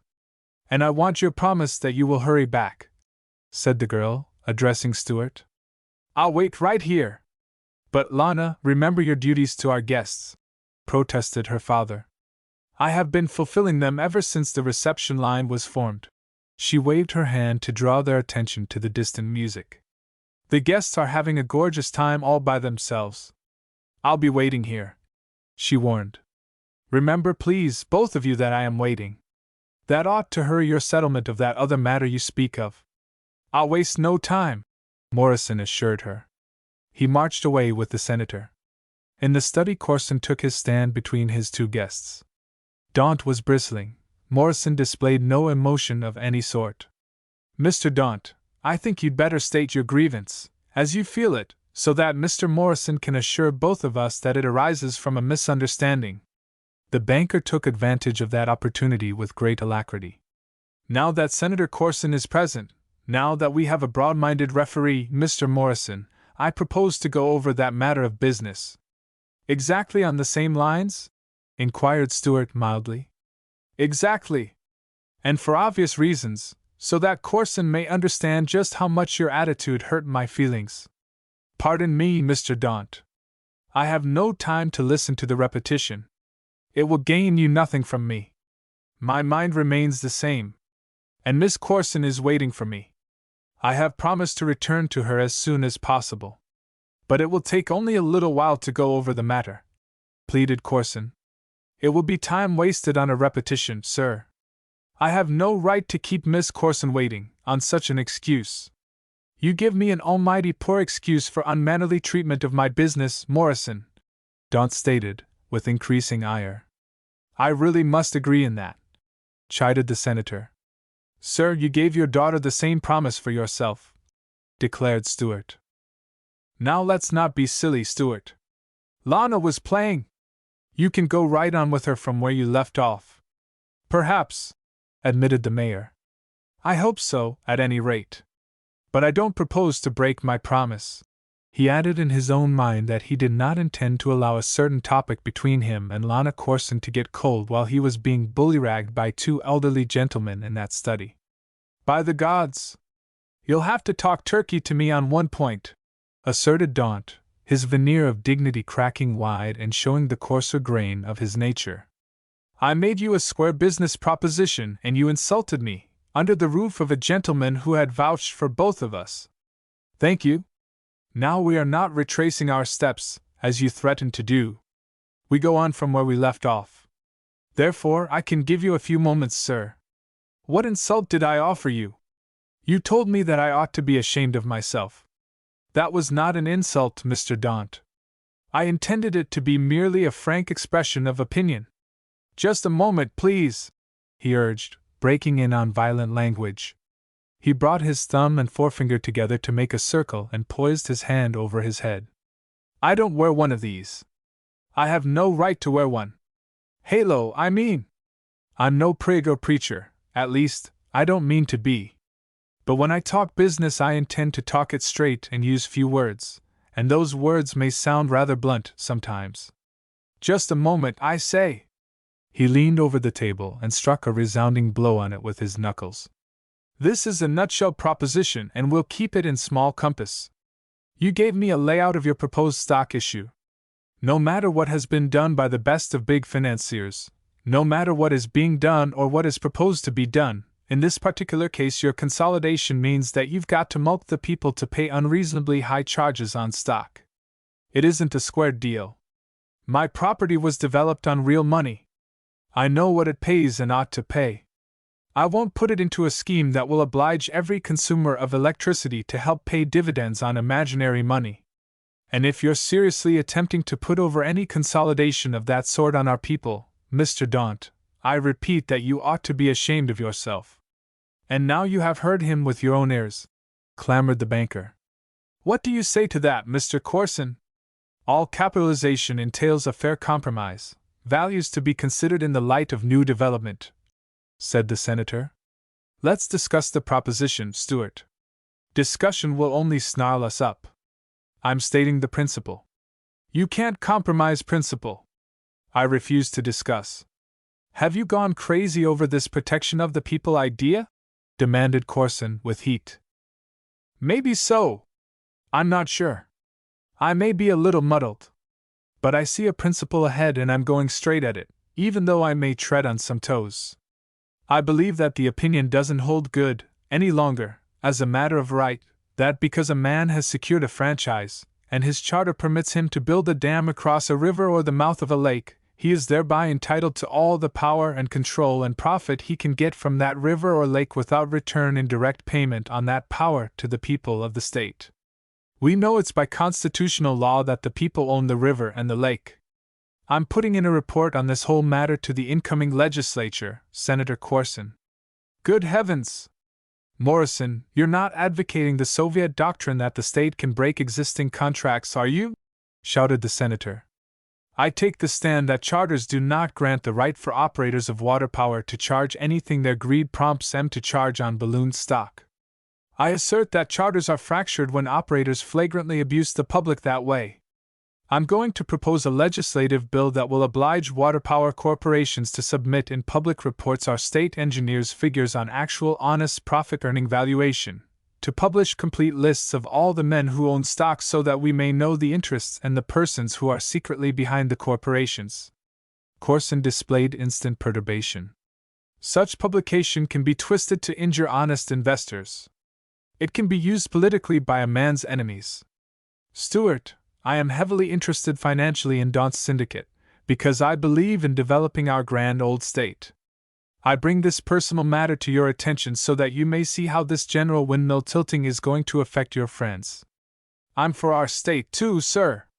And I'll mention a personal matter that's close to me, seeing that you have broached the subject. St. Ronan's Mill is responsible for more than 200 good homes in the city of Marion, built, owned, and occupied by our workers. And in order to clean up $1 million profit for myself, I don't propose to go into a syndicate that may decide to ship power out of this state and empty those homes. You are leaping at insane conclusions, roared Daunt. He shook his finger under Morrison's nose. I'll admit that I have arrived at some rather extreme conclusions, sir, admitted Stuart, putting his threatened nose a little nearer Daunt's finger. I base the conclusions on your own statement to me that you propose to make my syndicate holdings more valuable by a legislative measure that would permit the consolidation to take over poles and wires of existing companies or else run wires into communities in case the existing companies would not sell. That's only the basic principle of business competition for the good of the consuming public. Competition is the demand, the right of the people, declared Daunt. I'm a bit skeptical, still basing my opinion on your own statements as to common stock dividends, as to the price per kilowatt after competitors shall have been sandbagged according to that legislative measure, drawled the mayor. He turned to the senator. You see, sir, your guest and myself are still a good ways apart in our business ideas. We'll drop business, drop it right where it is, said the senator curtly. Mr. Daunt has tried to meet you more than halfway in business, in my house, taking my endorsement of you. When I recommended you, I was not aware that you had been making radical speeches to a downtown mob. I am shocked by the change in you, Stuart. Have you any explanation to give me? I'm afraid it would take too long to go over it now in a way to make you understand, sir. I don't want to spoil my case by leaving you half-informed. Mr. Daunt and I have reached an understanding. Pardon me, but I insist that I must keep my promise to Miss Corson. The father did not welcome that announcement. I trust that the understanding you mention includes the obligation to forget all that Mr. Daunt has said under my roof this evening. I have never betrayed confidences in my personal relations with any man, Senator Corson, returned Morrison. Then your honor naturally suggests your course in this peculiar situation. Let's not stop to split hairs of honor. What do you expect me to do? Demanded Morrison, brusquely businesslike. I'll tell you what I expect, volunteered Daunt. You have possession of facts. I did not solicit them, sir. I was practically forced into an interview with you when I much rather would have been enjoying myself in the ballroom. Nevertheless, you have the facts. Under the circumstances, you have no right to them. I expect you to show a gentleman's consideration and keep carefully away from my affairs. I also must ask that much, as your mutual host, put in Corson. Gentlemen, declared Stuart, setting back his shoulders. By allowing myself to stretch what you term honor to that fine point, I would be held up in a campaign I have started, prevented from going on with my work, simply because Mr. Silas Daunt is among the men I'm fighting. I'm exactly where I was before Mr. Daunt talked to me. I propose to lick a water power monopoly in this state if it's in my humble power to do it. If you stay in that crowd, Mr. Daunt, you've got to take your chances along with the rest of them. Stuart, your position is outrageous, blazed Corson. You're not only throwing away a wonderful business opportunity on lines wholly approved by general usage, simply to indulge an impractical whim for which you'll get no thanks, taking a nonsensical stand for a mere dream in the way of public ownership, but you're insulting me, myself, by the inference that may be drawn. I don't understand, sir. Well, then, understand, said the senator, carried far by his indignation. You know how I made my fortune. I do. Was I not justified in buying in all the public timberlands at the going price? Yes, seeing that the people of the state were fools enough to stay asleep and let lands go for $1 or so an acre, lands today worth thousands of dollars an acre for the timber on M. I paid the price that was asked. That's as far as a businessman is expected to go. Certainly, Senator. I'm glad for you. But I repeat, the people were asleep. Now I'm going to wake 'em up to guard their last great heritage, the water power that they still own. I'll keep 'em awake, if I've got strength enough in this arm to keep on drumming and breath enough to keep the old trumpet sounding. The corporations in this state are organized, they will protect their charters, they will make you let go of your wild scheme, bellowed the banker. By the jumped-up Jehoshaphat, they will make you let go, Morrison. By the great. Hush! Pleaded their host. They can hear outside. No profanity. Stuart had started toward the door. He paused for a moment when he had his hand on the knob. We will not let go, he said calmly. We won't let go, and this is not profanity, Senator Corson. We won't let go of as much as one damn sight. XA Senator sizes up a foe. After Stuart had closed the door behind himself, Senator Corson rose hastily. For a few moments he surveyed the panels of the oaken portal with the intentness of one who was studying a problem on a printed page. Then, plainly, his thoughts went traveling beyond the closed door. But he appeared to be receiving no satisfaction from his scrutiny or from his thoughts. He scowled and muttered. He stared into the palms of his soiled gloves. The suggestion they offered did not improve his temper. He ripped them from his hands. What the mischief ails them down here? They're all more or less slippery, Daunt. I've been sensing it all the evening. I feel as if I'd been handling eels. Banker Daunt was calming himself by a patrol of the room. I can view matters like a statesman when I'm in the Senate chamber, Corson asserted. But down here at home these days I can't see the forest on account of the trees. I don't know what tree to climb first, Daunt, I swear I don't. What with North getting the party into this scrape it's in, and playing his sharp politics, and this power question fight and… He gazed at the door again. It now suggested a definite course of procedure, apparently. He crumpled his gloves into a ball and threw them on the table. There was a hint in that action. The senator was showing his determination to handle matters without gloves for the rest of the evening. There's one thing about it, Daunt. A man can't do his best in public concerns till he has freed his mind of his private troubles. You wait here. I'll be right back. Where are you going, Senator? I'm going to regain my self-respect. I'm going to assert myself as master of my own home. I'm going to tell Stuart Morrison that I have business with him, and that I'll attend to it in a strictly business office later, where he can insult my friends and abuse my hospitality. Wait a minute! I've had an acute attack of it, too, this evening, the same ailment, but I'm getting over it. Don't lose your head and your temper, both at the same time. You're not in the right trim just now to go against that bullhead. Let's estimate him squarely. That's always my plan in business. Mr. Daunt plucked a cigar from a box on the table and lighted up leisurely, soothing himself into a matter-of-fact mood. Corson waited with impatience, but his politician's caution began to tug on the bits, moderating the rush of his passion, and he took a cigar for himself. Outside of this petty mayor business, does Morrison cut any figure, have any special power in state politics? The banker asked. Not a particle, not as a politician. He doesn't know the ABCs of the game. How much influence can he wield as an agitator, as he threatens to become? Corson's declaration was less emphatic. We're conservative, the mass of us, in these parts. Starting trouble isn't wielding influence, Daunt. He'll be going up against the political machine that has always handled this state safely and sanely, and we know what to do with troublemakers. This communistic stand of his certainly discredits him with the corporations, also. Dispose has been doing good work, and practically all of them have come over to the consolidated camp. Of course, Morrison is antagonizing the banking interests too. Is he a heavy borrower? He doesn't borrow. He works on his own capital. St. Ronan's is free and clear, admitted the senator crossly. That's too bad. Calling loans is always effective in improving a radical's opinions. Then this friend, whom you have held up to me as so important in our plans. I did consider him important, Daunt. I do now. I know him. I have seen him go after things, ever since he was a boy.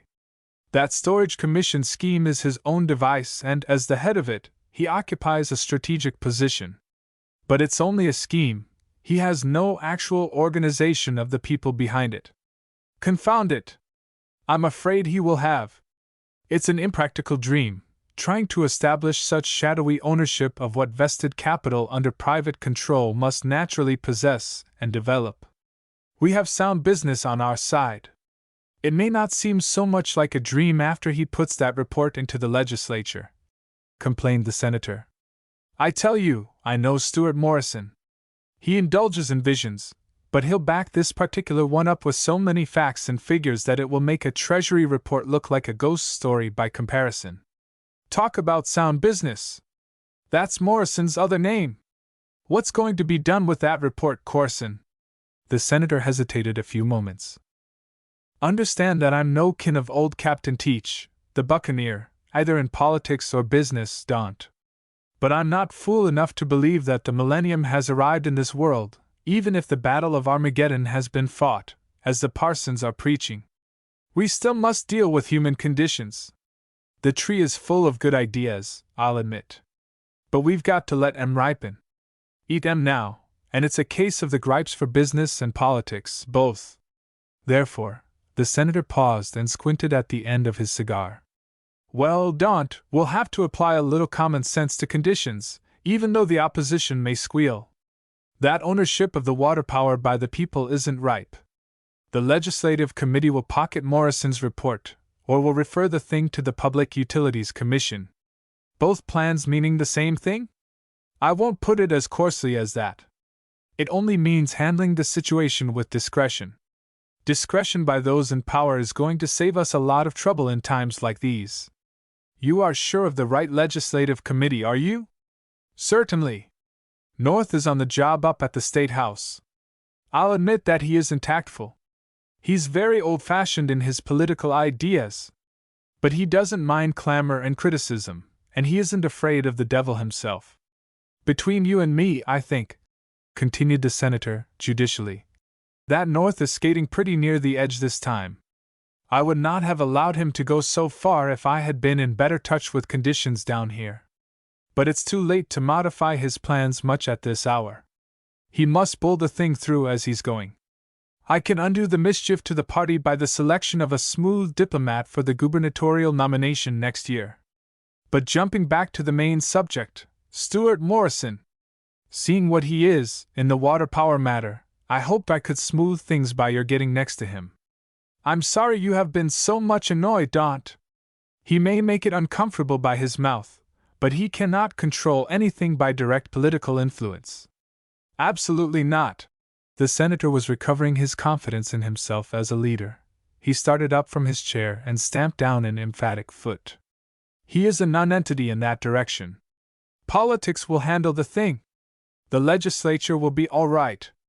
The situation on Capitol Hill is safe. However, I think I'll pass a word or two with North.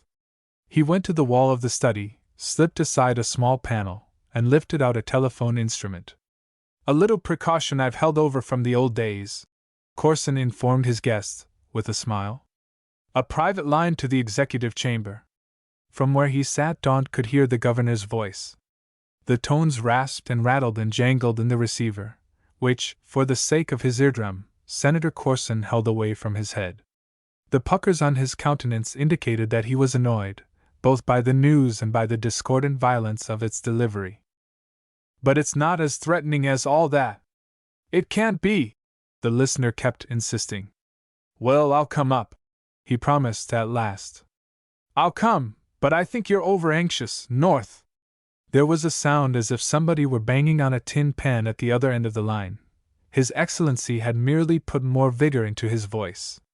I'm quite sure that he's still here, in my house, Corson replied. Yes, I certainly will. He hung up. You seem to think, Daunt, that I didn't have a good and a sufficient reason for saying a few words to Morrison when I started to hunt him up a few minutes ago. However, this time you'll have to excuse me. I'm going to him. But you're not intending to make him of any especial importance in affairs, are you? You said he could be ignored. Yes. But I don't propose to ignore his efforts to stir up the mob spirit in a city of which he happens to be mayor. He has been up to that mischief. I have heard straight reports from various sources this evening. The governor has been posted, and he is very emphatic on the point. Corson rubbed the ear that was still reminding him of that emphasis. That's the trouble with men like Morrison, when they begin to talk people's rights these days, Senator. They go up in the air and jump all the way over into Bolshevism. I'm sorry now because I counseled you to smooth your temper. Go at him. I'll sit here and finish my smoke. At the head of the broad staircase, Senator Corson came upon Mrs.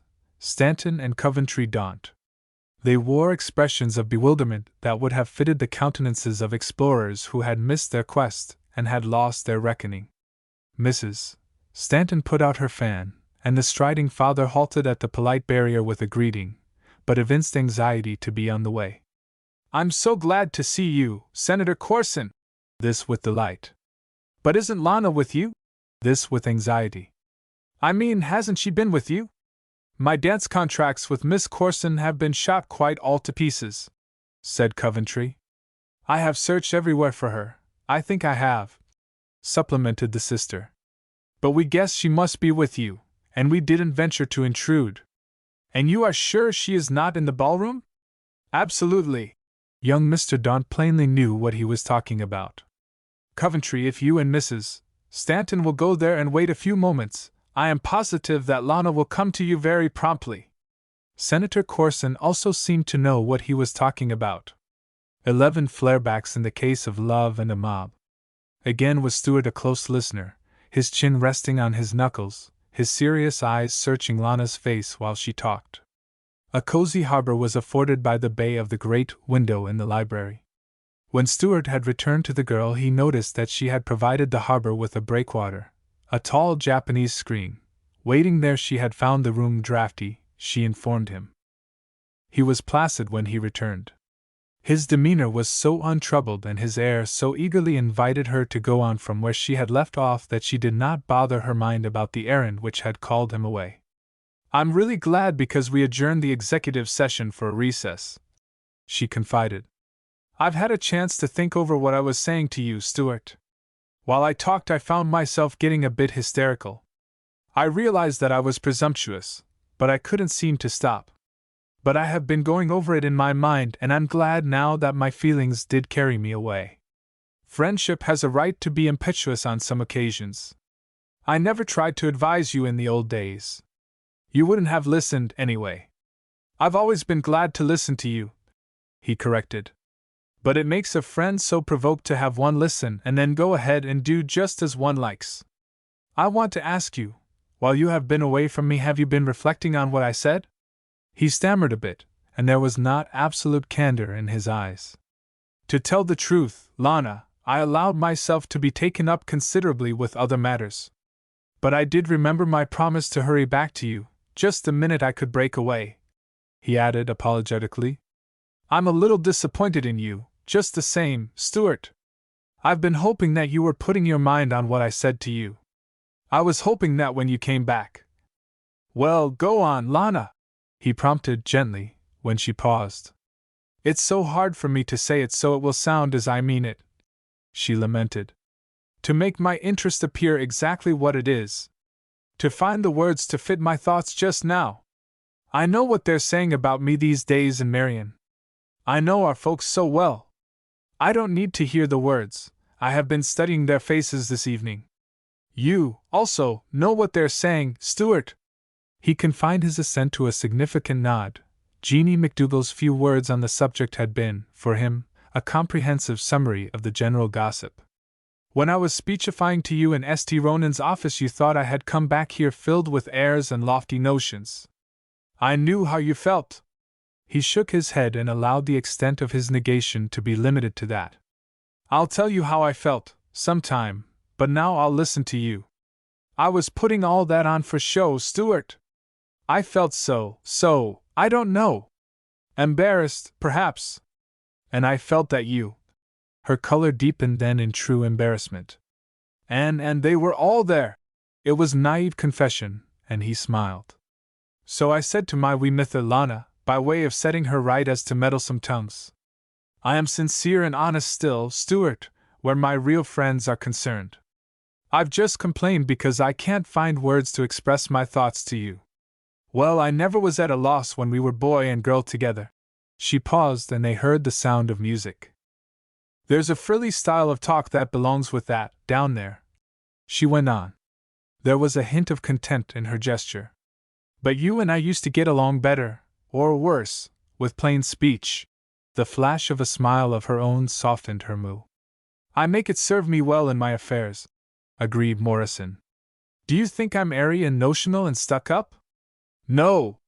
Do you think I'm posing as a know-it-all because I have been about in the world and have seen and heard? No. But you do think I'm broader and wiser and more open-minded and have better judgment on matters in general than I had when I was penned up here in Marion, don't you? Yes. Stuart, you're not helping me much, staring at me and popping those no's and yeses at me. You make me feel like, but honestly, I'm not. I don't intend to seem like that. Eh? Why, like an opinionated lecturer, laying down the law of conduct to you. I don't mean to do all the talking. You'd better, Lana, for the present, he advised seriously. If you have something to say to me, take care and not let me get started on what I want to say to you. She flushed. She drew away from him slightly. In her apprehensiveness, she hurried on for her own protection. I hoped you were coming back just now, Stuart, and put out your hand to me as your friend, a good pal who had given sensible advice, and say to me, Lana, you have used your wits to good advantage while you have been out and about in the world, and your suggestions to me are all right. Aren't you going to say so, Stuart?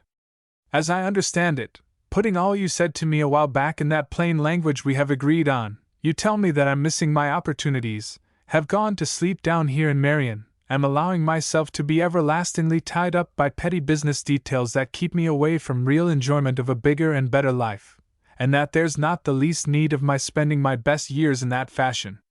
You state it bluntly, but that is the gist of it. Yes, I was blunt. I'm going to be even more blunt. What do I get out of this prospective, bigger life, Lana? He drew a deep breath. Do I get you? Stuart, hush! Wait. He had spread his hands to her appealingly. I am talking to you as your friend. I'm talking of your business, your outlook. I must say something further to you. He set as firm a grip on his emotions as he had on his anger earlier in the evening when Krylovensky's hand had dealt him a blow. Her demeanor had thrust him away effectually. The fire died in his eyes.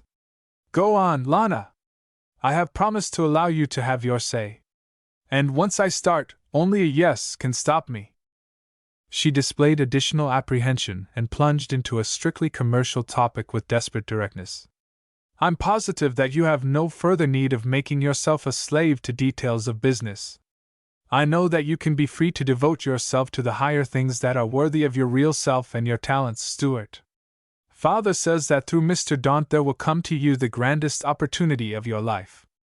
I suppose that's what Mr. Daunt explained to you when you were with him this evening. Even though you may not consider me wise in men's business affairs, Stuart, you must admit that my father and Mr. Daunt know. You haven't any silly notions, have you? You're ready to seize every opportunity to make a grand success in business, the way the great men do, aren't you? There was a very different light in Morrison's eyes than had flamed in them a few moments before. He stared at her appraisingly, wonderingly. His demanding survey of her was disconcerting, but his somberness was that of disappointment rather than of any distrust. Has your father asked you to talk to me on the subject of that business? She did not reply promptly. But his challenge was too direct. I confess that father did intimate that there'd be no need of mentioning him in the matter. He asked you to talk to me, then? Yes, Stuart. And I thought you were talking only for yourself when you begged me to step up into that broader life. His voice trembled. She did not appear to understand his emotion. But I am talking for myself, protested the girl. You're talking only your father's views, his plans, his ambition, his scheme of life, talking Daunt's project for his own selfish ends. I don't understand. I hope you don't. For the sake of my love for you, I hope so. He was striving to control himself. In the name of what we have been to each other in days past, I hope you are not there, that you don't realize they are making you a, but I can't say it. I want proof from you now by word o' mouth. I don't want any more prattle of business. I want you to show me that you are talking for yourself. Lana Corson, say to me some word from your own heart, something for me alone, something from old times, to prove that you are what I want you to be. I love you. You are mine. I don't believe their gossip. I have never given you up. I've been waiting patiently for you to come back to me. Can't you go back to the old times, and speak from your own soul? The intensity of his appeal carried her along in the rush of his emotion. Stuart, I have been speaking for myself, as best I knew how. I'm back to the old times. If you need further words from me, you shall have them. Senator Corson stepped around the end of the screen. You will postpone any further words to Mr. Morrison. I have some words of my own for him. Lana, Coventry Daunt is waiting for you in the ballroom, and I have told him that you will be there at once. Mr. Daunt must continue to wait, Father. I have something to tell Stuart, and you must allow me to say it to him, alone. You shall never speak another word to him on any subject with my permission. I have been listening and… Father, do you confess that you have been eavesdropping? My present code of manners is perfectly suited to the tactics of this fellow who has flouted me and insulted an honored guest under my roof this evening. Morrison, leave the house. He shall stay at the request of his hostess, declared the girl, defiantly. On with you to your guests, that's where your hostess duties are. Corson reached to take her arm. Stuart hastily raised Lana's hand and bent over it. I am indebted to you for a charming evening. He stood erect, and his demeanor of manly sincerity removed every suggestion of sarcasm from the conventional phrase he had spoken quietly. The charm, Senator Corson, has outweighed all the unpleasantness. When he turned to retire, Corson halted him with a curt word. Lana, I command you to go and join your partner. But Miss Corson persisted in her rebelliousness. She did not relish the ominous threat that she perceived in the situation. I shall stay with you till you're in a better state of temper, Father. You'll hear nothing to this man's credit if you do stay, said the senator acridly. I have just talked on the phone with the governor, Mayor Morrison. He asked me to notify you that your mob, which you have stirred up in your own city, by your devilish speeches this evening, is evidently on the warpath.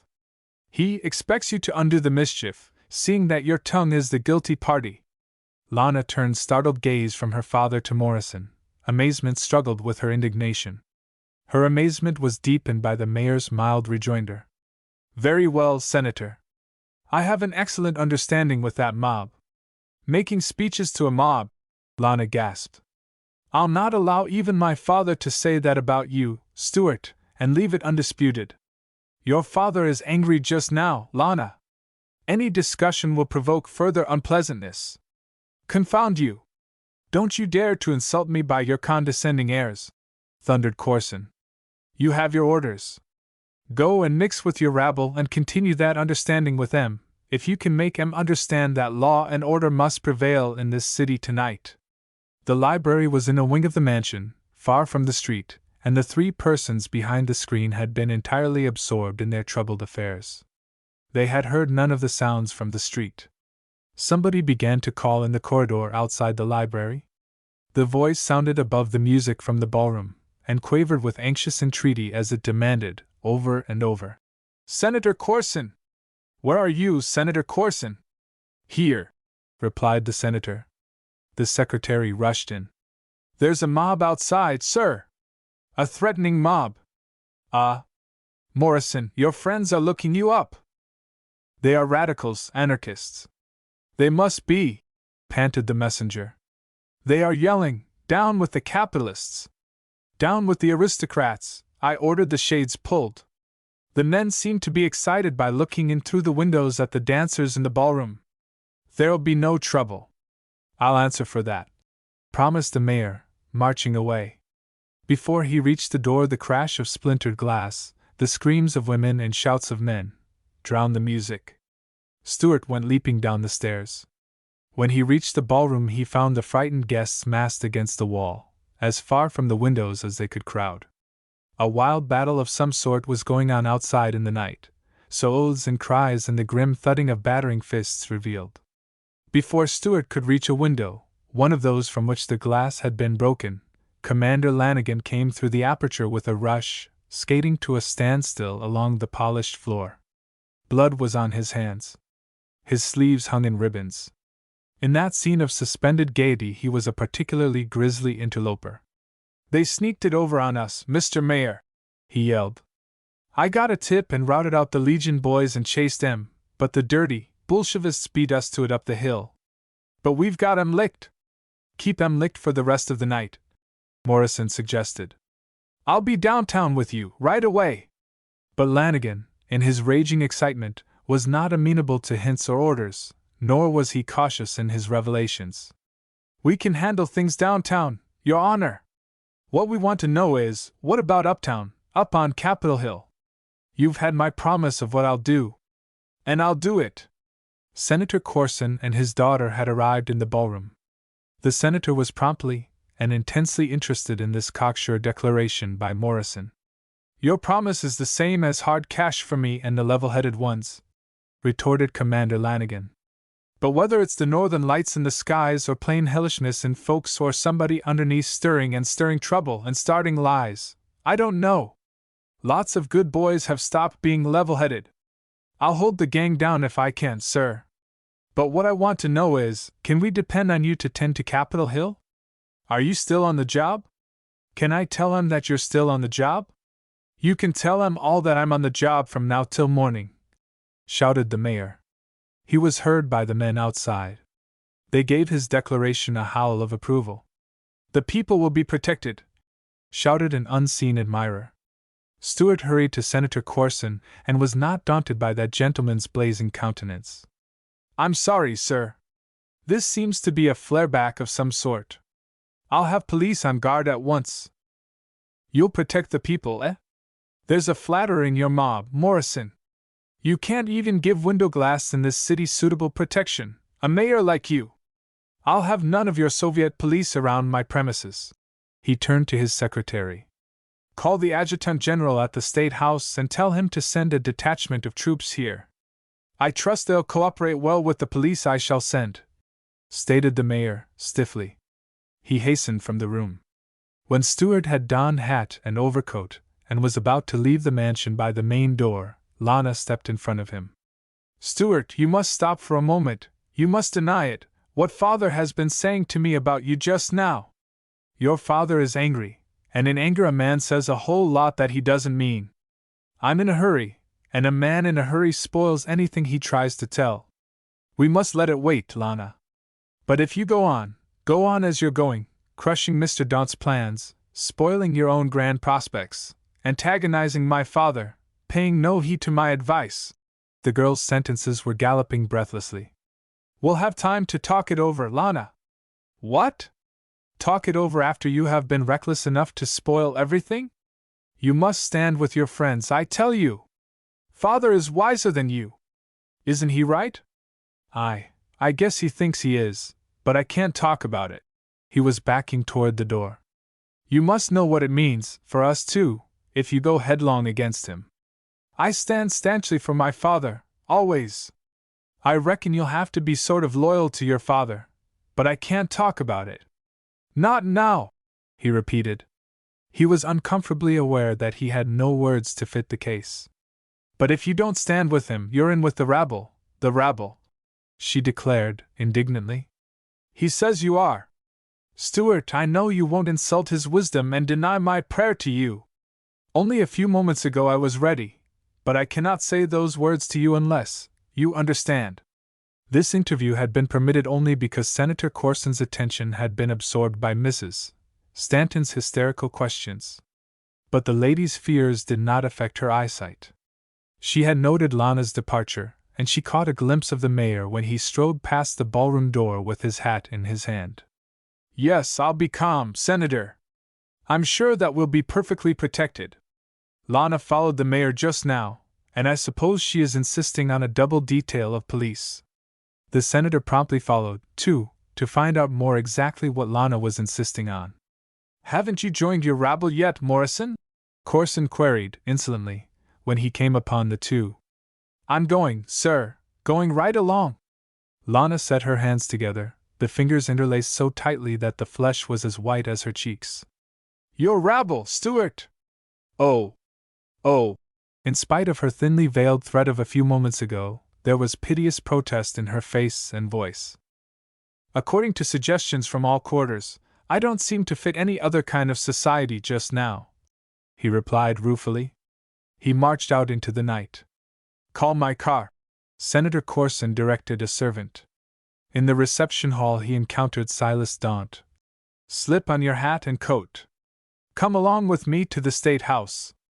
I'll show you how practical politics can settle a rumpus after a visionary has tumbled down on his job. 12 rifles rule in the People's House." At 11 o'clock ADJ Gen.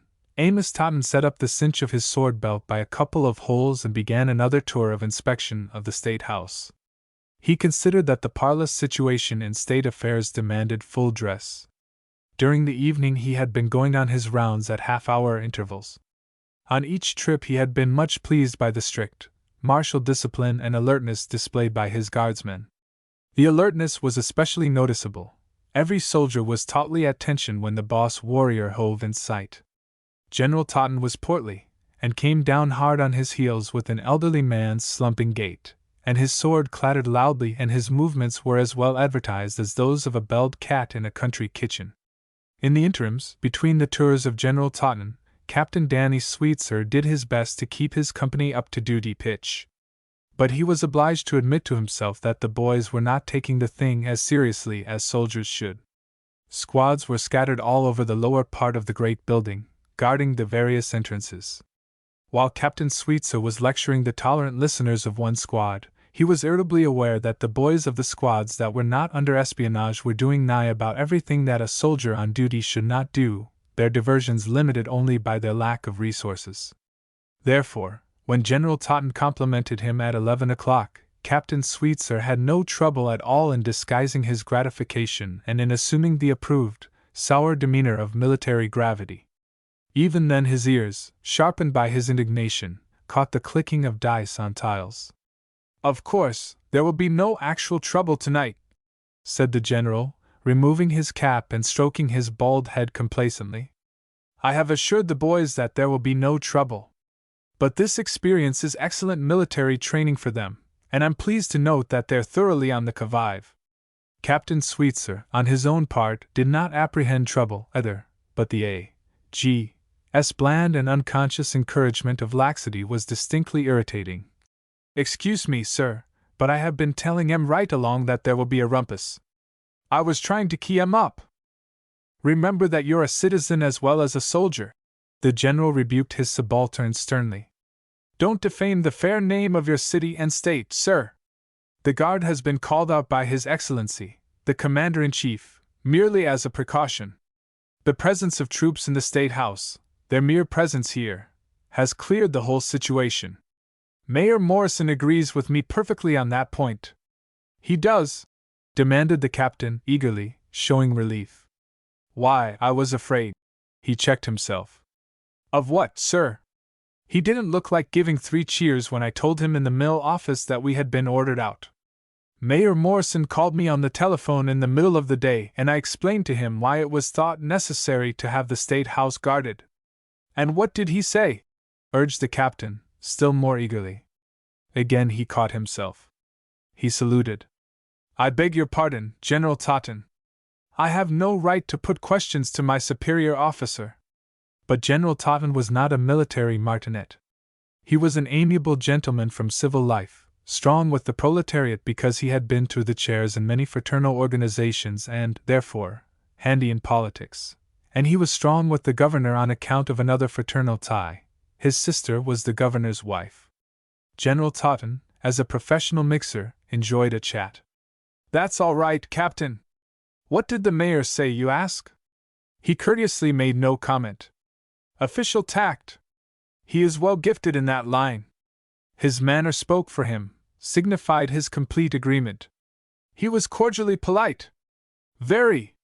The general put on his cap and slanted it at a jaunty angle. And he still approves. Is very grateful for the manner in which I'm handling the situation. He called me only a few minutes ago. From his residence. I informed him that all was serene on Capitol Hill. And what did he say when he called you this time? Nothing.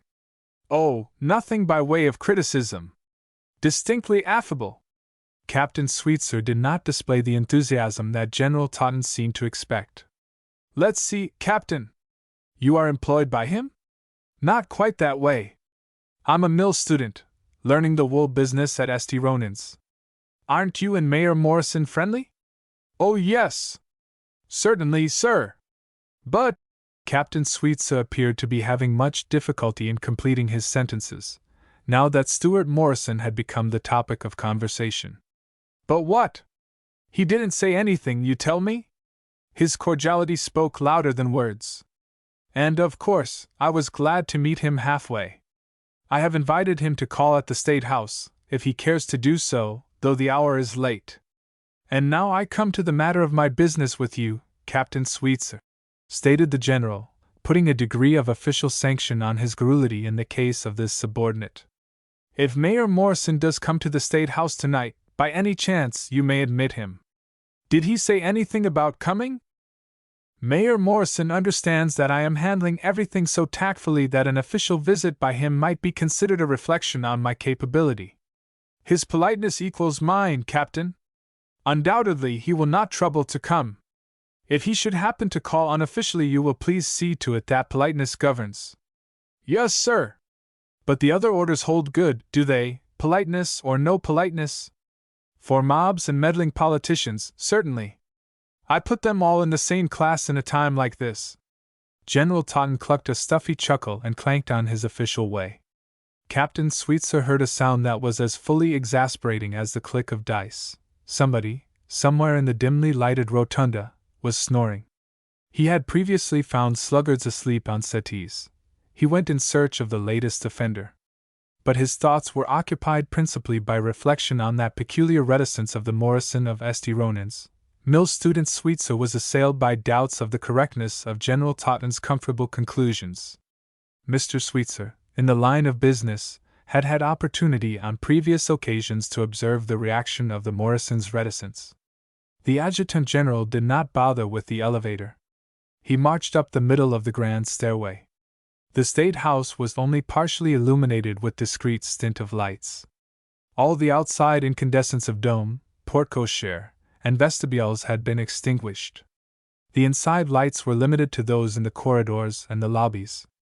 The great building on Capitol Hill seemed like a cowardly giant, clumsily intent on being inconspicuous.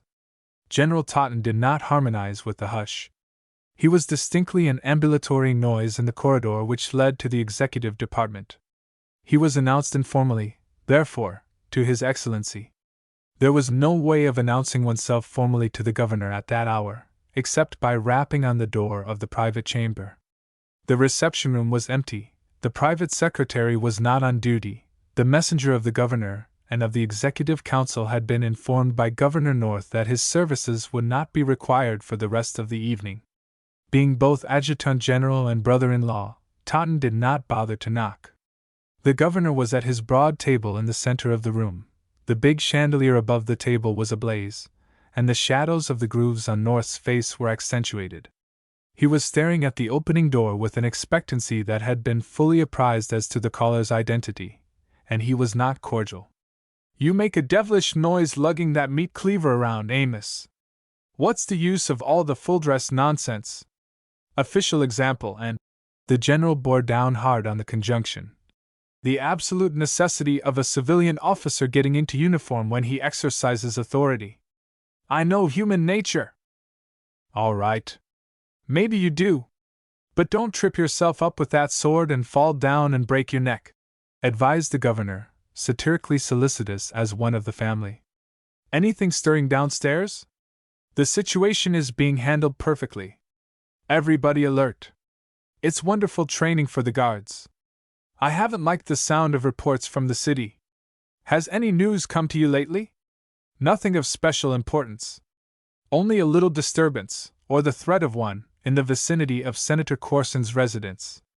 His secretary called up. I sent a few boys down there. A disturbance? Barked North. I didn't quite gather the details. The man ran his words together. General Totten helped himself to one of his brother-in-law's cigars. This sounds serious. Why the infernal blazes don't you wake up? An officer commanding troops mustn't be thrown off his poise by every flurry. What would happen if I didn't keep my head? When was this? Oh, maybe half an hour ago, replied the adjutant general, with martial indifference to any mere rumblings of popular discontent. That's probably the reason why Corson hasn't got along yet. I'm expecting him. I sent for him. North twitched his nose. His eyeglasses dropped off and dangled at the end of their cord. I have sent explicit orders to Mayor Morrison to tend to that mob that he has been coddling. He's letting them get away from him, if what you say is so. Oh, the mayor and I are in perfect accord and are handling the situation. I have just been talking with him on the telephone. Totten settled his cigar into the corner of his mouth. Where is he? At his residence. Showing that he isn't any more worried than I am. Well, if he has got the thing in hand again, I hope he'll stay at his residence. If reports are anything to go by, he didn't help matters by going downtown and making speeches to that rabble. Politeness wins in the long run, Lawrence, whether you're talking to the mob or the masters. I make it my principle in life. Tact and diplomacy. Harmony and hell and repeat, stormed North. You and Morrison are not taking this thing the way you ought to. In accord, say you. He is torching em up and you are grinning while the fire burns. Fine teamwork. Amos, you get in accord with me and my orders.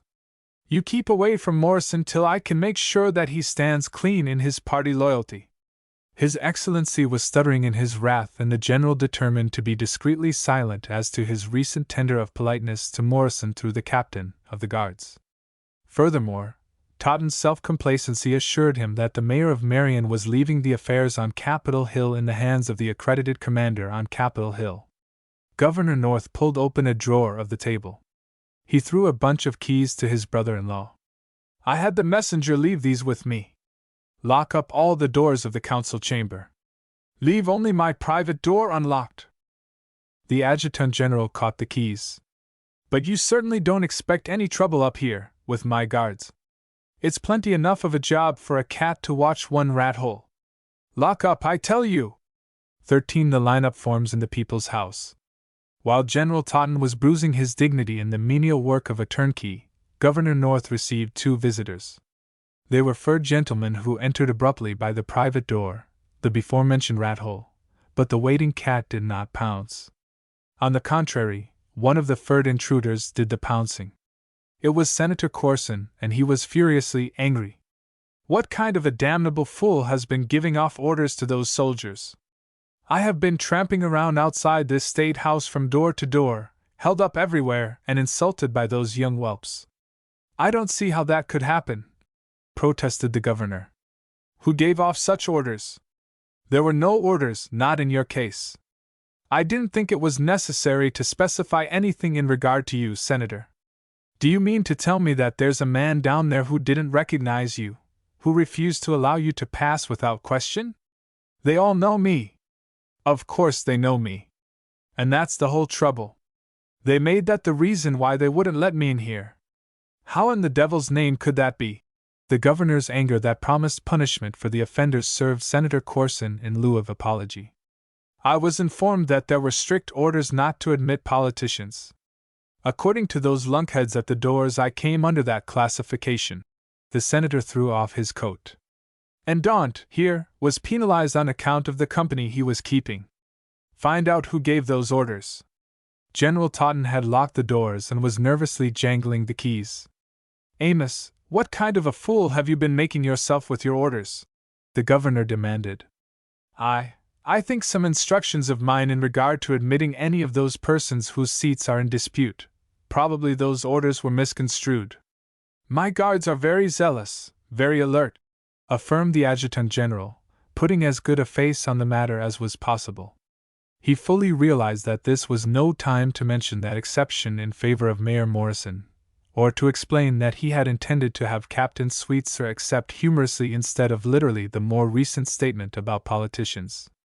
There are 2 of those alert patriots who have had their zeal dulled for the time being, stated the senator, showing his teeth with a grim smile.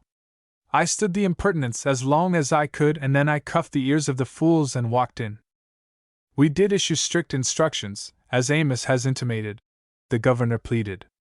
Some of those socialists and progressives who are claiming their seats have hired counsel, and they propose to force their way into the House and Senate chambers and make a test case, inviting forcible expulsion. I'm reckoning that my plan of forcible exclusion leaves us in cleaner shape. I'm not sure just how clean the whole thing is going to leave us, North. The senator tossed his coat upon a huge divan at one side of the chamber, and invited Don to dispose of his own coat in like fashion. Corson came to the table and sat sidewise on one corner of it. You know how I feel about your pressing the election statutes to the extent you have. But we've got the old nag right in the middle of the river, and we've got to attend to swimming instead of swapping. I think, in spite of all their howling, the other crowd will take their medicine, as the courts hand it to them, when the election cases go up for adjudication. But there's a gang in every community that always takes advantage of any signs of a mix-up in high authority. My house got merry hell from a mob a little while ago. There's no political significance in the matter, however. The governor queried anxiously for details, and Corson gave them. He bitterly arraigned Morrison's stand. North came to his feet and banged his fist on the table. What? Take that attitude toward a mob in his own city? Strike hands with a ringleader of a riot? Do it under a violated roof? Do it after what he promised me in the way of cooperation for law and order? Has he completely lost his mind, Senator Corson? I think so, stated the senator, with sardonic venom. I'll admit that the thing isn't exactly clear to me, what he's trying to do, what he's thinking. A crazy man's actions and whims seldom are understandable by a sane man. But, so I gather, after showing us, as he has this evening, a sample of his work in running municipal government, he now proposes to take full charge of state matters. What? Yelled the governor. Yes. Promised the ringleader of the mob to come up here and run everything on Capitol Hill. In behalf of the people, as the people's protector. The senator's irony rasped like a file on metal. Banker Daunt was provoked to add his evidence. It's exactly as my friend Corson says, Governor. I have been hearing some fine Soviet doctrines from the mouth of Morrison this evening. Not at all stingy about giving his help to all those who need it. Gave his pledge of assistance to the fellow in the ballroom, as Corson says. Understood him to say that he is coming up here to help you, too. I rather expected to find him here, pursued the senator. He went away in a great hurry to go somewhere. But after my experience with your alert soldiers downstairs, Totten, I'm afraid our generous savior is going to be bothered about getting in. The adjutant general pulled off his cap and scrubbed his palm nervously over the glossy surface that was revealed. You might give some special orders to admit him, suggested Corson. He'll be a great help in an emergency. This settles it with me as to Morrison and his conception of law and order, affirmed Governor North. I have been depending on him to handle his city. I'd as soon depend on Lenin and the kind of government he's running in Russia. According to the samples furnished by both, I think Lenin would rank higher as help, said the senator. At least he has shown that he knows how to handle a mob. But we may as well calm down, North, and attend to our own business. We are making altogether too much account of a silly nincompoop. Daunt and I let our feelings get away from us this evening on the same subject. But we woke up promptly. Morrison was in a position to help his friends, and to amount to something as an aid in that line. Now that he is running with the rabble, for some purpose of his own, he can be ignored. He amounts to nothing, to that. He snapped a derogatory finger into his palm. We can handle that rabble, Morrison included. He turned to the adjutant general. Your men seem to be alert enough in keeping out gentlemen who ought to be let in. Do you think you can depend on them to keep out real intruders? Oh yes, faltered Totten, absent-mindedly. He was trying to clear his troubled thoughts in regard to the matter of Morrison, who was now presented in a light where politeness might not be allowed to govern the situation. Have they been put to any test of their courage and reliability? Have they been up against any actual threats from the outside this evening? No, but I can depend on them to the limit, Senator Corson. I have been on regular tours of inspection. They are a cool and nervy set of young men, and I have impressed on them a sense of what a soldier on duty should be. Very well, Totten. Nevertheless, let us hope that the mob fools have gone home to bed, including our friend Morrison. He needs his sleep. I believe he still follows the family rule of being in his mill at 7 in the morning. He's a good millman, even if he isn't much of a politician. And I don't look for any trouble, anyway, declared General Totten, adding in his thoughts, for his further consolation, the assurance that, at 11:30, so the clock on the wall revealed to his gaze, such an early riser as Morrison must be abed and asleep. Therefore, the exception for the sake of politeness did not threaten to complicate affairs. But at that instant something else did threaten. Through the arches and corridors of the State House rang the sounds of tumult, breaking on the hush with terrifying suddenness.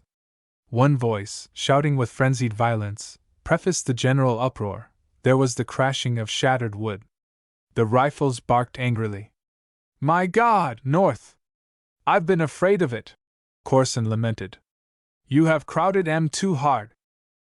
"I'm going by the law, Corson. The election law. The statute law. And the riot laws of this state. The law says a mob must be put down." An immediate and reassuring silence suggested that the law had prevailed and that a mob had been put down in this instance. Corson, whose face was white and whose eyes were distended, voiced that conviction. "If a gang had been able to get in, they'd be howling their heads off. But it was quick over." The men in the executive chamber stood in their tracks and exchanged troubled glances in silence. "Amos, what are you waiting for?" demanded His Excellency. "For a report, an official report on the matter," mumbled the Adjutant General, steadying his trembling hands by shoving them inside his sword belt. "Go down and find out what it all means." "I can save time by telephoning to the watchman's room," demurred Totten. "Incidentally saving your skin," the governor rapped back. "But I don't care how you get the information, if only you get it and get it sudden." Totten went to the house telephone in the private secretary's room and called and waited. He called again and waited. "Nobody is on his job in this State House tonight." His Excellency's fears had wire-edged his temper. "By gad! You go down there and tend to yours, as I have told you to do, Amos, or I'll take that sword and race you along the corridor on the point of it." "We must be informed on what this means," insisted the senator. There was a rap on the private door. Again the men in the executive chamber swapped uneasy glances. Corson's demeanor invited the governor to assume the responsibility. His Excellency was manifestly shirking.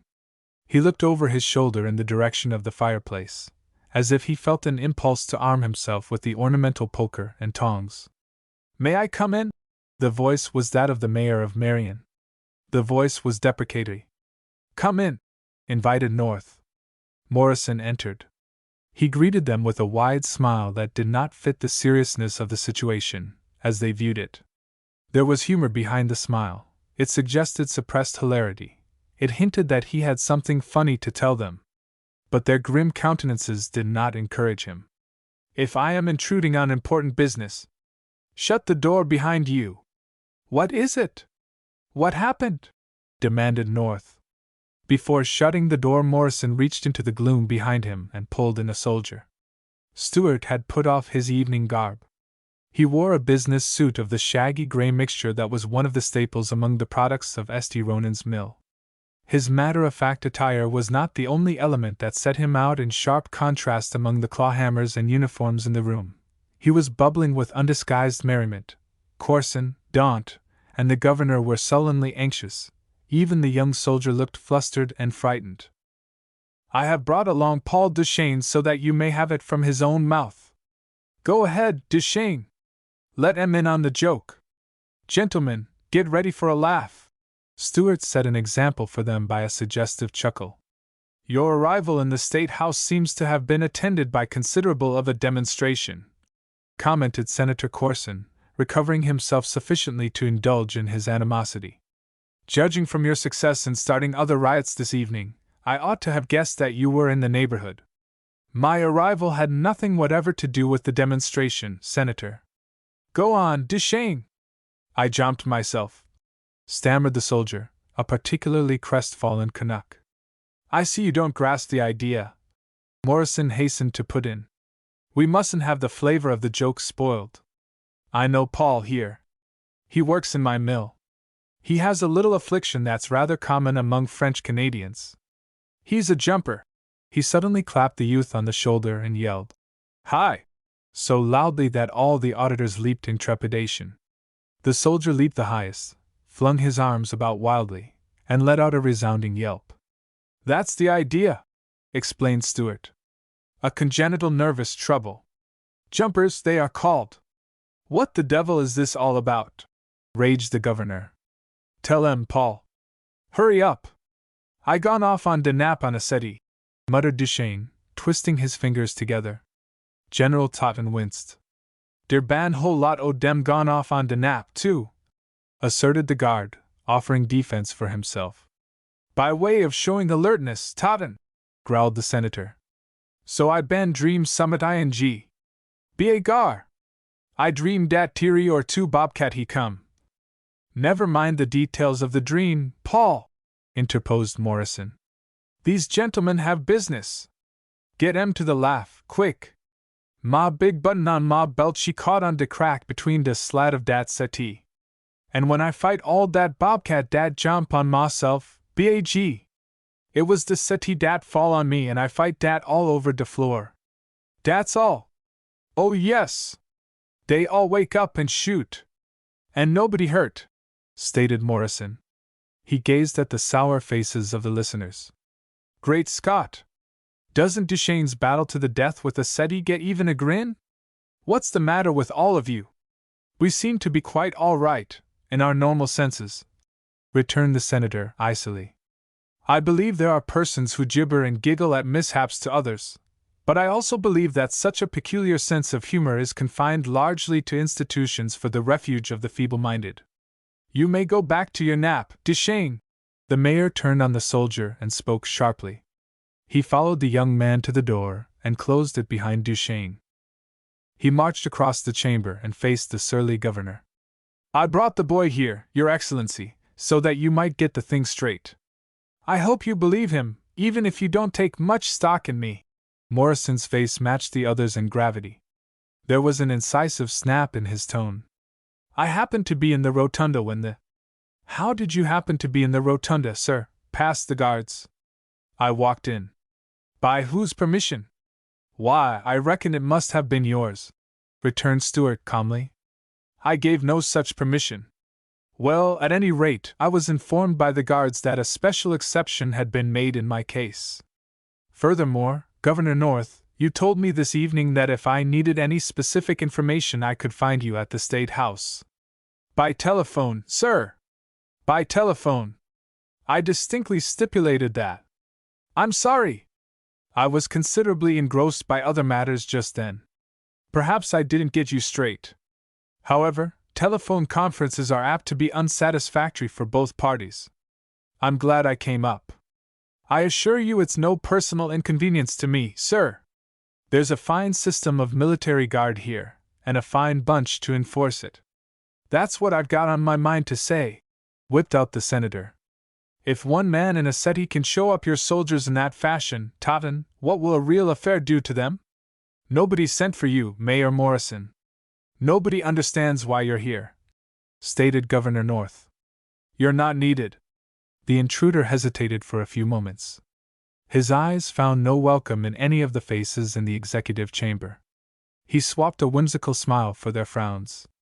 Well, at all events I'm here, he said mildly. He was carrying his overcoat on his arm, his hat in his hand.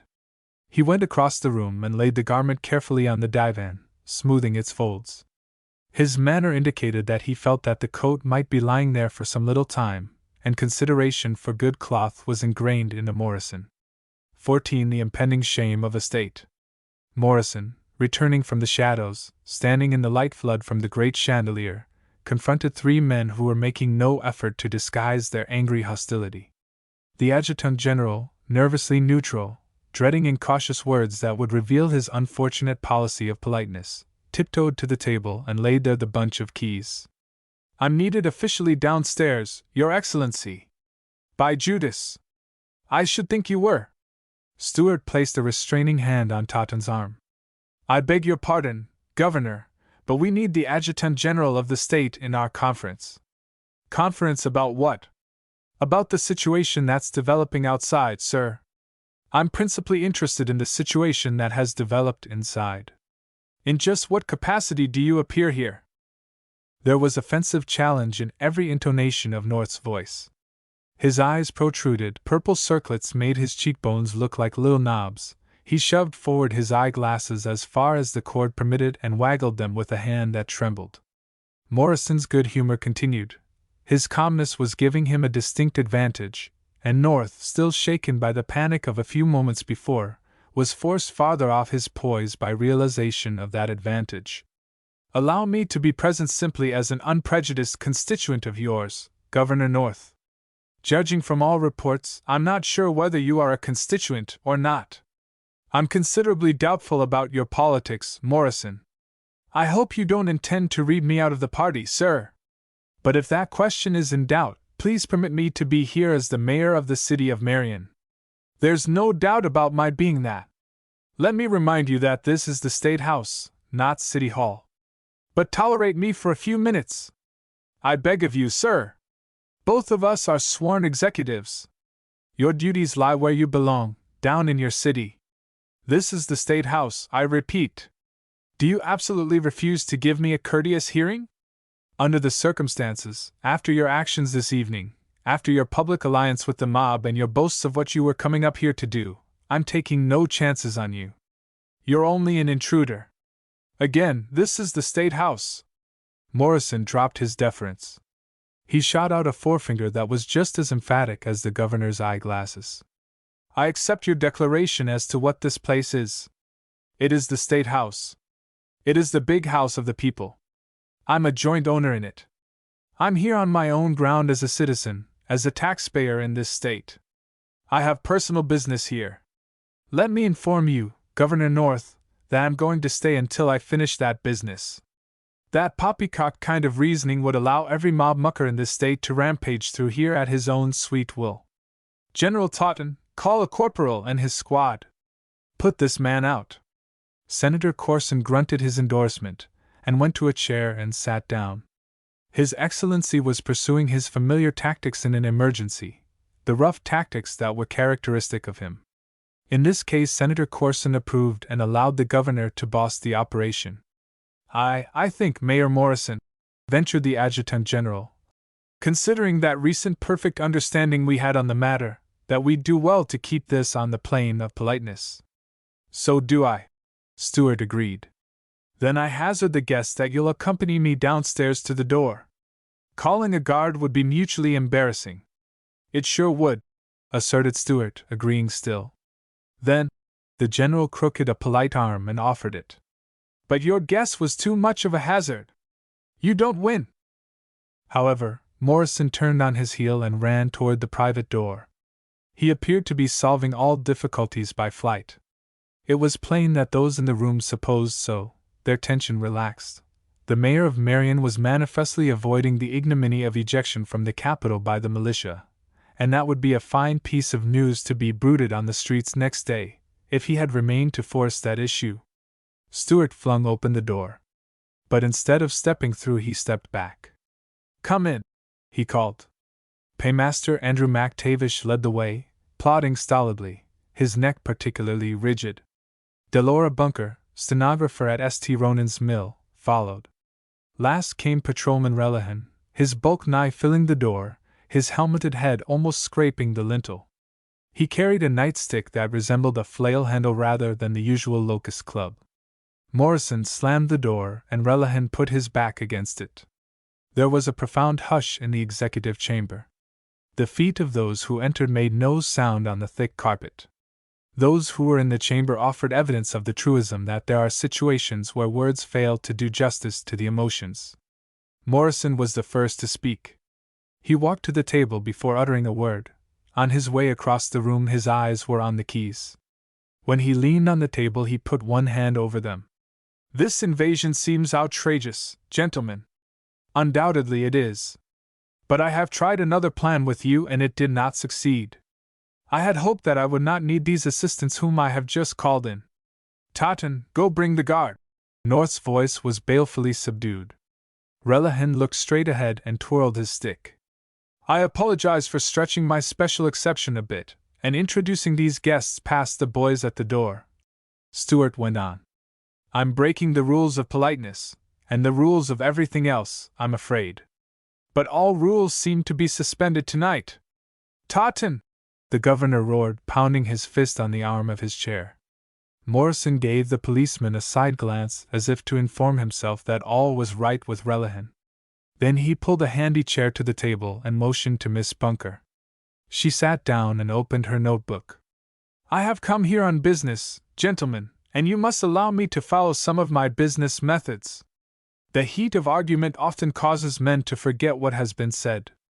I'm willing to leave what I may say to the record, and in view of the fact that all this is public business, I trust I'll have your cooperation along the same line. And there's a young lady present, he added.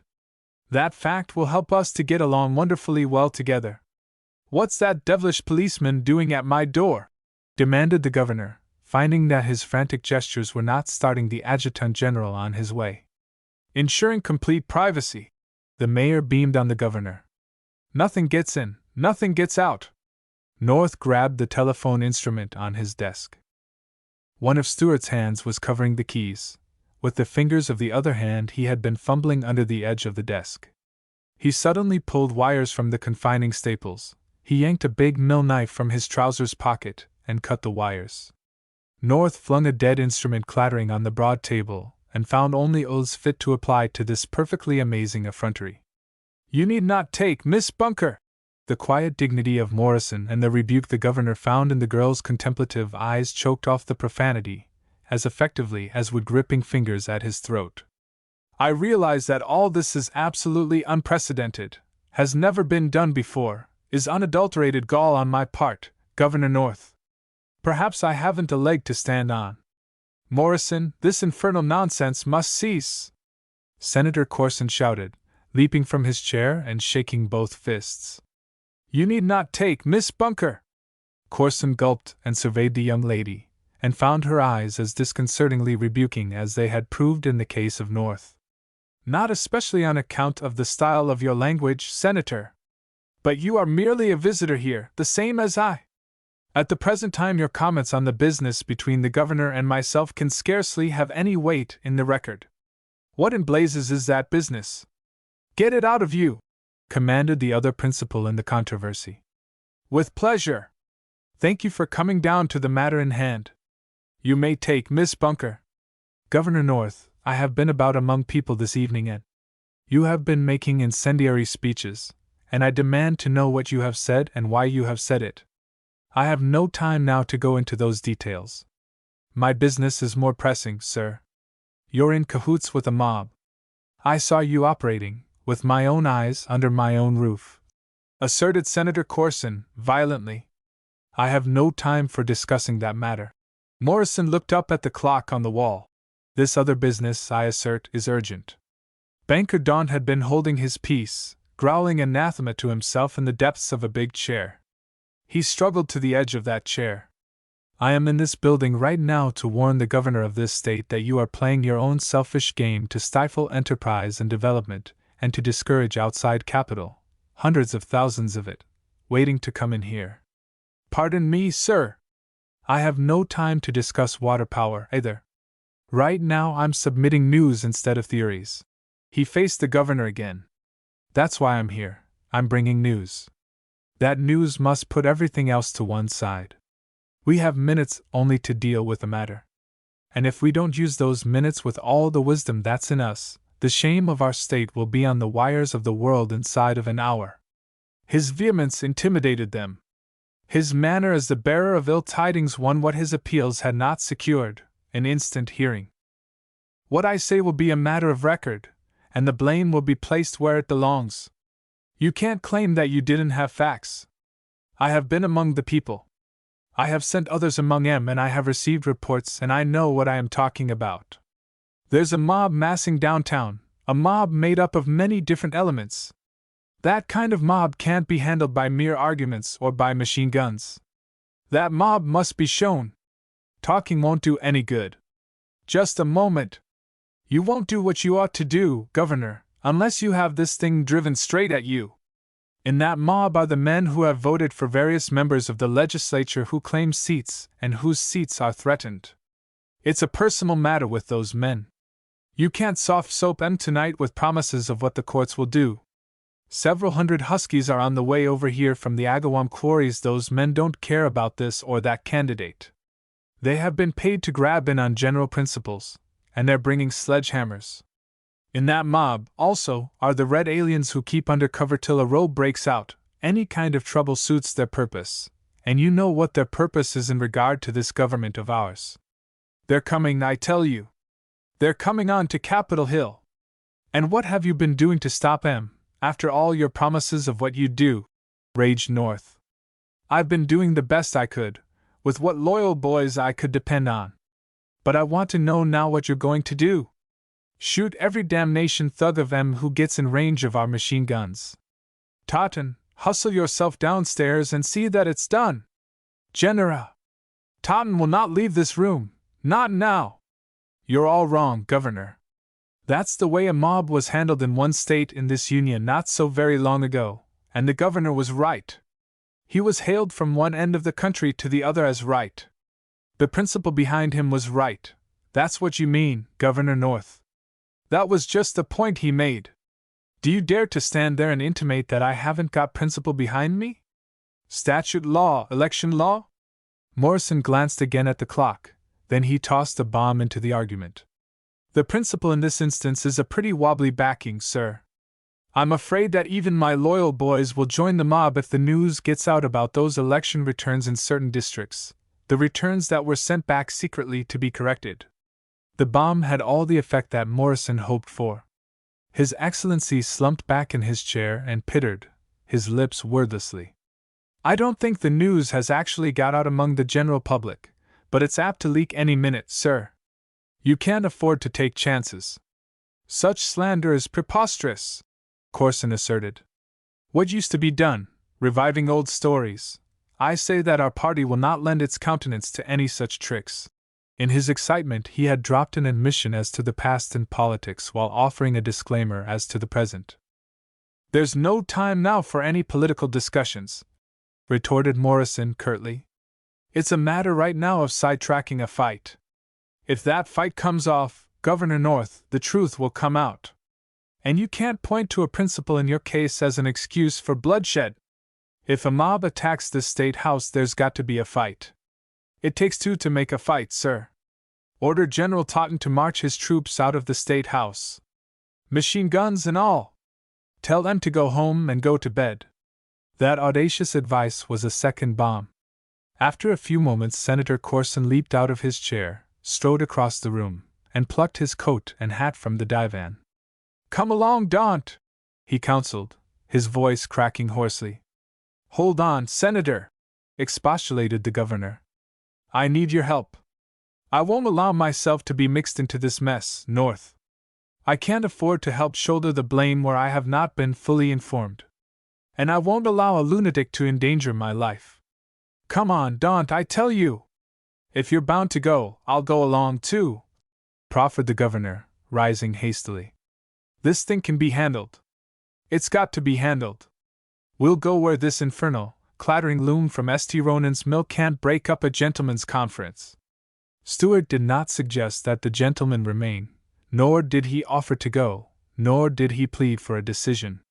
He stood quietly and watched them pull on their overcoats. The senator led the retreat toward the private door. Morrison dropped the captured bunch of keys into his pocket. Relihan held his club horizontally in front of him with both hands.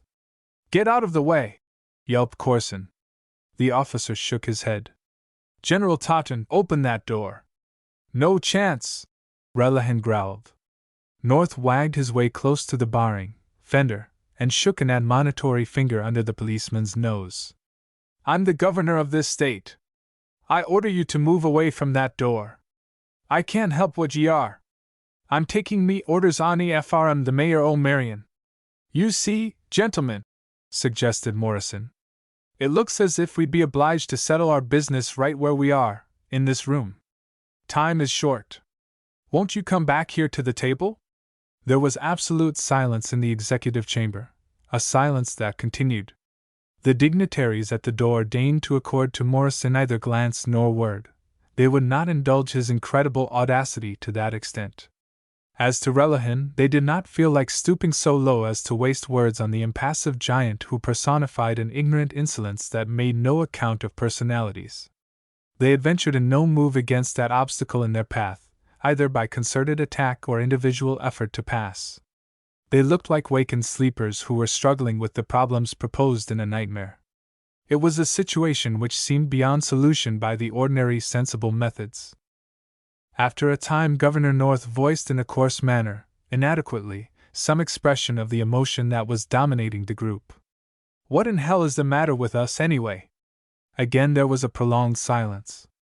"Seeing that nobody else seems to want to express an opinion on the subject, I'll tell you what the matter is, as I look at it," ventured Stewart, chattily matter-of-fact. "We're all native-born Americans in this room. Right down deep in our hearts we're not afraid of our soldiers. We good-naturedly indulge the boys when they are called on to exercise authority. But from the time an American youngster begins to steal apples and junk and throw snowballs and break windows, a healthy fear of a regular cop is ingrained in him. It's a fear he doesn't stop to analyze. It's just there, that's all he knows. Even a perfectly law-abiding citizen walking home late feels a little tingle of anxiety in him when he marches past a cop, puts on an air as much as to say, 'I hope you think I'm all right, officer, tending right to my own business.' So, in this case, it's only your ingrained American nature talking to you, gentlemen. You're all right. Nothing is the matter with you. It ought to please you because you feel that way. Proves you are truly American. Don't monkey with the cop. Just as long as we obey that watchword, we've got a good government." Senator Corson was more infuriated by that bland preachment than he would have been by vitriolic insult. While he marched back to the table, he prefaced his arraignment of Morrison by calling him an impudent pup. He dwelt on that subject with all his power of invective for some minutes. "I agree with you, Senator," admitted Morrison when Corson stopped to gather more ammunition of anathema. "But what are you going to do about it?" He asked the same question after the senator had finished a statement of his opinion on the obstinacy of the lunkhead at the door. The senator kept on in his objurgation. But whenever he looked at the door, he found the policeman there, an immovable obstacle. Whenever Corson looked at Morrison, he met everlastingly that hateful query. Both the question and the cop were impossible, impassable. Corson found the thing too outrageously ridiculous to be handled by sane argument. His insanity in declamation was getting him nowhere. "There's only one subject before the meeting," insisted Stewart. "We've got to keep this state from being ashamed of itself when it wakes up tomorrow morning." Somewhere, in some hidden place in the room, a subdued buzzing began and continued persistently. The understanding that passed between Corson and North in the glance which they exchanged was immediate and highly informative, even had the observer been obtuse. But in that crisis Stewart Morrison was not obtuse. Whether it was deference, one to the other, or caution in general that was dominating the senator and the governor was not clearly revealed by their countenance. At any rate, they made no move. "Pardon me, Senator Corson," said Stewart. "I'm quite sure I know where the other end of that telephone line is. I think your daughter is calling." His inquisitive eyes were searching the walls of the chamber. The source of the buzzing was not easily to be located by the sound. The governor suddenly dumped himself out of his chair and started across the room. Morrison strode into His Excellency's path and extended a restraining arm that was as authoritative as Relihan's club. "I beg your pardon, too, Governor. But that call is undoubtedly for Senator Corson. I happen to know quite a lot about the conveniences in his residence. And all the evening you have been using that knowledge to help you in violating my hospitality." "Morrison, you're not much else than a sneak," affirmed Corson. The governor struck his fist against the rigid arm and spat an oath in Morrison's face. "Get out of my way! I'm in my own office. I'll tend to that call." "No, you'll not," was Morrison's quick rejoinder. "Senator Corson, if you want to inform your daughter that you're all safe, if you want to ask her not to worry, you'd better answer. But I must insist that a private line shall not be used to convey out of this room any of our public business." Corson then became the only moving figure in the tableau.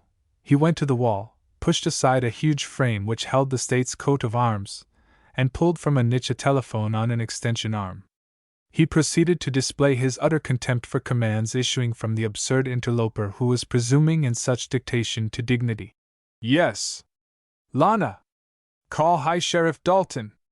As quickly as possible! Tell him to secure a posse. Tell him I'm in the State House, threatened by a lunatic. Tell him. By that time Morrison was at Corson's side and was wresting the instrument from the wall. He broke off the arm and the wires and flung them across the room. There's fight enough on the docket, as the thing stands, without calling in another bunch to make it three-sided, sir. Relihan, open the door for MacTavish. Andy, run to the public booth in the corridor and call Dalton and tell him to pay no attention to any hullabaloo by hysterical women. Tell him I said so. Ask him to keep that to himself. And rush back. He turned on the senator and the governor. There was no longer apology or compromise in the demeanor of the mayor of Marion. I know I'm a rank outsider. You needn't try to tell me what I know myself. I didn't think I'd need to be so rank. But I'm just what you're forcing me to be. I have jumped in here to stop something that there's no more sense in than there is in a dog fight. They may fight in spite of all I can do. But, by the gods, I'm not going to stand by and see men like you rub their ears. Senator Corson, I advise you and Governor North to go and sit down. You're only making spectacles of yourselves. 15. The boss of the job. After Senator Corson had recovered his poise, his dignity asserted itself, and he sat down and assumed an attitude that suggested the frigidity of a statue on an ice cake. He checked Governor North with an impatient flap of the hand. You have had your innings as a manager, North. He proceeded frostily with Morrison. There was never a situation in state history like this one you have precipitated, sir, and if I have made an ass of myself I was copying current manners. It is a strange situation, I'll admit, Senator. Morrison agreed. As a newsmonger you say, do you, that minutes are valuable? Yes, sir. Well, we'd better find out how valuable they are. Will you send General Totten below to investigate? Morrison surveyed appraisingly the panoplied adjutant general. I'd never think of making General Totten an errand boy, sir, if I'm to imply that I have any say in affairs just now. You have assumed all say. You have put gentlemen in a position where they can't help themselves. The senator scowled in the direction of Relihan. But Relihan did not mind. Right then he was opening the door to the returning MacTavish. I routed MacTavish out of bed and brought him along to attend to errands. He will go and see how matters are below and outside, proffered Morrison courteously. The self-appointed manager gave MacTavish his new orders and added, Inquire, please, if any telegrams have arrived for me. I'm expecting some. Relihan again deferentially opened the door for the messenger of the mayor of Marion. MacTavish had knocked and given his name. It's all richt, sir, he had reported on his arrival from his mission to the telephone. The exasperated governor viewed that free ingress and muttered. MacTavish's unimpeded egress on the second errand provoked the governor more acutely. Morrison, I'm now talking strictly for myself, went on the senator. I shall use plain words. By your attitude you directly accuse me of being a renegade in politics. To all intents and purposes I am under arrest, as a person dangerous to be at large in the affairs that are pressing. Senator Corson, I don't believe you ever did a deliberately wrong or wicked thing in your life, as an individual. I thank you. But deliberately political methods can be wicked in their general results, even if those methods are sanctioned by usage. It's wicked to start a fight here tonight by allowing political misunderstandings to play fast and loose with the people. You're a confounded imbecile, that's what you are, shouted Governor North. The mayor turned on him, replying in the same sort of language, so that you may understand right where you and I get off in our relations. I'll tell you that you're the kind of man who would use grandmothers in a matched fight to settle a political grudge, if the other fellow had a grandmother and you could borrow one. Now let me alone, sir. I am talking with Senator Corson. The senator squelched the governor with another gesture. We have our laws, Morrison. We must abide by 'em. And the political game must be played according to the law. I think I have already expressed my opinion to you about that game, sir. I'll say again that in this country politics is no longer a mere game to be played for party advantage and the aggrandizement of individuals. The folks won't stand for that stuff any longer. I think you and North, both of you, are overexcited. You're going off half-cocked. You are exaggerating a tempest in a teapot. If every community in this country gets right down to business and stops the teapot tempests by good sense in handling them when they start, we'll be able to prevent a general tornado that may sweep us all to Tophet, Senator Corson. Legislation on broad lines will remedy our troubles. We are busy in Washington on such matters. Good luck to the cure-all, sir! But in the meantime we need specific doses, right at home, in every community, early and often. That's what we ought to be tending to tonight, here in Marion. If every city and town does the same thing, the country at large won't have to worry. Senator Corson kept his anxious gaze on the private door. Well, let's have it, Morrison. You seem to be bossing matters, just as you threatened to do. What's your dose in this case? I wasn't threatening. I was promising.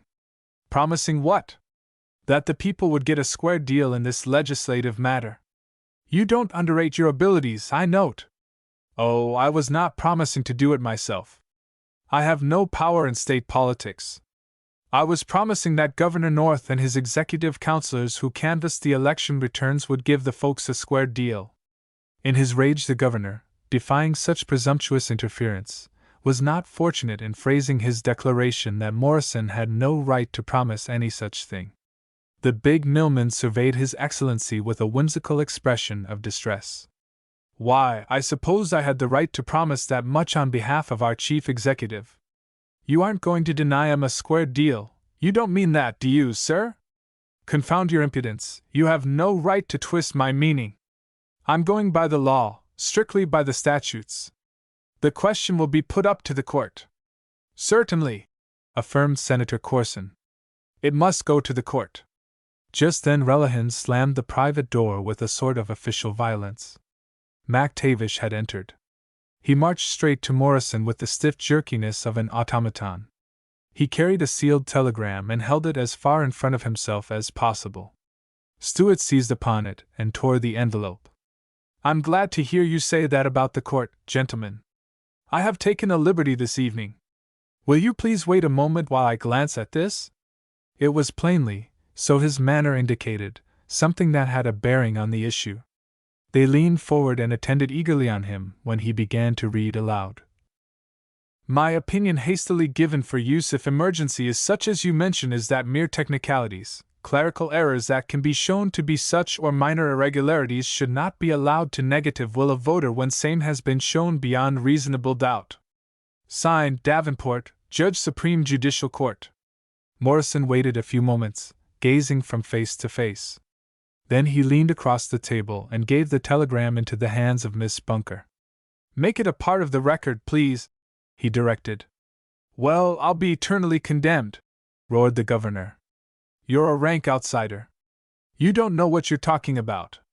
How do you dare to involve the judges? They don't know what they're talking about, either, on a point of law, in this case. Perhaps Judge Davenport isn't talking law wholly in that telegram.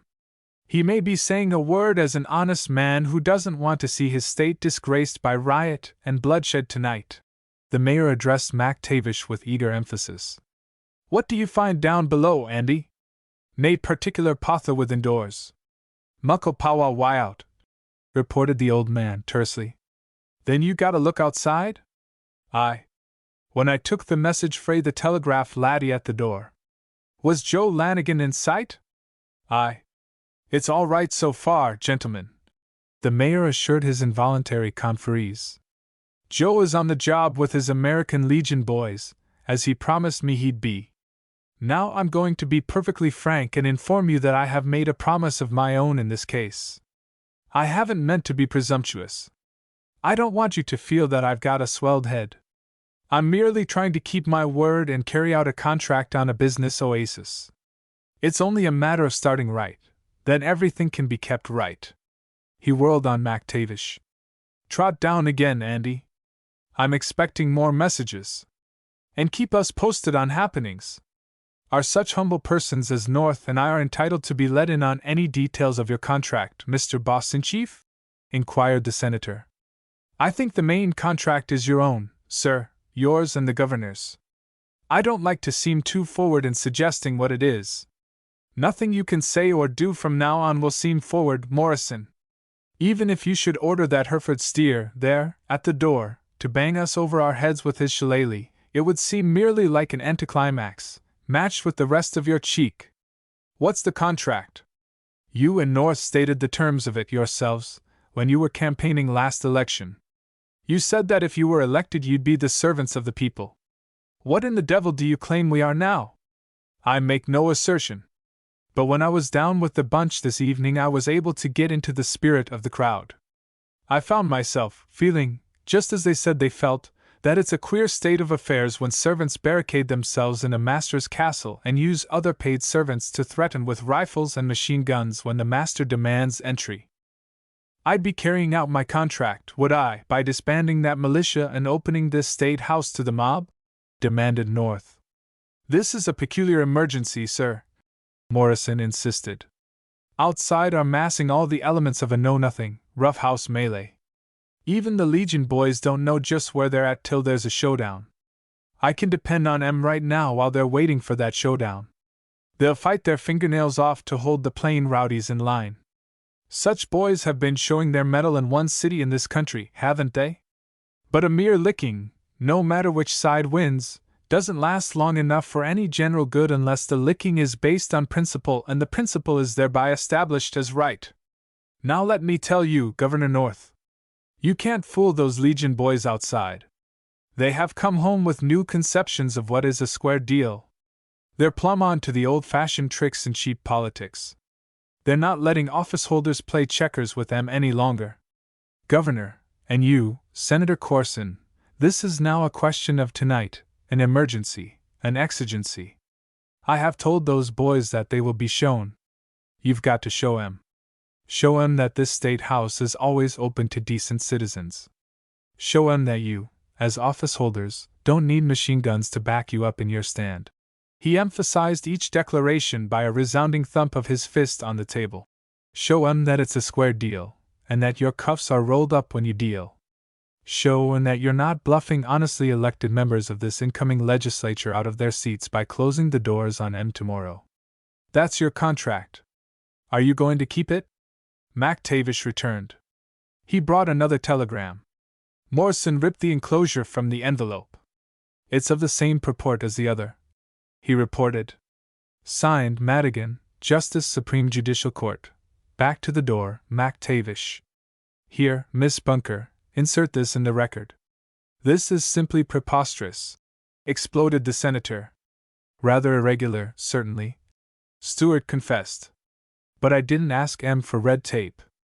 I asked M for quick action to prevent bloodshed. Senator Corson's fresh fury did not allow him to reason with himself or argue with this interloper, this lunatic who was flailing about in that sanctuary of vested authority, knocking down hallowed procedure, sacred precedents, all the gods of the fane. Morrison, no such an outrage as this was ever perpetrated in American politics. It surely does seem to be a new wrinkle, Senator. I'll confess that I don't know much about politics. It's all new to me. I apologize for the mistakes I'm making. Probably I'll know more when I've been in politics a little longer. You will, sir. Governor North agreed with that dictum, heartily, irefully. I do seem to be finding out new things every minute or so, went on Stewart, making the agreement unanimous. Taking your opinion as experts, perhaps I may qualify as an expert, too, before the evening is over. Where is this infernal folly of yours heading you? Corson permitted his wrath to dominate him still farther.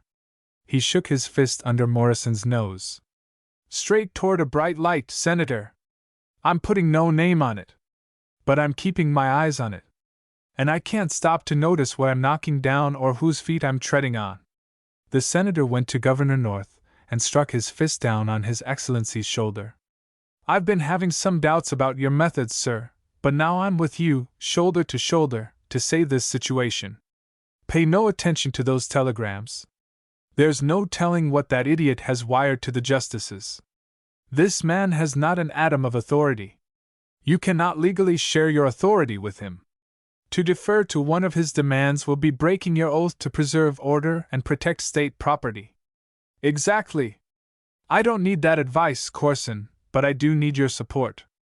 I shall go ahead strictly according to the Constitution and the statutes.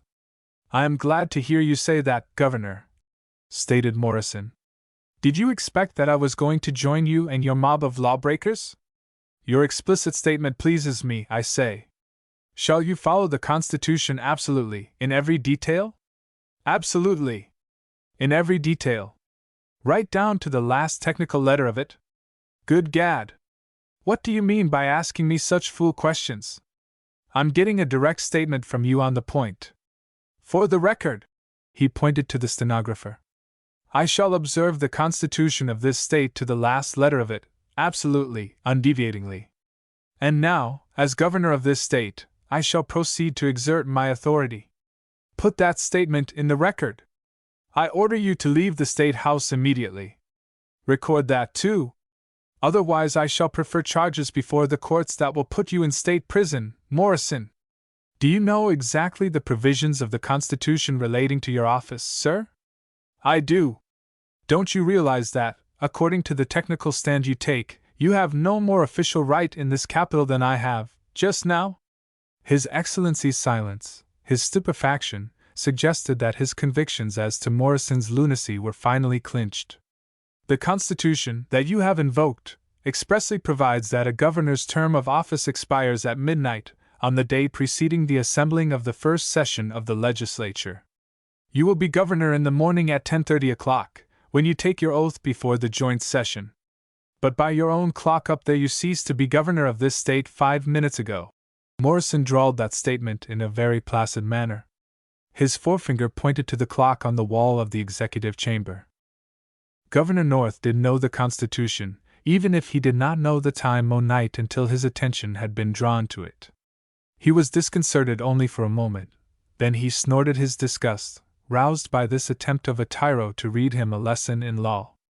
Senator Corson expressed himself. Don't bother us with such nonsense.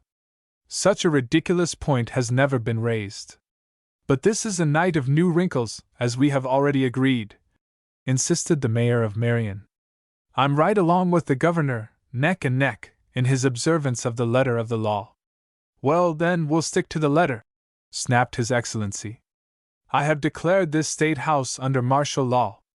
The Adjutant General, here, is in command of the troops and the situation. I'm glad to know that. I'll talk with General Totten in a moment. Again MacTavish came trotting past Relihan. Morrison snatched away the telegram that his agent proffered, but the master demanded news before proceeding to open the missive. There's summit in the air, reported Andrew. Much blustering. The square is crowded. Whilst I was signing the laddie's book, Lanigan cried me the word for ye to look sharp and keep the promise, else he wouldna answer for a. Gentlemen, I'll let you construe your own contracts according to your consciences. I have one of my own to carry out. MacTavish has just handed me a jolt on it. Governor North, seeing that your contract with the state is temporarily suspended, I suppose we'll have to excuse you to some extent, after all. MacTavish, step here, close to me. The old man obeyed. The two stood in the full glare of the chandelier. Stewart held up his right hand. You're a notary public, Andrew. Administer an oath. Like that one you administered to me when I was sworn in as mayor of Marion. You can remember the gist of it. In what capacity do you serve, Master Morrison? Inquired MacTavish stolidly. Stewart hesitated a moment, taking thought. I'm going to volunteer as a sort of an executive, gentlemen, he explained deferentially.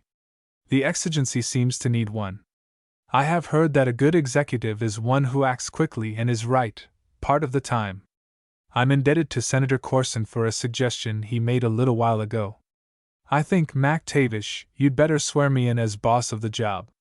16. The city of Marion seeks its mayor.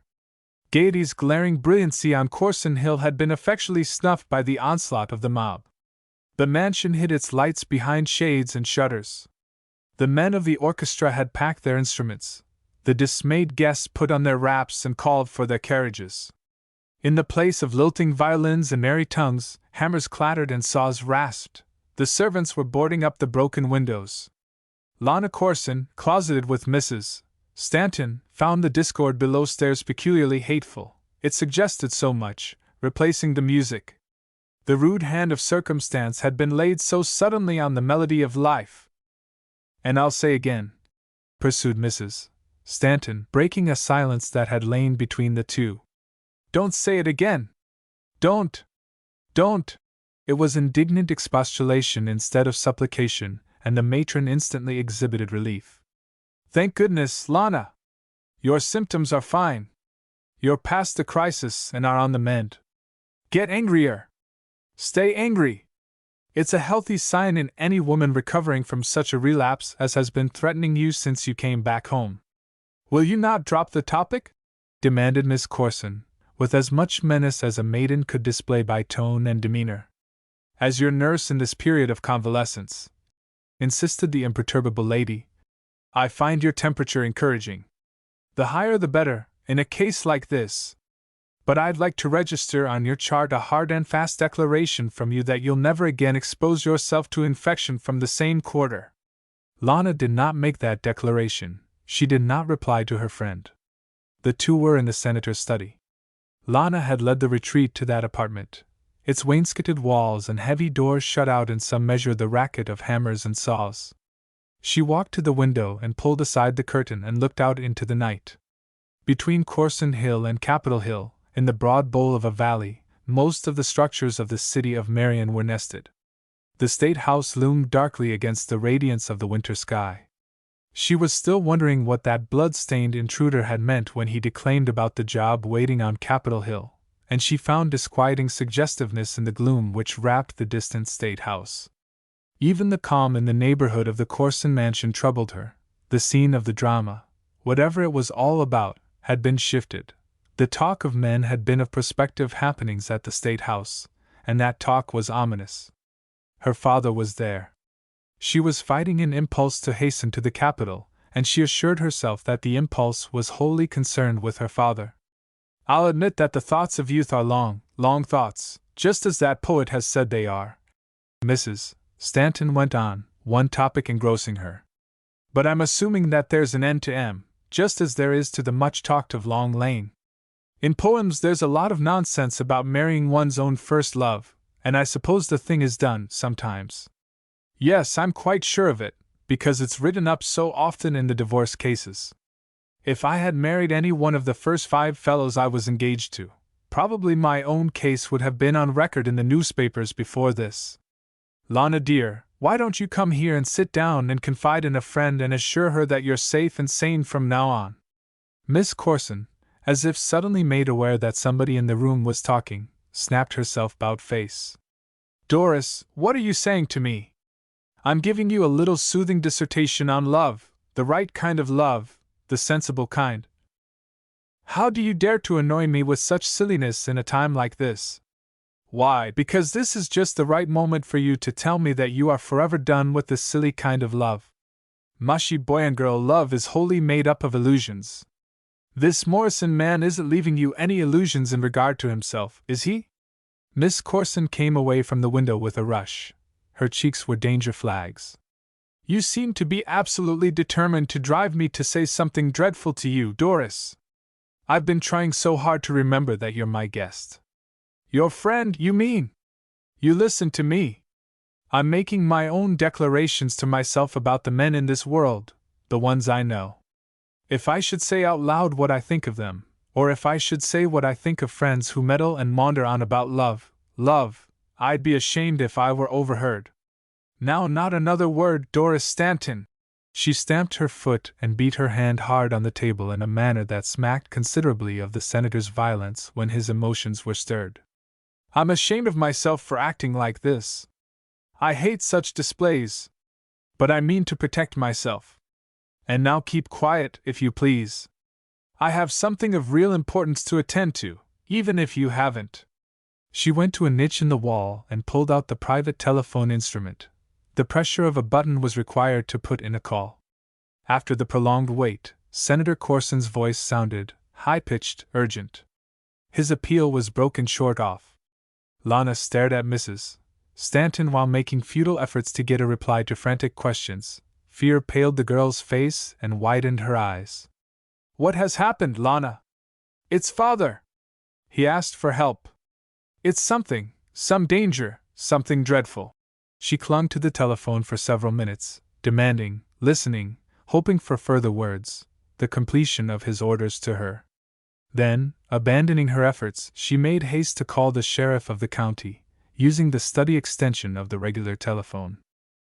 The customary rattle informed her that the line was in use, after she had called for the number, looking it up in the directory. When she finally did succeed in getting the ear of the sheriff, she was informed in placatory orotund by that official that all her fears were groundless. "I have been talking with the State House just before you called me, Miss Corson. I am assured on the best of authority that everything is all right there." He was plainly indulging what he accepted as the vagaries of hysteria, having been apprised by the matter-of-fact MacTavish that some nonsensical news might come through an excited female. "I think you must have misconstrued what your father said. My informant is known to me as reliable." "Oh no, Miss Corson, I cannot give you his name. It's a rule of the sheriff's office that individuals who give information have their identities respected. If the senator is at the State House, you can undoubtedly reach him by phone in the executive chamber." He placidly bade her good night. But Miss Corson was unable to communicate with the executive chamber. After many delays, she was informed that Central had tried repeatedly and directly through the State House Exchange, as was the custom after the departure of the exchange operators for the night. Central officially reported "line out of order."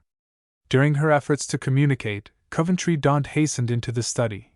He had tapped, and he obeyed his sister's admonition. "Come in. I tell you something terrible is the matter," Lana declared, giving up her efforts to get news over the wire. "Coventry, your looks tell me that you have heard bad news of some sort." "I don't want to be an alarmist," admitted young Daunt, "but all sorts of whip-wap stuff seemed to be in the air all of a sudden. I just took a run down to the foot of the hill.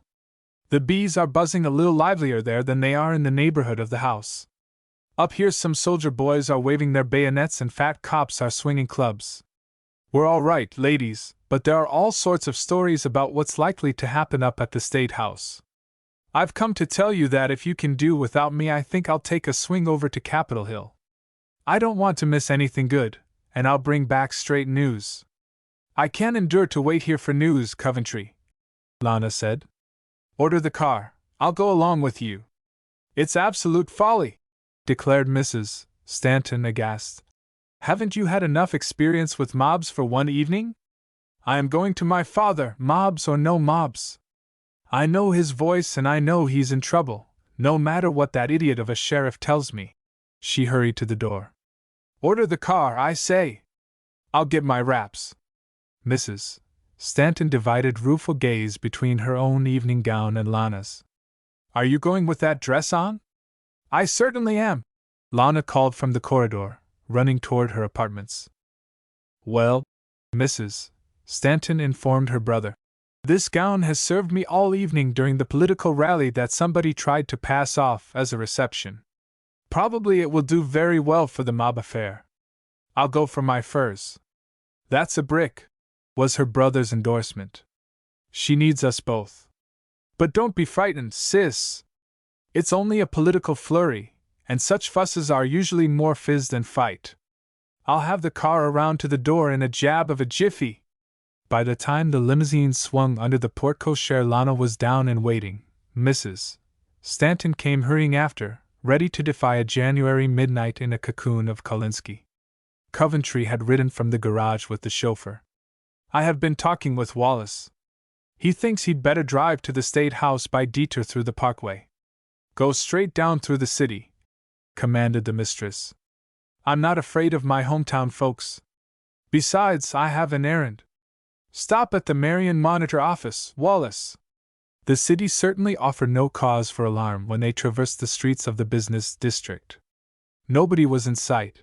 They did not see even a patrolman. "The bees seem to have hived all of a sudden," remarked young Daunt. All fizz as I told you, and now the fizz has fizzled. When the car stopped in front of the newspaper office, Lana asked her guests to wait in the automobile. That is, if you don't mind. Then Miss Corson revealed a bit of nerve strain. She allowed herself to copy some of the sarcasm that was characteristic of Doris Stanton.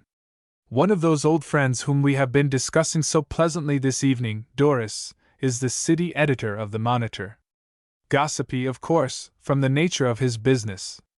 But I'm sure that he'll gossip more at his ease if there are no strangers present. Coventry had opened the door of the car. Lana hastened past him and disappeared in the building. Dory, I'm afraid you are overtraining Lana, the brother complained. I have never heard her speak like that before. I'm giving her special training for a special occasion which will present itself very soon, I hope. When she talks to a certain man, I want to feel that my efforts haven't been thrown away. Oh, Morrison has botched everything for himself, all around. Thank you. I'm glad to hear you admit that a caveman can be too much of a good thing with his stone hatchet or club or whatever he uses to bang and whack all heads with. Mrs. Stanton impatiently invited Coventry to step in and shut the door and make sure that the electric heater was doing business. City editor Tasper had a pompadour like a pen wiper, round eyes, and a wide smile. He trotted out to Lana in the reception room and gave her comradely greeting. Any other night but this, Lana Corson, and I'd have been up to your house to pat Juba on the sidelines even if I couldn't squeeze in one assignment on your dance order. But as a Mario night, you know what we're up against in this office the night before an inauguration. Afraid the reception spread will be squeezed? Don't worry. It's a big night, but I'm giving you a first-page send-off just the same. Billy, I'm not here to talk about that reception. I don't care if there isn't a word about it. Oh, I get you. Don't worry about that fracas either. I'm killing all mention of it. We're not advertising that Marion has Bolshevists. Hurts. But I'm not trying to tell you your business about the paper, the girl protested. I'm here after news. What is the trouble at the State House? I don't know, he confessed. That is to say, I'm not onto the real inside of the proposition. We can't get our boys in and we can't get any news out. Those soldiers won't even admit the telephone crew to restore connection with the executive chamber. My father is there. He's there with the governor. Well, I should say for a guest that the senator is in the safest place in the city, judging from the way Danny Sweetser and his warriors are on their jobs at those doors. Billy, who else is there with the governor? She questioned, anxiously, harrowed by that memory of her father's tone when he shouted the word. Lunatic! No, no! No can tell, returned Tasper. But why all the excitement? There's a crowd outside the State House, but all my reports say that it's still orderly. It's only the old state steel stuff warmed over by the soreheads. But we're printing a statement from Governor North in the morning. The whole matter is going up to the full bench in the usual way. If the opposition starts any rough stuff tonight, the gang hasn't got a Pekingese's chance in a bulldog convention. There are 3 machine guns in that State House. A young chap who was trying hard to be professionally blasé bolted into the reception room in search of his chief. Excuse me, but 4 truckloads of men from the Agawam quarries just went through toward the State House. They had crowbars and sledgehammers. So? Morrison is making a demonstration, is he? I'll be back there in a minute, Jack. Tasper turned to Lana again. Morrison was turned down by North on the state prison wing stone contract. If Morrison is setting up stonecutters to be shot as rowdies, Morrison and his party will be the ones who'll get hurt. But our state will be hurt most of all, Billy, the girl declared, with passionate earnestness. We'll be ashamed and disgraced from one end of the country to the other. Just think of our own good state making a hideous exhibition when we're all trying so hard to get back to peace. Must have law and order, Tasper insisted. Will Governor North tell those soldiers to shoot and kill? Sure thing. His oath of office obliges him to protect state property. I've just been reading proof of an interview he gave us this afternoon. Lana walked up and down the room, beating her hands together. I'll explain to you, Lana. There's quite a story goes with it. You haven't been in touch with conditions here at home. The election statutes provide that the governor and his council. I haven't any time to listen to explanations. My father is in that state house. In the name of heaven, Billy Tasper, isn't there some man in this state big enough, broad enough, honest enough to get between the fools who are threatening this thing? He doesn't seem to be in sight, at any rate just now. She paused in her walk, hesitated, and then blurted, "What part is Stuart Morrison playing in all this? I see you have some news about him, too." Mr. Tasper fenced, eyeing her with some curiosity. "Dealing in news is your business, not mine," she said tartly. "But I did hear him declare in public tonight that he would give the people a square deal, or that he would see to it that it is done, or something." She showed the embarrassment of a person who was dealing with affairs in the details of which she was not well informed. "All right, I'll give you news as we get it in the office here. Morrison has gone nuts over this people thing. He is bucking the corporations in this water power dream of his. Playing to the people. I think it's bosh. Holds capital out of the state. But I see you're in a hurry. He made a speech to a hit-or-miss gang downtown tonight. It was snapped as a surprise and we didn't have our men there. But from what we gather he incited feeling against the State House crowd. Told his merry men he'd grab in and fix it for 'em. Bad fuzzle, Lana. Bad. When a mayor of a city talks like that he's putting a fool notion into the heads of unthinking irresponsibles, making 'em believe that there is really something to be fixed. He ought to have told them that everything was all right and to go home and go to bed. Your father would have told them that. That's good politics. But you and I know Stuart from the ground up. He is about as much a politician as I am parson, and I'd wreck a well-established parish in less than 5 minutes by the clock. He's taking a little more time as a wrecker in his line, but he's making a thorough job of it." When Tasper mentioned job, he suggested a natural question to Miss Corson. "Where is he right now?" This time the stare that the city editor gave the girl was distinctly peculiar. "According to what we can get in the way of reports, Lana, the last time Morrison was seen in public he was talking with you. If he has talked with anybody since then the folks he has talked with are keeping mighty mum about it. Perhaps he has told you where he was going." Miss Corson exhibited an emotion that was more profound than mere embarrassment. "Pardon me, but I'd like to know, Lana. It's mighty important to me in the line of my business right now." "What? Can't you find the mayor of the city in a time like this? He's not at home. He's not at City Hall. The chief of police won't say a word. And he's not in the crowd outside the State House." Lana did not disclose the fact that she had suggested to the mayor, in a way, the rabble as Morrison's probable destination, and that he had agreed with her. "And a fine chance he has of being let inside the State House," Tasper went on with conviction. "After the attitude he has taken in regard to the administration. He may be there, nevertheless." Whether hope that he was there or fear that he might be there prompted Lana's suggestion was not clear from her manner. "You'll sooner find a rat down the back of my neck than find Stuart Morrison inside that State House after the brags he has been making around the city in the past few hours," declared Tasper, with the breezy freedom of long friendship with the caller. "He is a number one in the list of those who can't get in. But Captain Sweetser is his mill student. Captain Sweetser, in this new importance of his, is leaning so far backward, in trying to stand straight, that he's scratching the back of his head on his heels. His own brother is one of our reporters, and what Dan did to Dave when Dave made a holler at the door is a matter of record on the emergency hospital blotter. That's straight. Inch of sword blade. Not dangerous, but painful."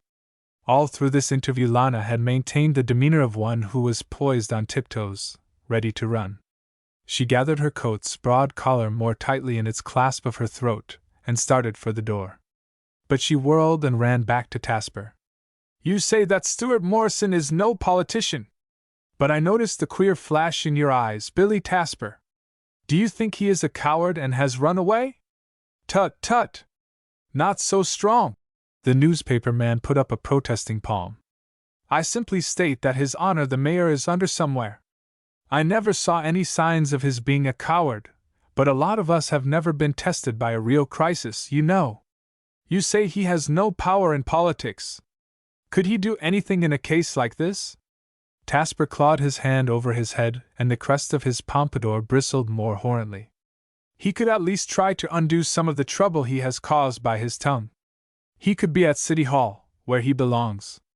The fact that he isn't there, that he can't be found, speaks a whole lot to the people of this city. Lana Corson. Why, there isn't a policeman to be seen on the streets of Marion tonight. We can't get any explanation from police headquarters. A devil of a mayor, say I. She turned and fled to the door. Lana, called the editor.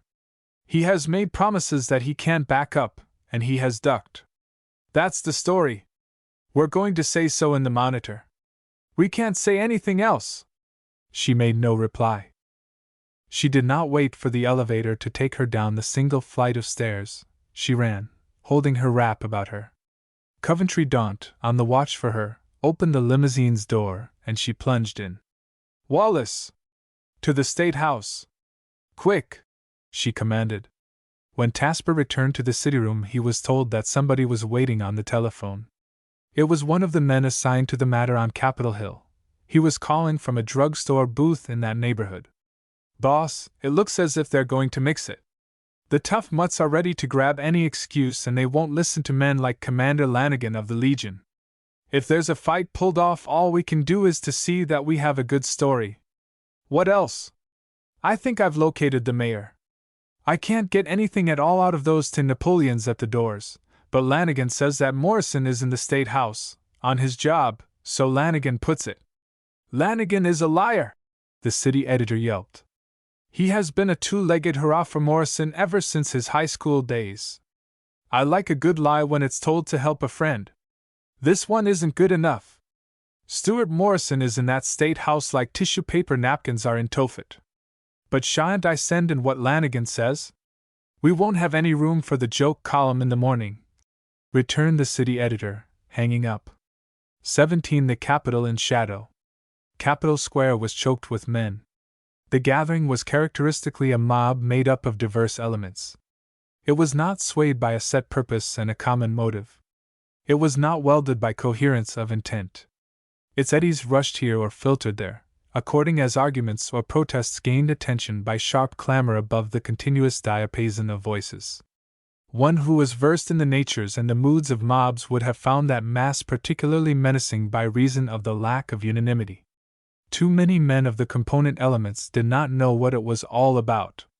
The arguments pro and con were developing animosities that were new, fresh, of the moment, creating factions, collecting groups that were ready to jump into an affray that would enable them to avoid embarrassing explanations of why they were there. A mob of that sort is easily stampeded. Some men who captained the factions did know why they were there. A few of them harangued, others went about, whispering and muttering, inciting malice by their counsel. The scum of that yeasty gallimaufry was on the outskirts. When the Corson limousine rolled into the square and sought to part its way through that scum, somebody in the crowd made a proposition that was promptly favored as far as the votes by voices went. Tip the lapdog kennel upside down! Chauffeur Wallace met the emergency with quick tactics. He reversed and drove the car backward. The fingers of the attackers slipped from the smooth varnish, and the wheels threatened those who tried to grab the running boards. Men who seized the fender bar were dragged off their feet.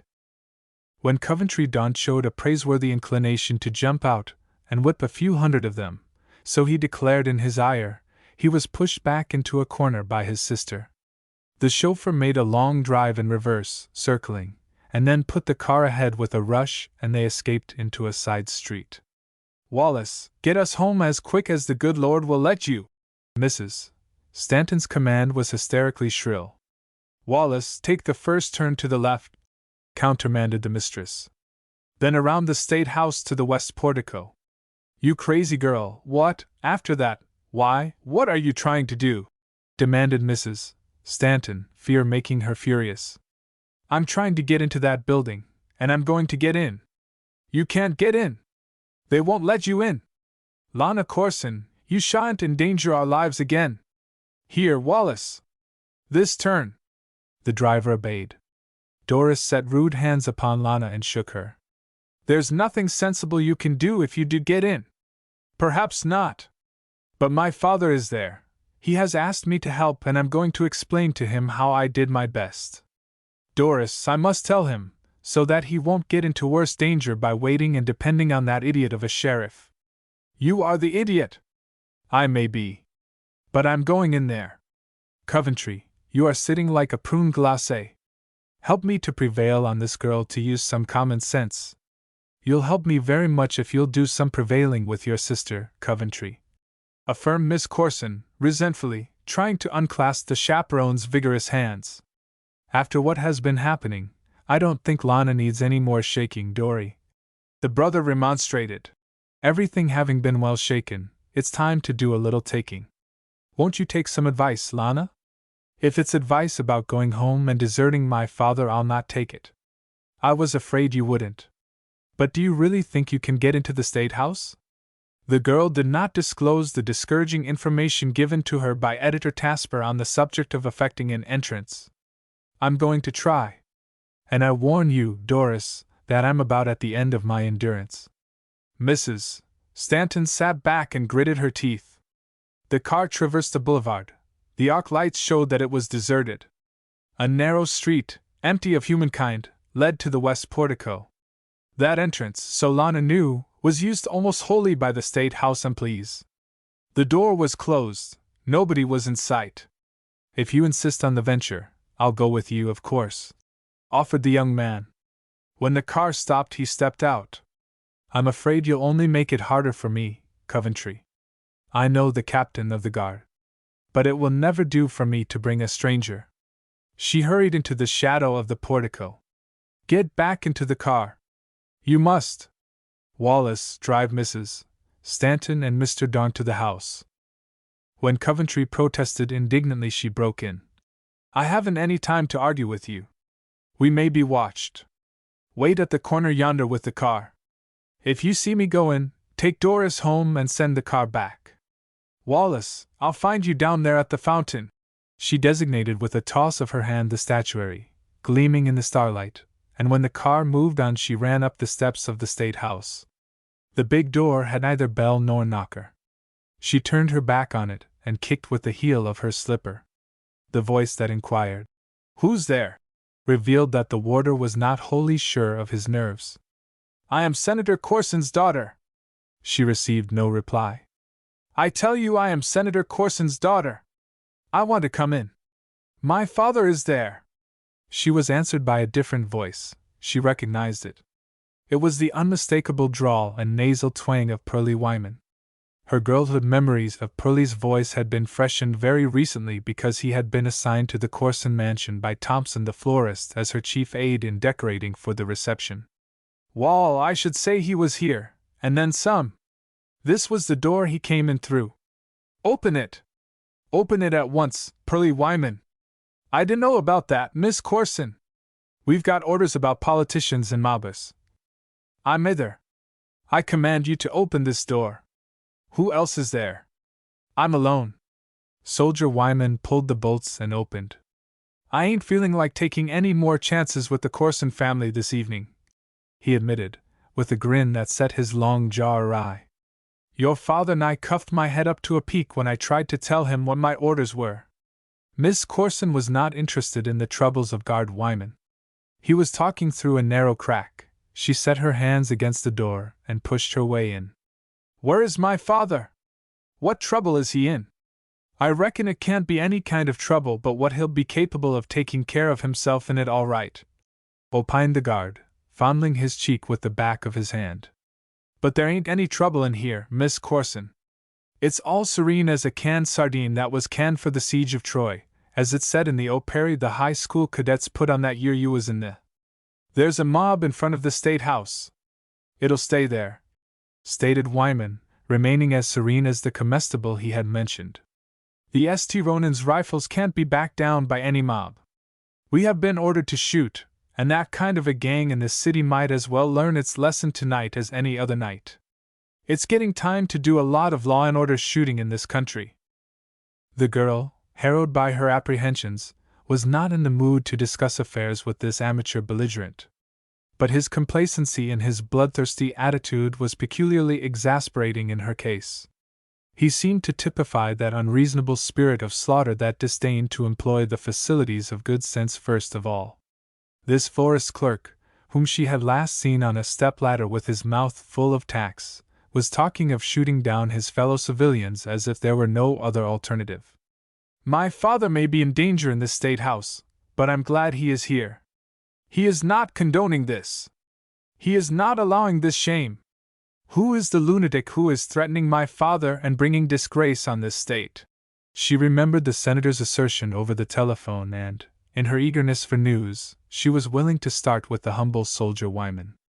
She realized suddenly that her spirit of fiery protest was provoking her into an argument that might seem rather ridiculous if somebody in real authority should overhear her talking to Wyman and his mate. The portico door opened into a remote corridor. "The only lunatic, up to date, Miss Corson, has been a Canuck who had a knockdown and drag out with a settee." Lana was not finding Wyman's statement especially convincing in the way of establishing faith in his sanity. "I thank you for letting me in. I must find my father." The interior of the Capitol building was familiar ground to her.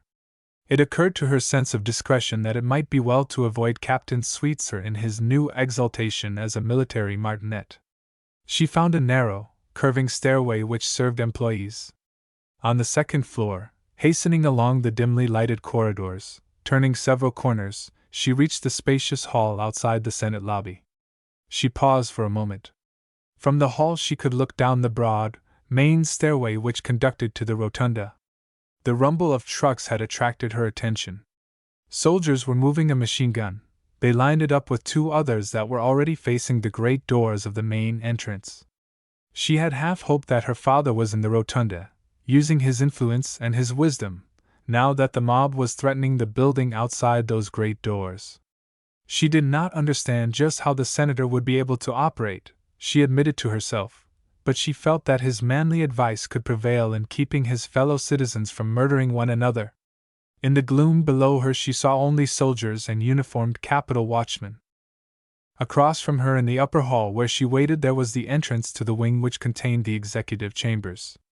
Two men, one of whom was talking earnestly, came along the corridor from the direction of the chambers. Still mindful of what Tasper had said about the State House rules of that evening, she did not want to take chances with others who might be less amenable than florist clerk Wyman. There were high-backed chairs in the corners of the hall. She hid herself behind the nearest chair. Her dark fur coat and the twilight concealed her effectually. "General Totten, if you don't fully comprehend your plain duty in this crisis, you'd better stop right here with me until you do. We can't afford to have those soldiers over here. Are you going to order them to march out of this State House?" This peremptory gentleman was Stuart Morrison. Lana choked back what threatened to be an exclamation. "I refuse to take that responsibility on myself." "You must. Such a command to state troops must come from you, the Adjutant General. This is a political exigency, Mr. Mayor.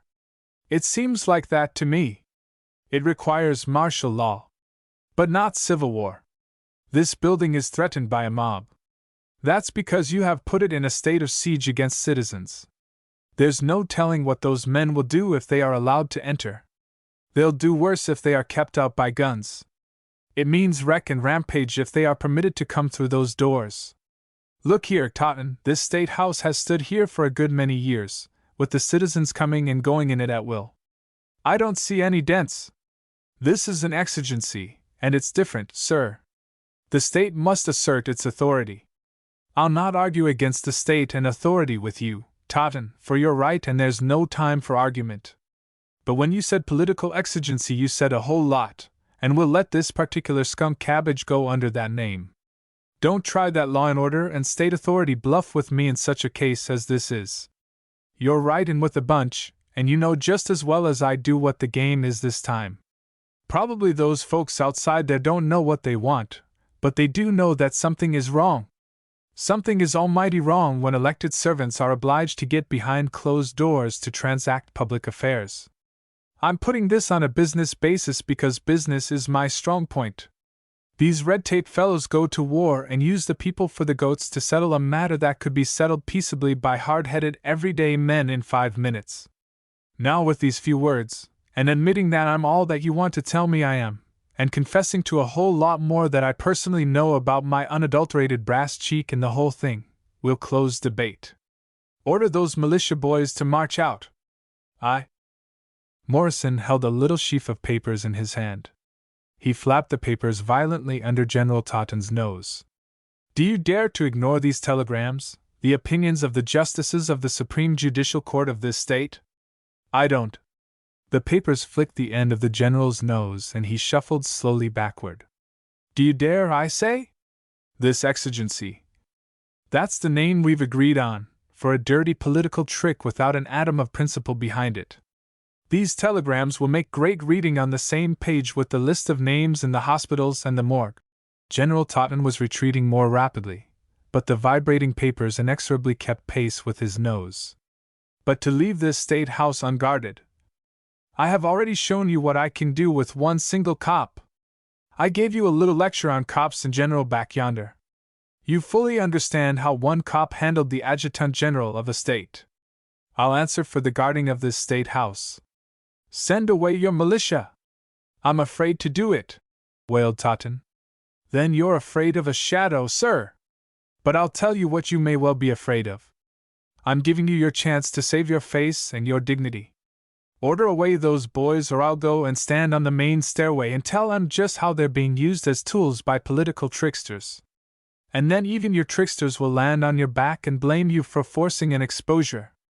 I'll tell the boys. I swear I'll do it. And I'll bet you gold dust against sawdust that they'll refuse to commit murder.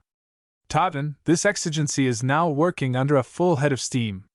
You can hear that mob now. This thing is getting down to minutes. I'll give you just one of those minutes to tramp down into that rotunda and issue your orders. But what?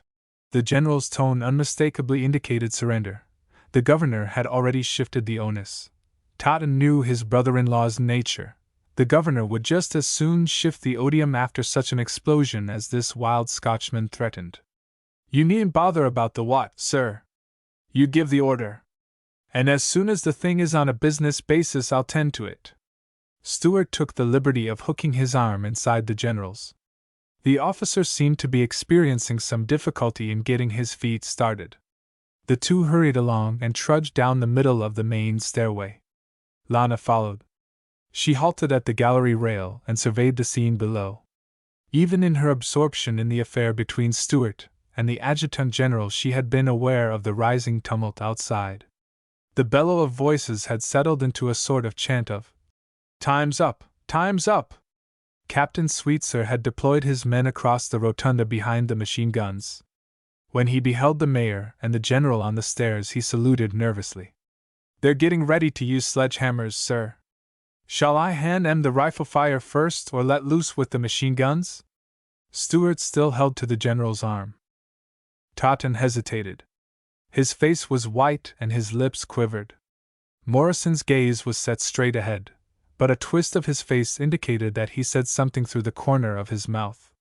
The general made his plunge. "Captain Sweetser, instruct your men to empty their magazines, assemble accoutrements, and stand at ease in marching order."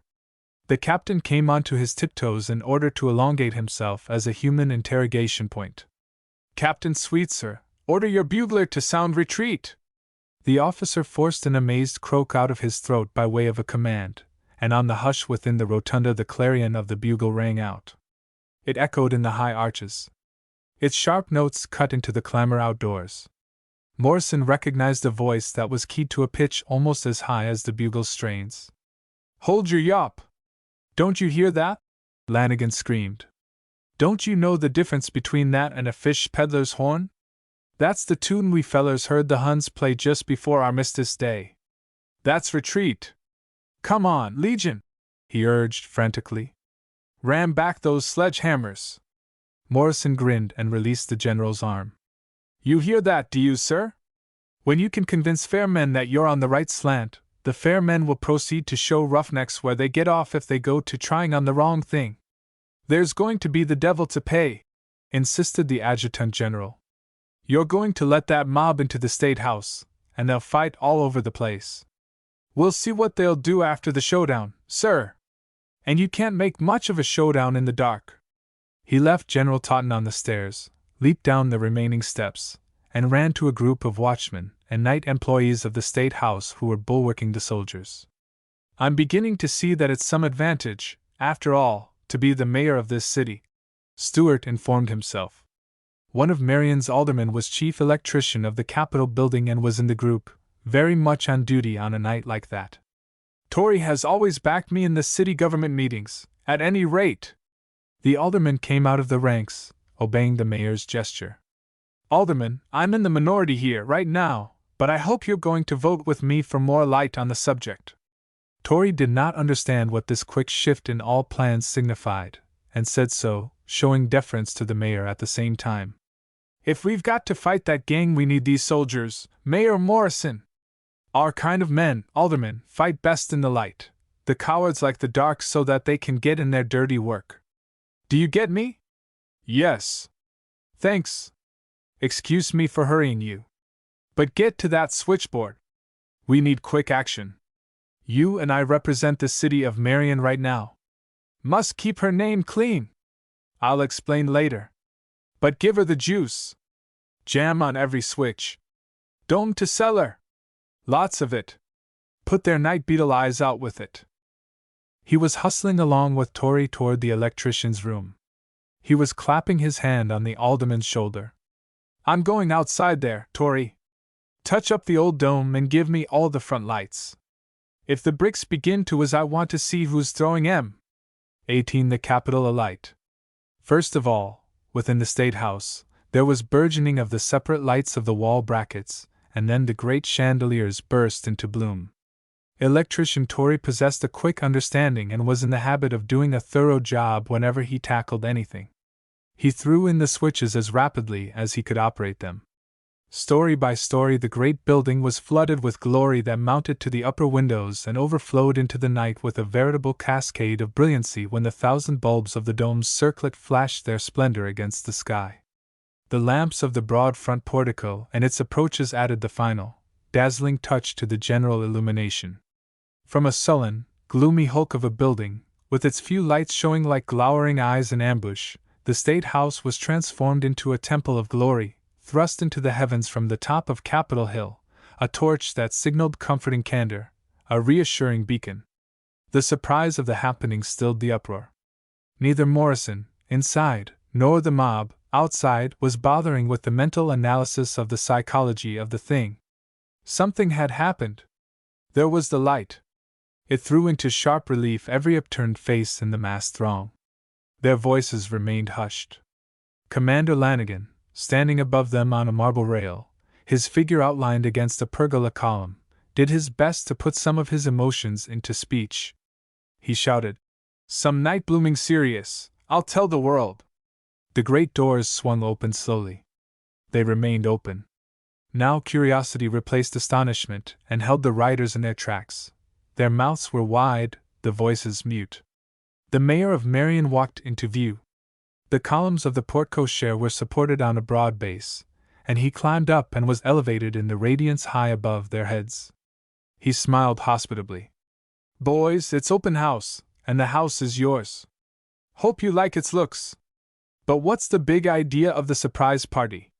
No one took it on himself to reply. He waited tolerantly. "Well, out with it," he suggested. Somebody with a raucous voice ventured. "You probably know what they've been trying to hide away from the people inside there. Suppose you do the talking. I'm not here to make a speech." "Well, answer a question then." This was a shrill voice. "What about those soldiers and those machine guns in there?" "Not a word." With yells, oaths, and catcalls, the crowd offered comment on that declaration. His demeanor as a statue of patience was more effective than remonstrance in quieting them. Any other gentleman wish to offer more remarks? "Get it all out of you." He utilized the hush. "Boys, I'm going to give you something better than words. Hearing can't always be trusted. But seeing is believing." He pulled a police whistle from his pocket and shrilled a signal. For a time there was no answer or demonstration of any sort. Then the tramp of marching feet was heard on the pavement of the square. It was Marion's police force, issuing from some point of mobilization near at hand. It was the force in full strength, led by the chief. He was in dress parade garb, and the radiance of the square was reflected in imposing highlights by his gold braid. The crowd was shaken by eddies and was convulsed by quickly formed vortices. Morrison was studying that mob with his keen gaze, watching the movements as they sufficed to reveal an expression of emotions. "Hold on, boys! Don't run away!" he counseled. "Wait for the big show. No arrests intended. Only cowards and guilty men will run." The light that was shed from the State House was pitilessly revealing. Men could not hide their movements. Morrison reiterated his promise and dwelt hard on the coward and guilty part of his declaration. The chief of police waved his hand, and the crowd parted obediently, and the officers marched up the lane for abreast. "Hold open that passage as you stand, fellow citizens," the mayor commanded. "There's more to this show. You haven't seen all of it. Hold open, I tell you." Men whom he recognized as Lanigan's Legion members were jumping in on the sidelines as the policemen passed. With arms extended, the veterans held back those whom Morrison's commands were not restraining. "That's good teamwork, Joe," Stewart informed Lanigan when the latter hurried past to take his place as a helper. The advent of the police had provoked a flurry. Their movements after their arrival caused a genuine surprise. They gave no indication of being interested in the crowd that was packed into Capitol Square. The ears of the mob were out for orders of dispersal. Eyes watched to see the officers post themselves and operate according to the usual routine in such matters. But the policemen marched straight into the State House, preserving their solid formation. The bugles sounded again within. With a promptness that indicated a good understanding of the procedure to be followed, the St. Ronan's rifles came marching out. Captain Sweetsa saluted smartly as he passed the place where the mayor of Marion was perched. "How about 3 cheers for the boys?" Morrison shouted. "What's the matter with you down there?" He led them off as cheerleader. He marked the sullen groups, the voiceless malcontents, as best he was able. The Legion boys were vehemently enthusiastic in their acclaim. The guards marched briskly. The machine guns clanged along the pavement, bringing up the rear. "That's all," Stewart declared, when the soldiers were well on their way. "Now you don't need any words, do you? I'll merely state that your State House is open to the people." "Like blazes it is," bawled somebody. He pointed to the open doors, his reply to that challenge. "How about those cops?" demanded somebody else. "Your State House is open, I tell you. If you want to go in, go ahead. It's open for straight business, and it will stay open.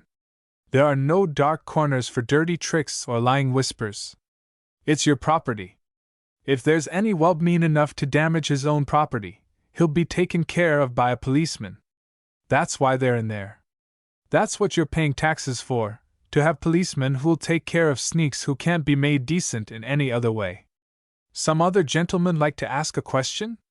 Morrison realized that he had not won over the elements that were determined to make trouble. His searching eyes were marking the groups of the rebels.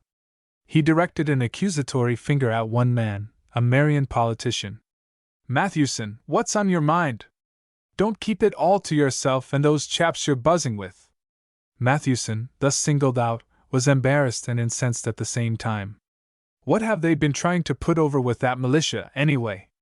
Put protection over state property because such mouths as yours have been making threats ever since election. But just as soon as it was realized that good citizens, like the most of these here, were misunderstanding the situation and were likely to be used as tools of gangsters, out went the militia. You saw it go, didn't you? I'd like to know who did all that realizing you're speaking of. It's not in good taste for an errand boy of my caliber to gossip about the business of those for whom he is doing errands. I'll merely say, Mathewson, that the people of this state can always depend on the broad-gauged good sense of United States Senator Corson to suggest a solution of a political difficulty. And you may be sure that the state government will back him up. Go downtown and ask the boys of the guard who it was that gave the command for them to leave the State House. After that you'd better go home to bed. That's good advice for all of you. A shrill voice from the center of the massed throng cut in sharply. Go home like chickens and wait to have your necks wrung. Go home like sheep and wait for the shearer and the butcher. The mayor leaned forward and tried to locate the agitator. Hasn't the gentleman anything to say about goats? He's missing an excellent opportunity. Morrison showed the alert air of a hunter trying to flush game in a covert. The provoking query had its effect. Yes, that's what you call us, all you rulers call us the goats. A brandished fist marked the man's position in the mob. Ah, there you are, my friend. What else have you on your mind? I'll tell you what you have on your face. You have the mark of an honest man's hand there. I saw him plant that mark. And what's the answer? Asked Stuart pleasantly. You're a coward. You're not fit to advise real men what to do. I'm afraid you have me sized up all too well. There was something like wistful apology in Morrison's smile. Lanigan had forced his way close to the foot of the plinth where the mayor was elevated. The commander's head was tipped back, his goggling eyes were full of anguished rebuke, and his mouth was wide open. The man in the crowd yelped again, encouraged by his distance and by Morrison's passivity under attack. You think you own a mill? Your honest workmen own it. You are a thief! My God! Lanigan squawked, hoarsely. Aimed it in you? Ain't a spark of it in you? Morrison delivered sharp retort in an undertone. Don't you know better than to tangle my lines when I'm playing a fish? Shut up! He tossed his hand at the individual in the crowd, inviting him to speak further. You're a liar, Toole, responded the disturber. That's a tame epithet, my friend. Commonly used in debate. I'm afraid you're running out of ammunition. Haven't you anything really important to say, now that I'm giving you the floor? Men were beginning to remonstrate and to threaten in behalf of the mayor of the city. Hold on, boys, Morrison entreated. We must give our friend a minute more if he really has anything to say. Otherwise we'll adjourn. The bait had been dangled ingratiatingly. A movement had been made to jerk it away. The fish bit, promptly and energetically. I'll say it. I'll say what ought to be said. I'll shame the cowards here. Let brother what's-his-name come along, boys. Please. Please. The mayor stretched forth his arms and urged persuasively. Keep your hands off him. Let him come. They're going over him for a gat, Mr. Mayor, called Lanigan. I've given 'em one lesson in that line this evening, already. The volunteers who were patting the disturber released him. The patting had not been in the way of encouragement. Nothing on him. Let him go, commanded one of the searchers. The man who came forcing his way through the press, his clenched fists waving over his head, was young, pallid, typically an academic devotee of radicalism, a frenetic disciple, obsessed by furor loquendi. He was calling to the mob, trying to rouse followers. You have been standing here, freezing in the night, damning tyrants, boasting what you would do. Why don't you do it? Do you let a smirking ruler bluff all the courage of real men out of you? He's only doing the bidding of those higher up. He admits it. He's a tool, too. He's a fool, along with you, if he tries to excuse tyranny. You have your chance, now, and all the provocation that honest men need. The rulers tried to scare you with guns. But you have called the bluff. Their hired soldiers have run away. Now is your time. Take your government into your hands. Down with aristocrats. Smash 'em like we smashed their windows. They hold up an idol and ask you to bow down and be slaves to it, but you're only bowing to the drivers of slaves. They hide behind that idol and work it for all it's worth. They point to it and tell you that you must empty your pockets to add to their wealth, and work your fingers off for their selfish ends. He halted a short distance from the plinth, declaiming furiously. Morrison broke in, snapping out his words. Down to cases, now! What is the idol? A patchwork of red, white, and blue rags. Morrison whirled, crouched on his hands and knees, set his fingers on the edge of the plinth, and slid down the side. He swung for an instant at the end of his arms and dropped the rest of the way to the pavement. Lanigan had started for the man, but Stuart overtook the commander, seized him by the collar and coat-tail slack, and tossed him to one side. Here's a case at last where I don't need any help or advice from you, Joe. Punch the face off him, adjured Lanigan, even while he was floundering among the legs of the men against whom he had been thrown.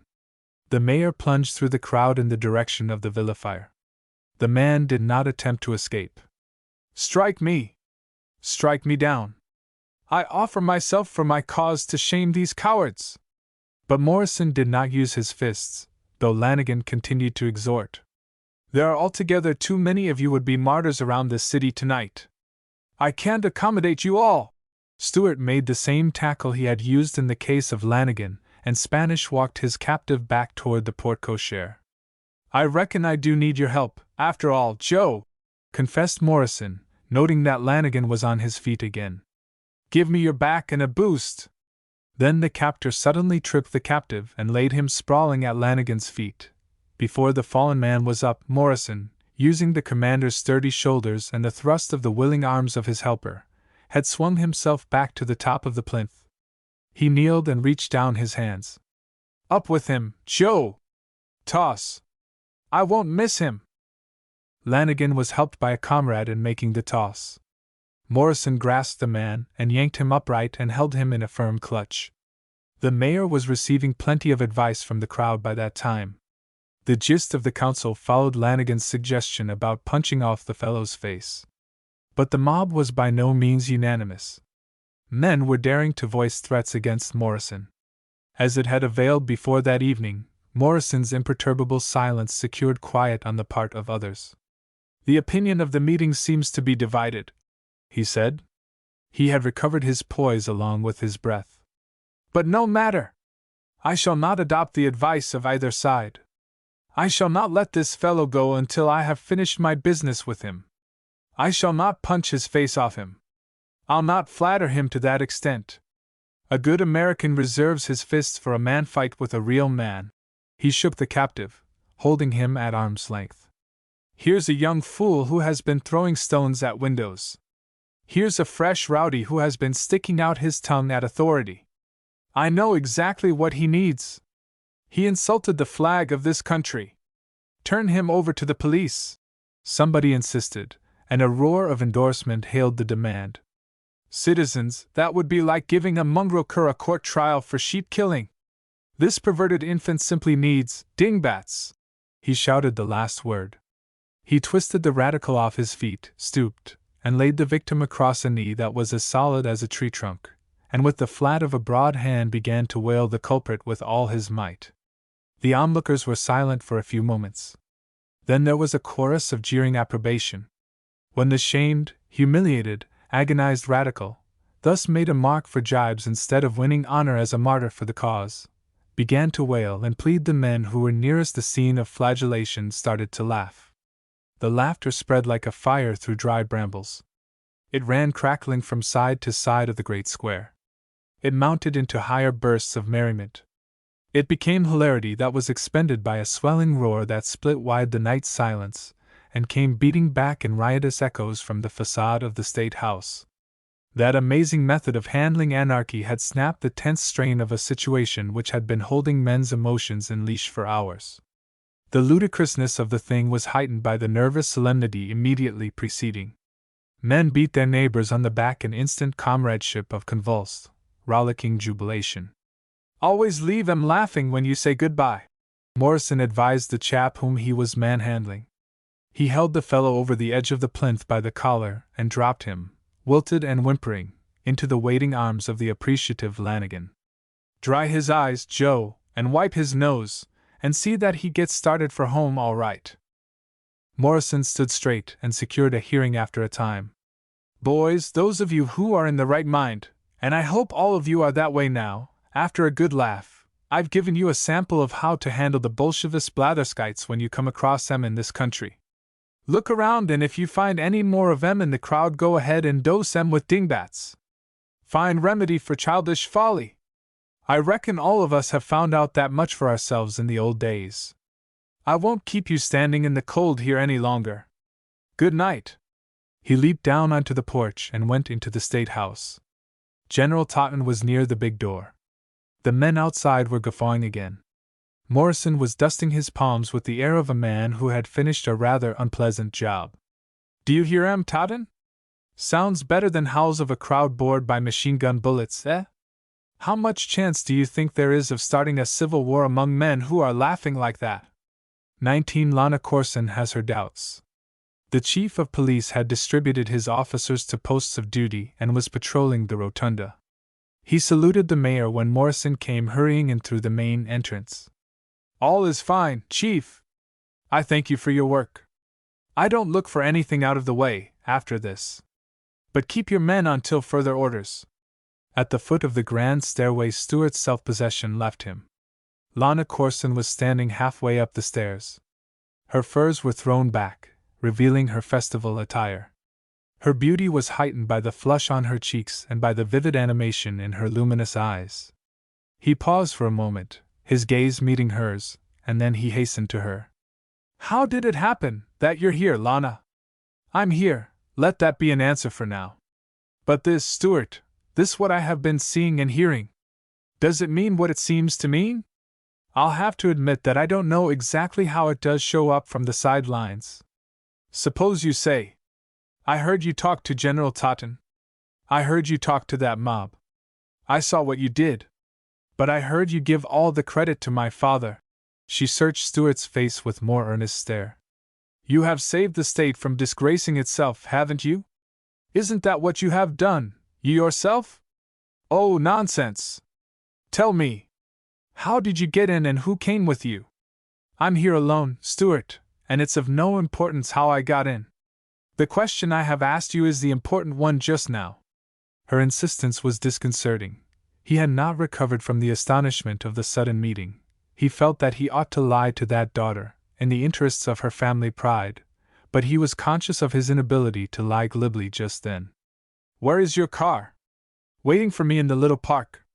Lana, there'll be no more excitement here, not a bit. Nothing to see. Suppose you allow me to take you to the car. Come! He put out his arm. Certainly not.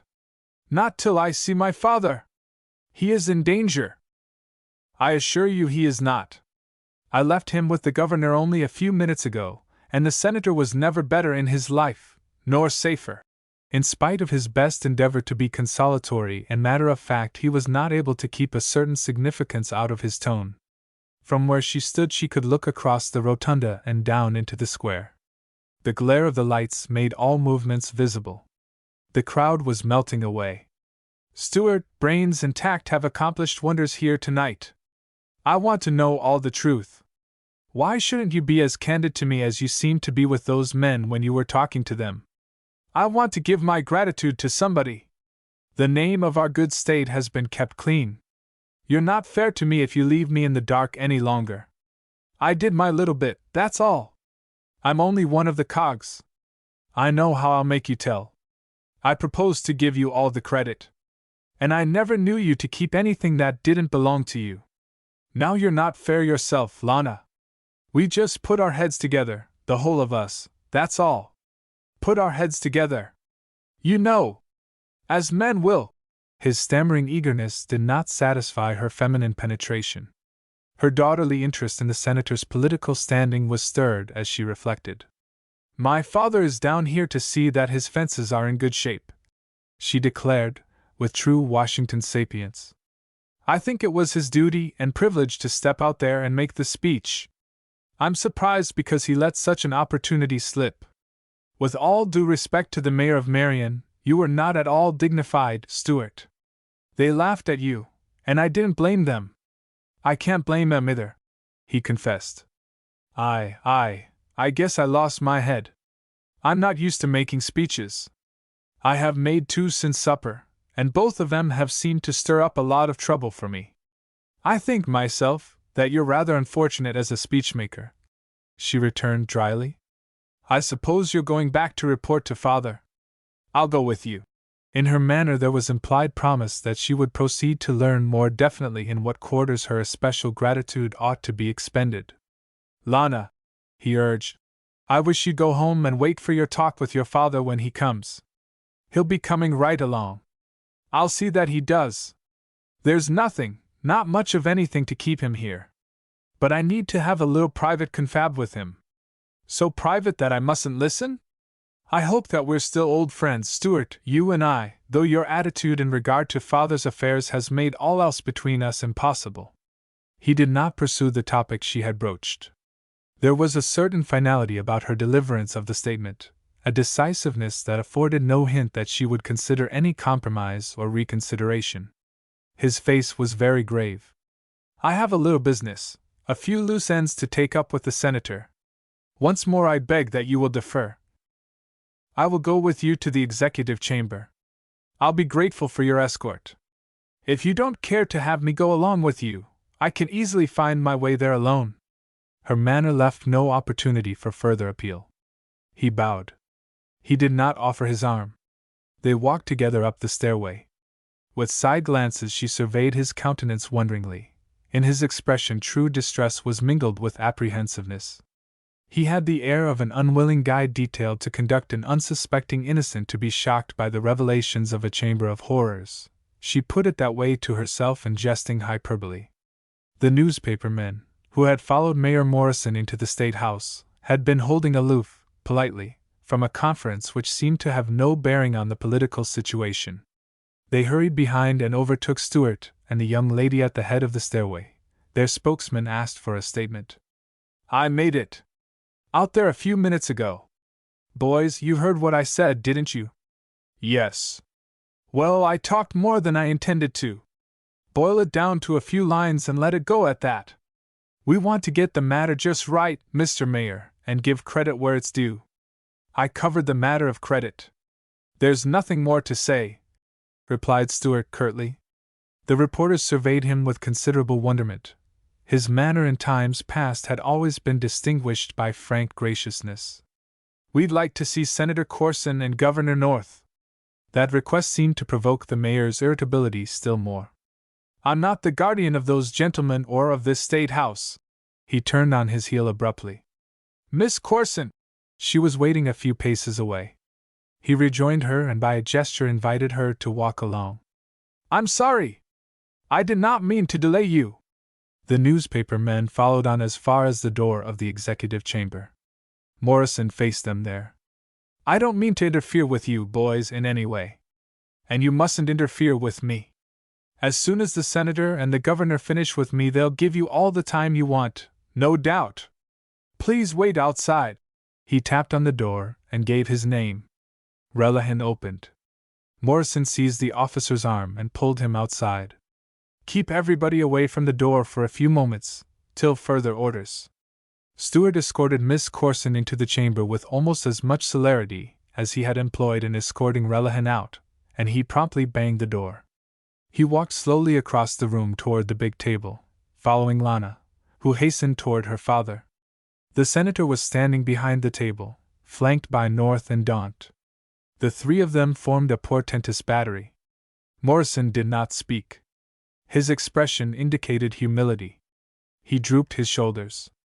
There was appeal in his eyes. Here I am, the eyes informed the glowering senator. But a side glance hinted. Here is your daughter, too. Use judgment. Lana was manifestly perplexed by what she saw. Three distinguished gentlemen were presenting the visages of masculine furies.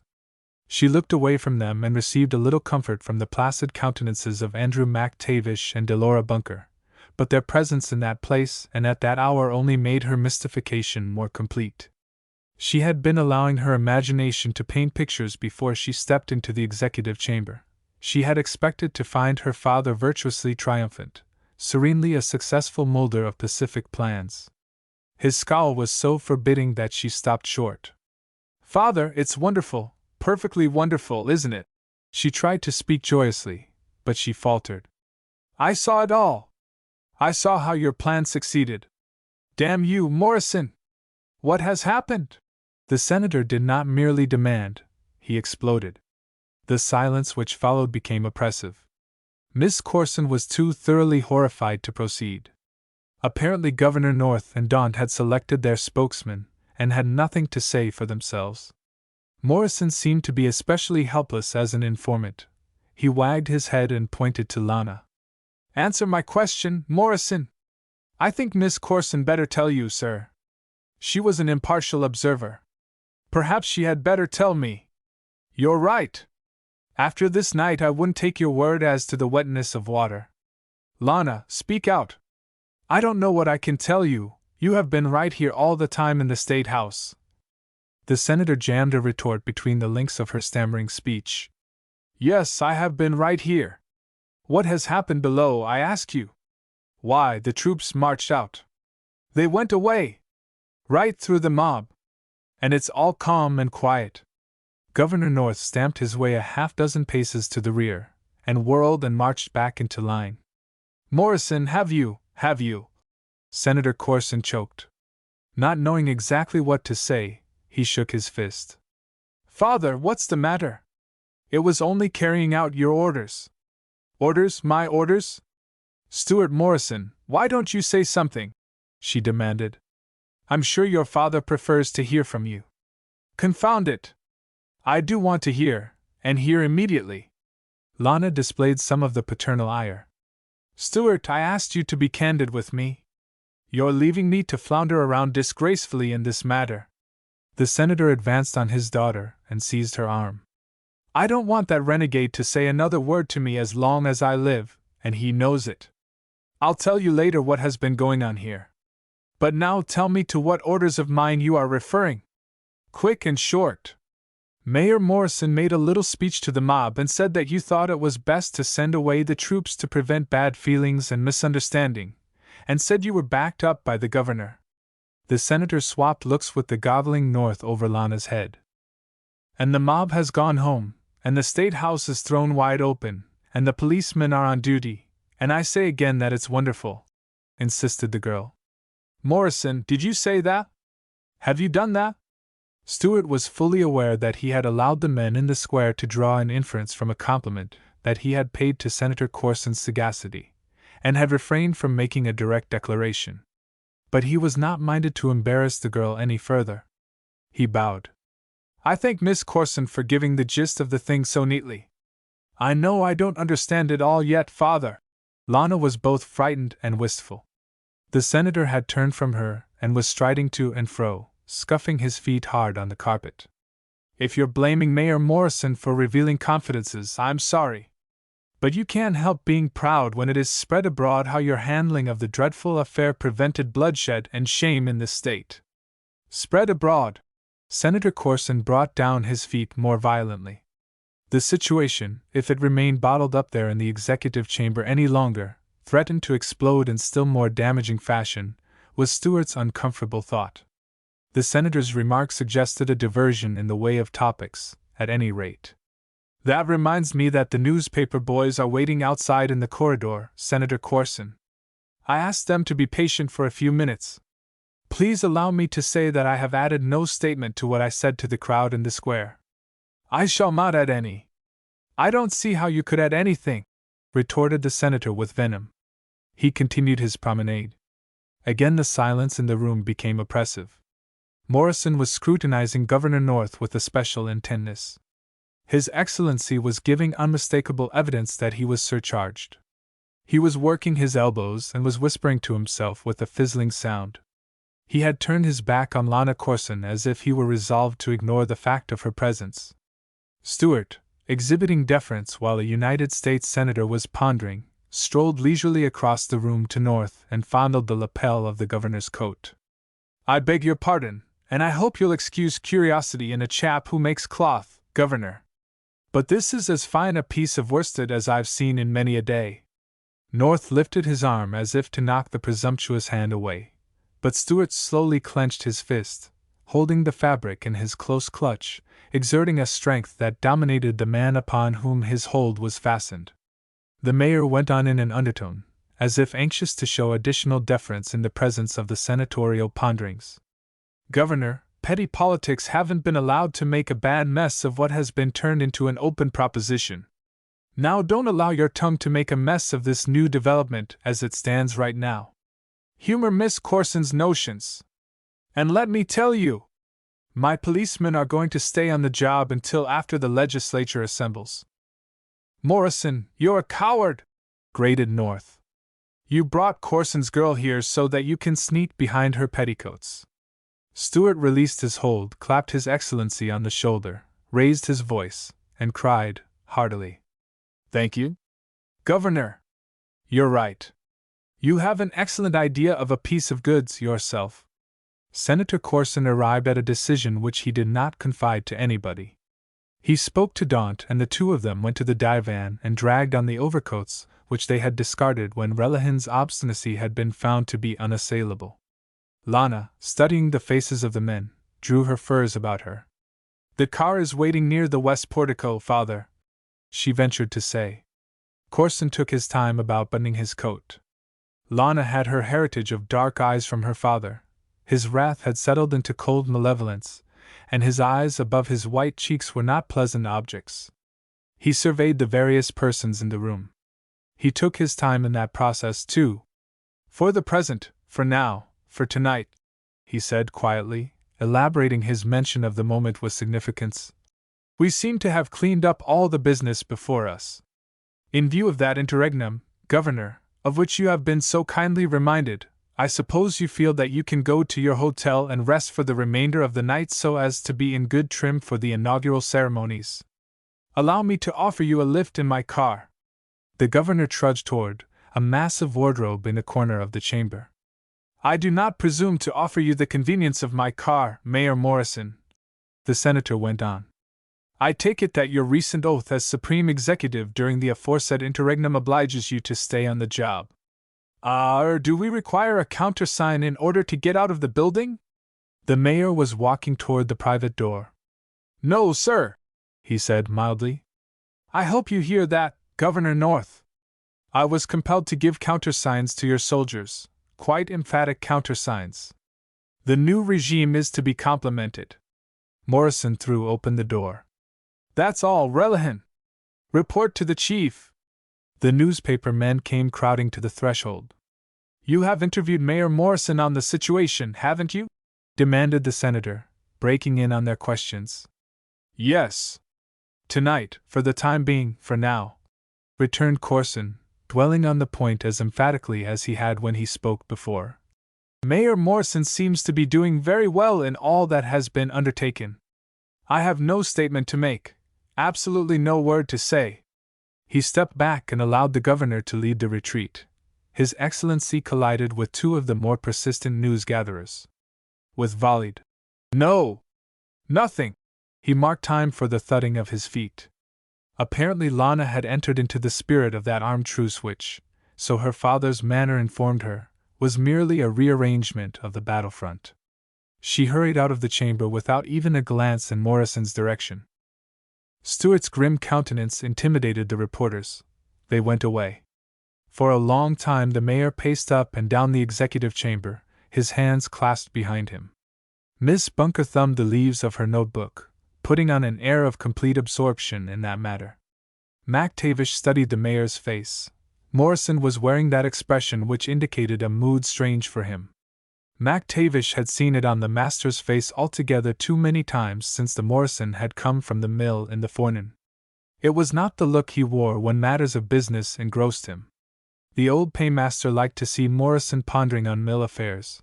It was meditation that always meant solution of difficulties, and the solution was instantly followed by a laugh and good cheer. But it was plain that Morrison had not solved anything when he turned to MacTavish. "Not much like honest, real business, this, Andy? Nathing like, sir. Doesn't seem to be a polite job either, politics, if you go in and fight the other fellow on his own ground. I've e'er hated the skulch and the scalawags. Totten calls this a political exigency. I'll no name it for missile in the hearing o' the lass. Seems to need a lot of fancy lying when a greenhorn like me starts late, and is obliged to do things in a hurry. Gives business methods an awful wrench, Andy." "Aye." The old Scotchman was emphatic. "In fact, in a political exigency, according to what I've found out this evening, the quickest liar wins." He walked to Miss Bunker's side. "You might jot that down as sort of summing the thing up and consider the record closed." "Do you think it's all closed and that Yuri wheel out of it?" inquired MacTavish, anxiously. "I think, Andy," drawled the mayor, a wry smile beginning to twist at the corners of his mouth. "That I may have the militia and the people and the politicians well out of it, but considering the mess, as it concerns me, myself, I'm only beginning to be good and properly in it. Ye hae the record, as jotted by the lass, and I heard ye say naething but what was to your credit. And the words o' the high judges. Ye're well backed. Oh, that reminds me, Andy. That boy who brought the telegrams to the door. He'll come to the mill in the morning. Pay him $10. I didn't have the money in my clothes when I hired him. And that reminds me, too, Mr. Morrison," said Miss Bunker. "Do you want me to keep the telegrams with the record? You remember you took them when you went out with the general." Morrison reached into his breast pocket for the papers, tore them slowly across, and stuffed the scraps back into a side pocket. "I reckon they won't do the record much good.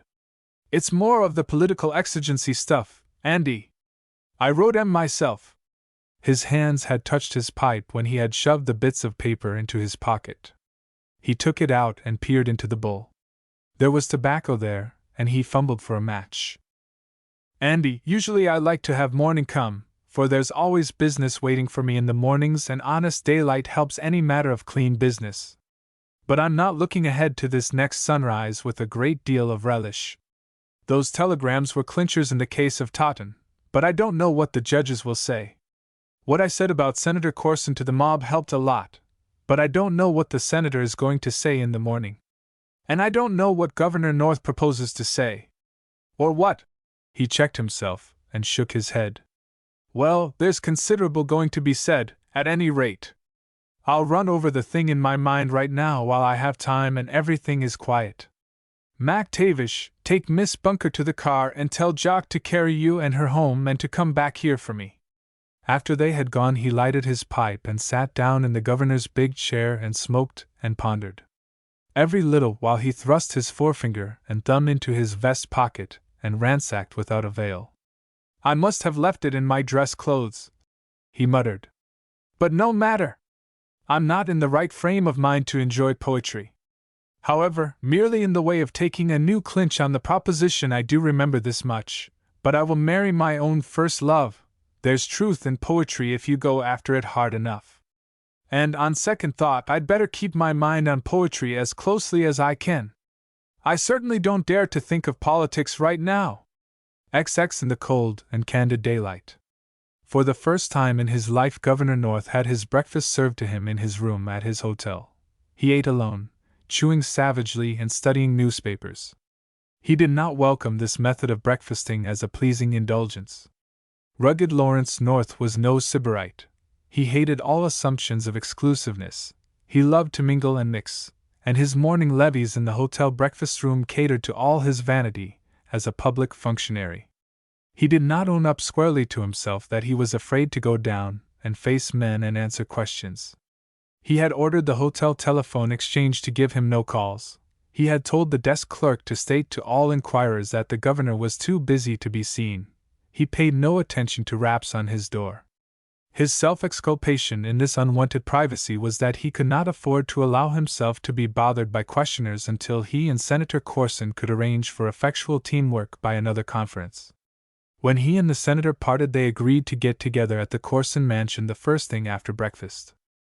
While the governor ground his food between his teeth, he also chewed on the savage realization that he had nothing sensible to say in public on the situation, considering his uncompromising declarations of the day before. There were those declarations thrusting up at him from the newspaper page like derisive fingers. By the reports in parallel columns he was represented as saying one thing and doing another. And a bumptious, blundering, bull-headed Scotchman had put the governor of a state in that tongue-tied, skulking position on the proud day of inauguration. His Excellency slashed his ham and stabbed his eggs, making his food atone vicariously. He did not order his car over the hotel telephone. The hotel attaches were obsequious, and would be waiting to escort him in state across the main office. The politicians would surround the car.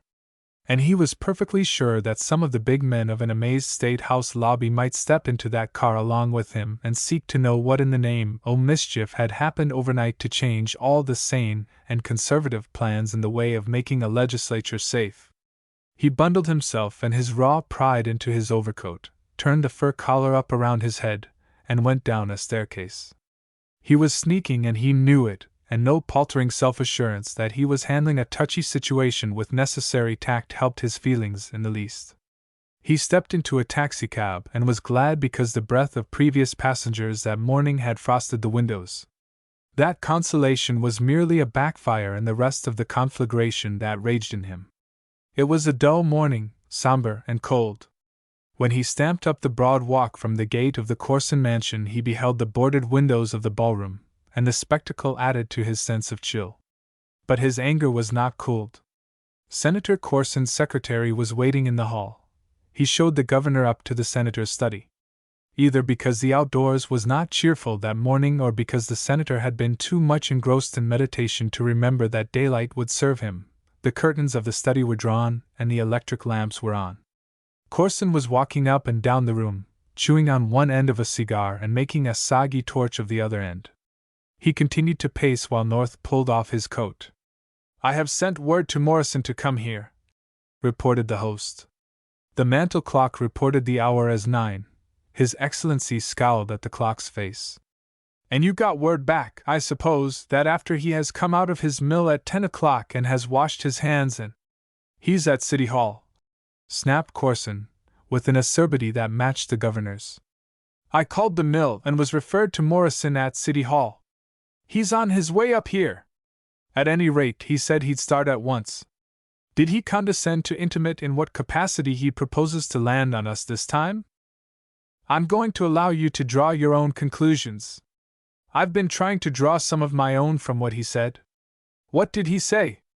"Apologized because I was put to any trouble in locating him.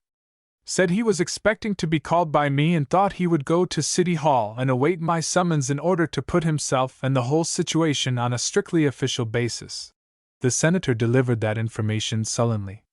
"What kind of a devilish basis does he think he's been operating on? Look here, North. If you have come up here to fight with me after the row you have been having downtown this morning, I warn you.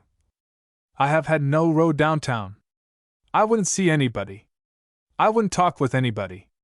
Blast it. Corson, I don't know what to say to anybody. Well, that's one point, at least, on which you and I can get together even if we can't agree on anything else. If you have been so cursedly exclusive as all that, North, perhaps you haven't been in touch with any of the justices of the Supreme Court, as I have." "You have, eh?" "I called Davenport and Madigan on the telephone."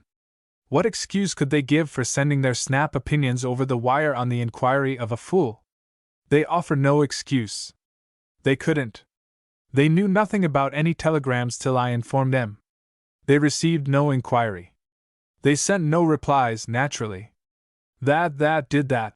The governor pawed at his scraggly neck. "He faked all that stuff?" "Absolutely." Comment which could not have been expressed in long speeches and violent denunciation was put into the pregnant stare exchanged by the two men. Then the senator took another grip on his cigar with bared teeth and began to march again.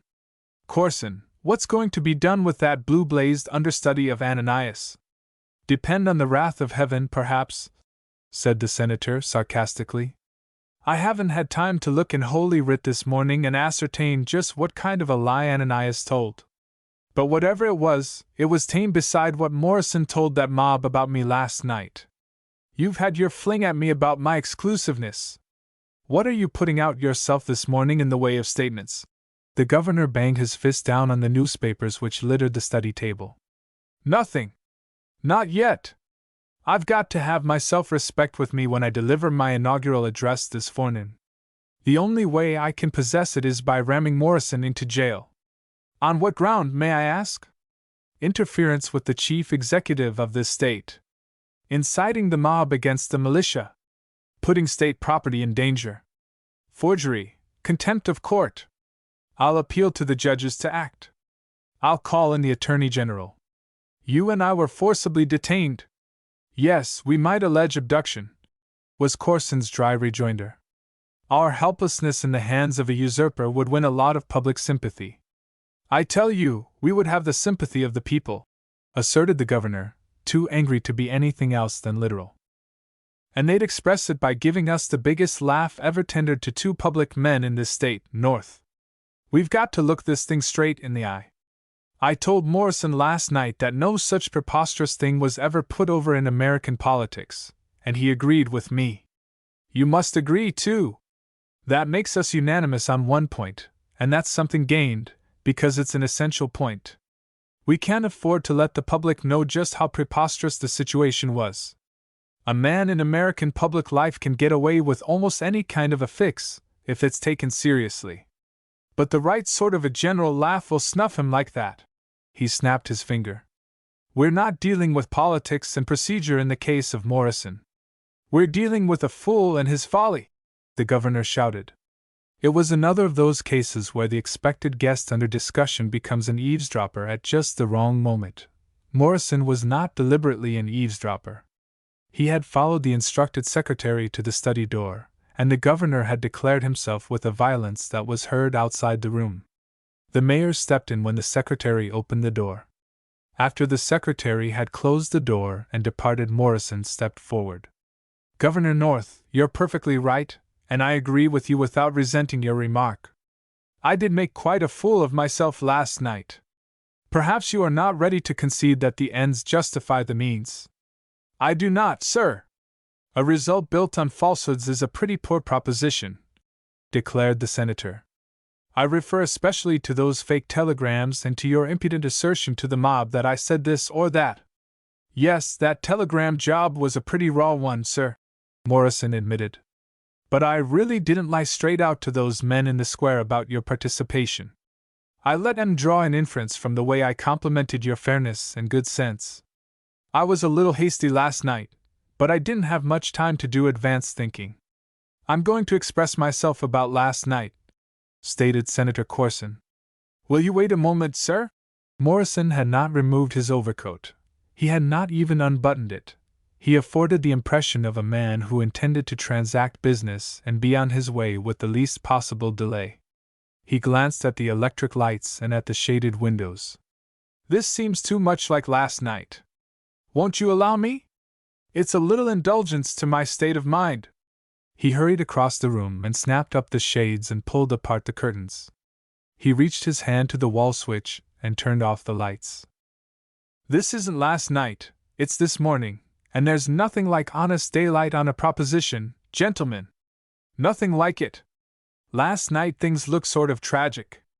This morning the same things will look comical if— He raised his forefinger. If the inside of M is reported. If the real story is told, the people in this state will laugh their heads off. Again the governor and the senator put a lot of expression into the look which they exchanged. I got that mob to laughing last night, and, as I told General Totten, that settled the Civil War. If the people get to laughing over what happened when Con Relihan took his orders only from the mayor of Marion, it will, well, it'll be apt to settle some political hash. Do you threaten?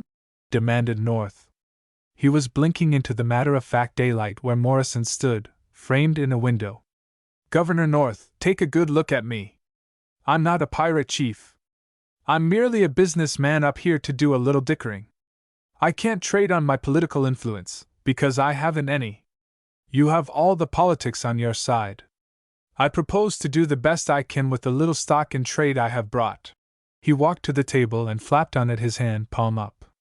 You are two almighty keen and discerning gentlemen. I don't need to itemize the stock in trade I have laid down here.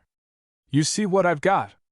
He paused and, his eyes glinting with a suppressed emotion that the discerning gentleman understood, he glanced from one to the other of them.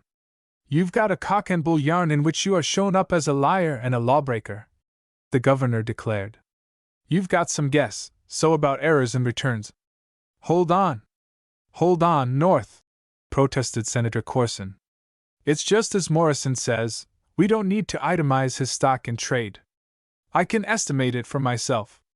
Morrison, you say you're ready to dicker. What do you want? A legislature that's organized open and above board, with all claimants in their seats and having their word to say as to the sort of questions that will be sent up to the court. Staying in their seats, gentlemen, till the decisions are handed down. Let the legislature, as a whole, draft the questions about the status of its membership. I've got my own interest in this, and I'll be perfectly frank in stating it. I have a report on water power to submit. I don't want that report to go to a committee that has been doctored up by a hand-picked House and Senate. You don't expect that Governor North and myself are going to stand here and give you guarantees as to proposed legislation, do you? You are asking me, as an executive, to interfere with the legislative branch, expostulated His Excellency.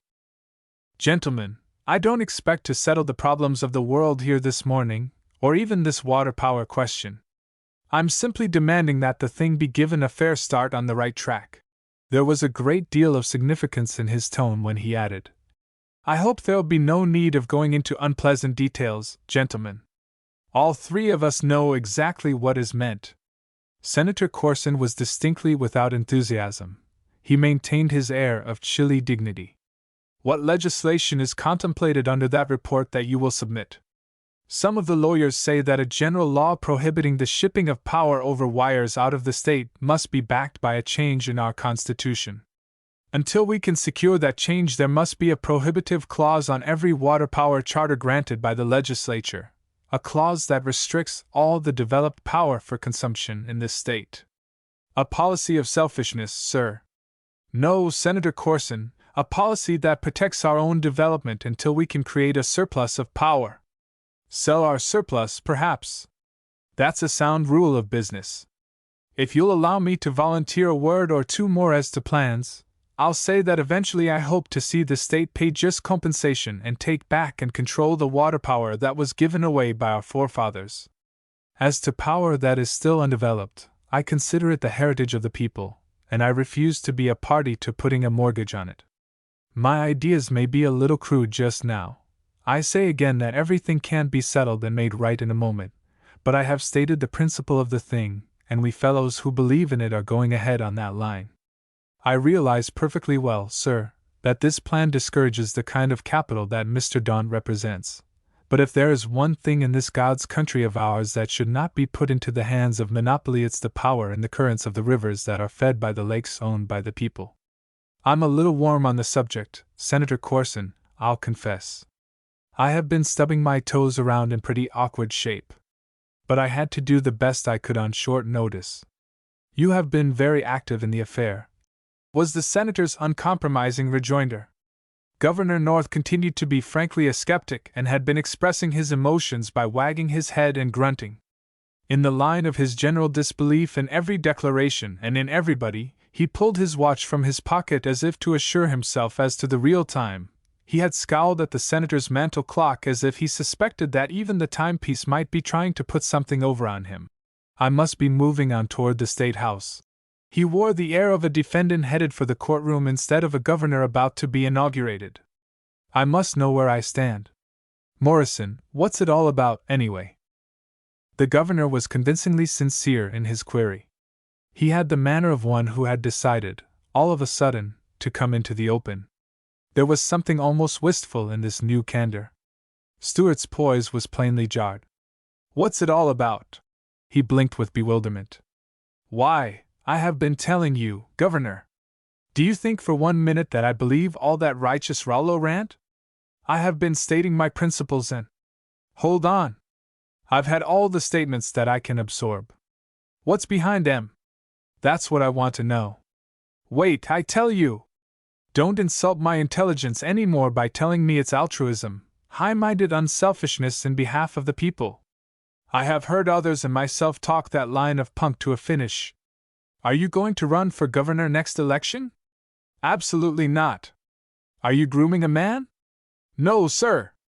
Building up a political machine? Certainly I am not. Going to organize a water power syndicate of your own after you get legislation that will give you a clear field against outside capital? No, most positively. Senator Corson, you claim you know Morrison better than I do. How much is he lying? I think he means what he says. North picked up his overcoat and plunged his arms into the sleeves. If I should think so, if I should place implicit faith in any man who talks that way, I'd be ashamed of my weakness, and I've got too many things about myself to be ashamed of, all the way from table manners to morals. There's one thing that I'm sort of holding on to, and that's the fact that my intellect seems to be unimpaired in my old age.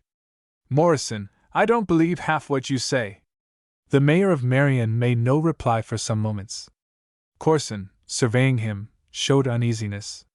A retort that would fit the provocation was likely to lead to results that would embarrass the host of the two executives. "Oh, by the way, Governor," said Stewart quietly, "I just came from City Hall. I really did not intend to drift so far from strictly official business when I came up here. I want to assure you that there will be no expense to the state connected with the police guard at the Capitol. They are at your service till after the inaugural ceremonies. Do you think you will need the officers on duty at your residence any longer, Senator Corson?" "No, sir. I agree with you that everything seems to have quieted down beautifully. Governor, you have my best wishes for your second term. I'm sorry I'll not be able to go to the State House to hear your address." He went to the governor and put out his hand, an act which compelled response in kind. "I'm much obliged." His Excellency was curt and caustic. "After the vaudeville show of last night, there won't be much today at the State House to suit anybody who is fond of excitement." Before North, departing, reached the door, Senator Corson's secretary tapped and entered. He gave several telegrams into the hand of his employer. "Pardon me, gentlemen," apologized the senator, tearing open an envelope. "Wait a moment, North. These messages may bear on the situation." He read them in silence one after the other, his face betraying nothing of his thoughts. He stacked the sheets on the table. "Evidently several notable gentlemen in our state rise early, read the newspapers before breakfast, and are handy to telegraph offices," he remarked, leveling steady gaze at Stewart. "These telegrams are addressed to me, but by good rights they belong to you, Mr. Mayor, I'm inclined to believe." There was irony in the senator's tone. Morrison offered no reply. "They're all of the same tenor, North," explained Senator Corson. "I'm bracketed with you. You'll probably find some of your own waiting at the State House for you. And more to come." "Well, what are they? What are they?" "Compliments for the sane, safe, and statesmanlike way we handled the crisis and saved the good name of the state." "Now, Morrison," raged the governor, "you can begin to understand what kind of a damnable mess you've jammed me into along with Corson, here. That steer of a policeman will blab, that Scotchman will snarl, and that loose-mouthed girl will babble. Governor, I haven't resented anything you have said to me, personally. You can go ahead and say a lot more to me, and I'll not resent it. But let me tell you that I can depend on the business loyalty of the folks who serve me, and if you go to classing my kind of helpers in with the cheap politicians with whom you have been associating, I shall say something to you that will break up this friendly party. My folks will not talk. Save your sarcasm for your agents who have been running around getting you into a real scrape by telling about those election returns." He snapped about face, on his heels, and walked out of the door. 21. A woman chooses her mate. The haste displayed by Mayor Morrison in getting away from the study door suggested that he was glad to escape and was not fishing for any invitation to return for further parley. But when he approached the head of the stairway, he moved more slowly. His demeanor hinted that he would welcome some excuse, outside of politics, to keep him longer in the Corson mansion. He paused on the stairs and made an elaborate arrangement of a neck muffler, as if he expected to confront polar temperature outside. He pulled on his gloves, inspected them critically as if to assure himself that there were no crevices where the cold could enter. He looked over the banisters. There was nobody in the reception hall. He arranged the muffler some more. Step by step, very slowly, he descended as far as the landing where he had met Lana Corson joyously the night before. Not expectantly, with visage downcast, he looked behind him. Lana was framed in the library door at the head of the stairs. "I was trying to make up my mind to call to you. But you seem to be in so much of a hurry. I suppose you have a great deal to attend to this morning. The principal rush seems to be over. Was it anything? Did you want to speak to me? Perhaps it isn't of much importance. It did seem to be for a moment. But it's something of a family matter. I think, after all, it will be imprudent to mention it." He waited for her to go on. "Probably under the circumstances you'll not be especially interested," she ventured. The trouble is, I'm afraid I'll show too much interest and seem to be prying. Will you please step up here where I'll not be obliged to shout at you? He obeyed so promptly that he fairly scrambled up the stairs. You said down there in the hall last evening that my father was angry and that an angry man says a great deal that he doesn't mean. My father was very, very angry when I arrived home last night. I reckon he would be. In his anger he talked to me very freely about you. The question is, should I believe anything he said? I don't know, he stammered. You're not going back on your own statement about an angry man, are you? I don't think it's fair to accept all his statements. I'm sorry you still hold that opinion. You see, I drew some conclusions of my own from what my father said to me, and those conclusions urge me to apologize to you for the Corson family. I'm afraid you didn't find my father in an apologetic mood this morning. Not exactly. Doris tells me that I have a New England conscience. I'm not sure. At any rate, I'm feeling very uncomfortable about something. It may be because you're misunderstood by our family. Do I seem forward? No. Of course you don't. But you're putting me in a terrible position. I don't know what to say. I don't want any apologies. They'd make me feel like a fool, more of a fool than I have been. Are you admitting now that you were wrong in the stand you took about the water power and, well, about everything? He had been listening in distress and perplexity, striving to understand her, groping for the meaning she was hiding behind her quiet manner. But her question struck fire from the flint of his resolution. That power matter is a principle, and I am not wrong in it. As to the means I used last night, it was brass and blunder, and I'm ashamed of acting that way. There's no need of going into the matter.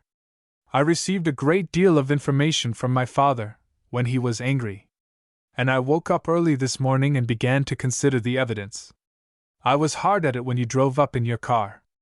I have been waiting for you to come from your talk with my father and the governor. I want to say, Stuart, that when I stood up last night, like a fool, and lectured you about neglecting your opportunities in life, I was considering you only as the boss of St. Ronan's mill. But my father told me what you really are. I have always respected him as a very truthful man, even when he is well worked up by any subject. I must take his word in this matter, though he didn't realize just how complimentary he was in your case. And if you can spare me a few moments, I want you to come into the library. She walked ahead of him toward the door. I think I'll leave the Corson family right out of it, Stuart. I'm a loyal daughter of this state. I'm home again and I've waked up. Humor me in a little conceit, won't you? Let me make believe that I'm the state and listen to me while I tell you what a big, brave, unselfish.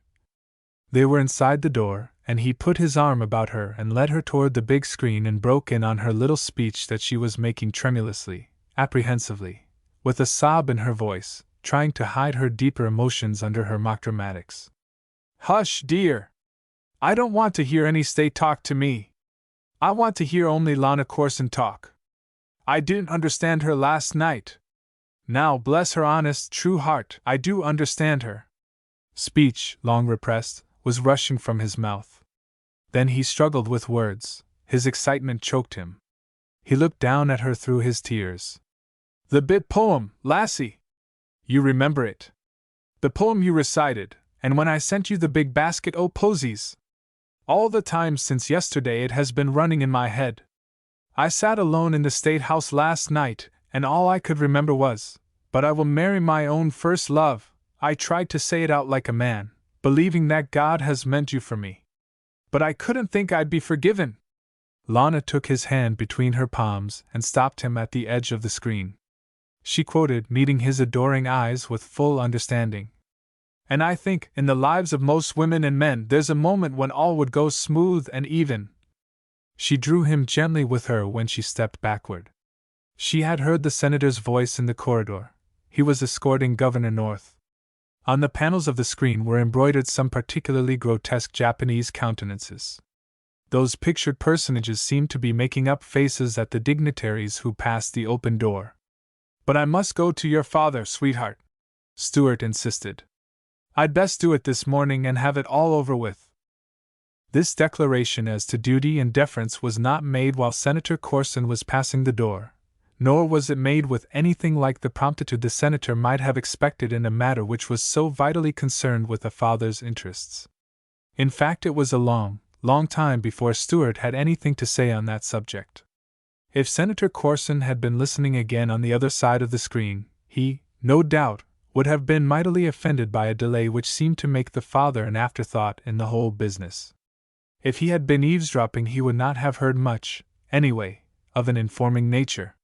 He would have heard two voices, tenderly low and incoherent, interrupting eagerly, breaking in on each other to explain and protest and plead. If Stuart's protracted neglect of the interests of a father would have availed to rouse resentment, Lana's reply to Stuart's rueful declaration more surely would have exasperated the senator. She emphatically commanded Stuart to say not one word on the subject to her father. "Why, Stuart Morrison, for 24 hours you have been taking away my breath by doing the unexpected. You have been grand. Now are you going to spoil everything by dropping right back into the conventional, everyday way of doing things? You shall not! You shall not spoil my new worship of a hero. Well, I won't seem much like a hero if I act as though I'm afraid of your father." She raised her voice in amazed query. "For mercy's sake, haven't you been proving that you're not afraid of him?" Once more, jubilantly, teasingly, wrought upon by the revived spirit of the intimacy of the old days, she assumed a playful pose with him, but this time her sincerity of soul was behind the situation. "Don't you realize, sir, that the calendar of the Hon. Jodrey Wadsworth Corson, on this day and date, is crowded with strictly new business? He is due at the State House very soon. Do you think he can afford to be bothered with unfinished business?" He worshipped her with silence and a smile. "Yes, Mr. Mayor of Marion, unfinished business, yours and mine. Our business of the old days. But the honorable senator is perfectly well aware that the business aforesaid is on the calendar. He had been supposing that we had forgotten it. I see a big question in your eyes, Stuart dear. Well, now that you're a party to the action and interested in the matter to be presented, I'll say that after Senator Corson had done his talking to me last evening, or very early this morning, to be more exact, I called on my family grid of which he's so proud and I did a little talking to Senator Corson. And he knows that the business is unfinished. He knows it will be brought duly to his attention, and he'll be in a better frame of mind after his present petulance has worn off." "Petulance?" Morrison was rather skeptical. "Exactly. He's just as much of a big child as most men are when another big child tries to take away a plaything. Oh, he was furious, Stuart. But let me tell you something for your comfort. He dwelt most savagely on the fact that you had grabbed and single-handed and beaten a governor and a United States senator at their own game. Wonderful, isn't it, admission like that? He has always patronized you as a countryman who knew how to make good cloth and who didn't amount to anything else in the world. Why, in a few days he'll be admitting that he admires you and respects you." She paused. After a few moments she went on, her tones low and thrilling. "I've been trying to explain myself to you, Stuart. You know now that I have always loved you. I have told you so in a way that leaves no doubts in a man such as you are. You have forgiven me for being simply human and silly before I woke up to understand you. And you don't misunderstand me any more, do you?" she pleaded wistfully. "Last night I saw your big self. Lana, it was a wonderful night, more wonderful than I realized till now." After a time they became aware of a stir below stairs and they came out from behind the screen where the Japanese faces grinned knowingly. "Please obey me, Stuart, you must. It's really my trial of you to see if you're obedient when I know it's for your own good. Go down and wait for me." She left him in the corridor and ran away. He marched down the stairs with as much self-possession as he could command. Below him he saw Senator Corson, Mrs. Stanton, Silas Daunt, and the banker's son. All were garbed for outdoors and the senator was inquiring of Mrs. Stanton why Lana was not ready. From the landing down to the hall Stuart found the ordeal an exacting one. Those below surveyed him with an open astonishment that was more disconcerting than hostility. He was in a mood to fight for himself and his own, but to deal in mere polite explanations, after Lana's imperious command to keep silent on an important matter, was beyond any sagacity he possessed in that period of abashed wonder what to say or do. It was his thought that Miss Corson, in her efforts to avoid an anticlimax of conventional procedure, was making a rather too severe test of him in forcing him to endure the unusual. He did manage to say, "Good morning," and smiled at them in a deprecatory way. Coventry Daunt amiably responded as a spokesman for the group, but he had waited deferentially for his elders to make some response. The senator held a packet of telegrams in his hand. After Stuart had halted in the hall, putting on the best face he could and evincing a determination to stick the thing out, Senator Corson walked over and offered to give the mayor the telegrams. "They're beginning to arrive from Washington, sir. Better read 'em. They'll afford you a great deal of joy, I'm sure." Stuart shook his head, declining to receive the missives. He wanted to tell the senator that more joy right at that moment would overpass the Morrison capacity. "I wish I were younger and more of an opportunist," Corson avowed. "In these guessing times among the booms, here is gas enough to inflate a pretty good-sized presidential balloon." He waved the papers. The senator's tone was still rather ironical, but Stuart was seeking for straws to buoy his new hopes. Whether he was so recently away from Lana's dark eyes that the encouragement in them lingered with him, he was not sure. He felt, however, that the senator's eyes did seem a little less hard than the polished ebony they had resembled. An awkward silence ensued.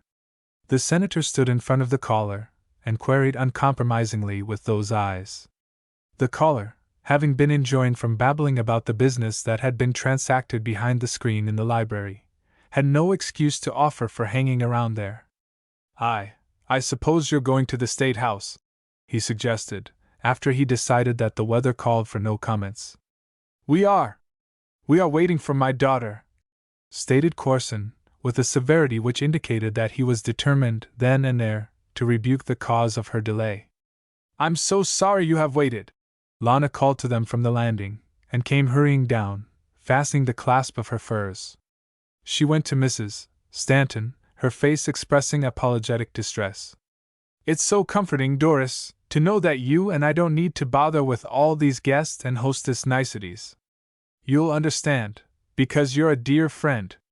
Father will make the doors of the Capitol fly open for his party, and you'll be looked after wonderfully." She bestowed her gracious glances on the others of the Daunt family.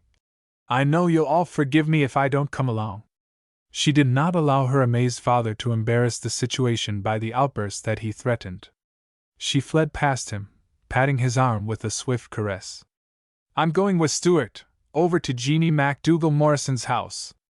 It's really dreadfully important. You know why, Father. I'll tell you all about it later. Come, Stuart! We must hurry!" Young Mr. Daunt was near the door. He opened it for her. When Stuart passed, following the girl closely, the volunteer door tender qualified as a good sport. He whispered, "Good luck, old man." When Coventry closed the door, he gave his sister a prolonged and pregnant stare of actual triumph. It was only a look, but he put into it more significance than sufficed for Doris's perspicacity.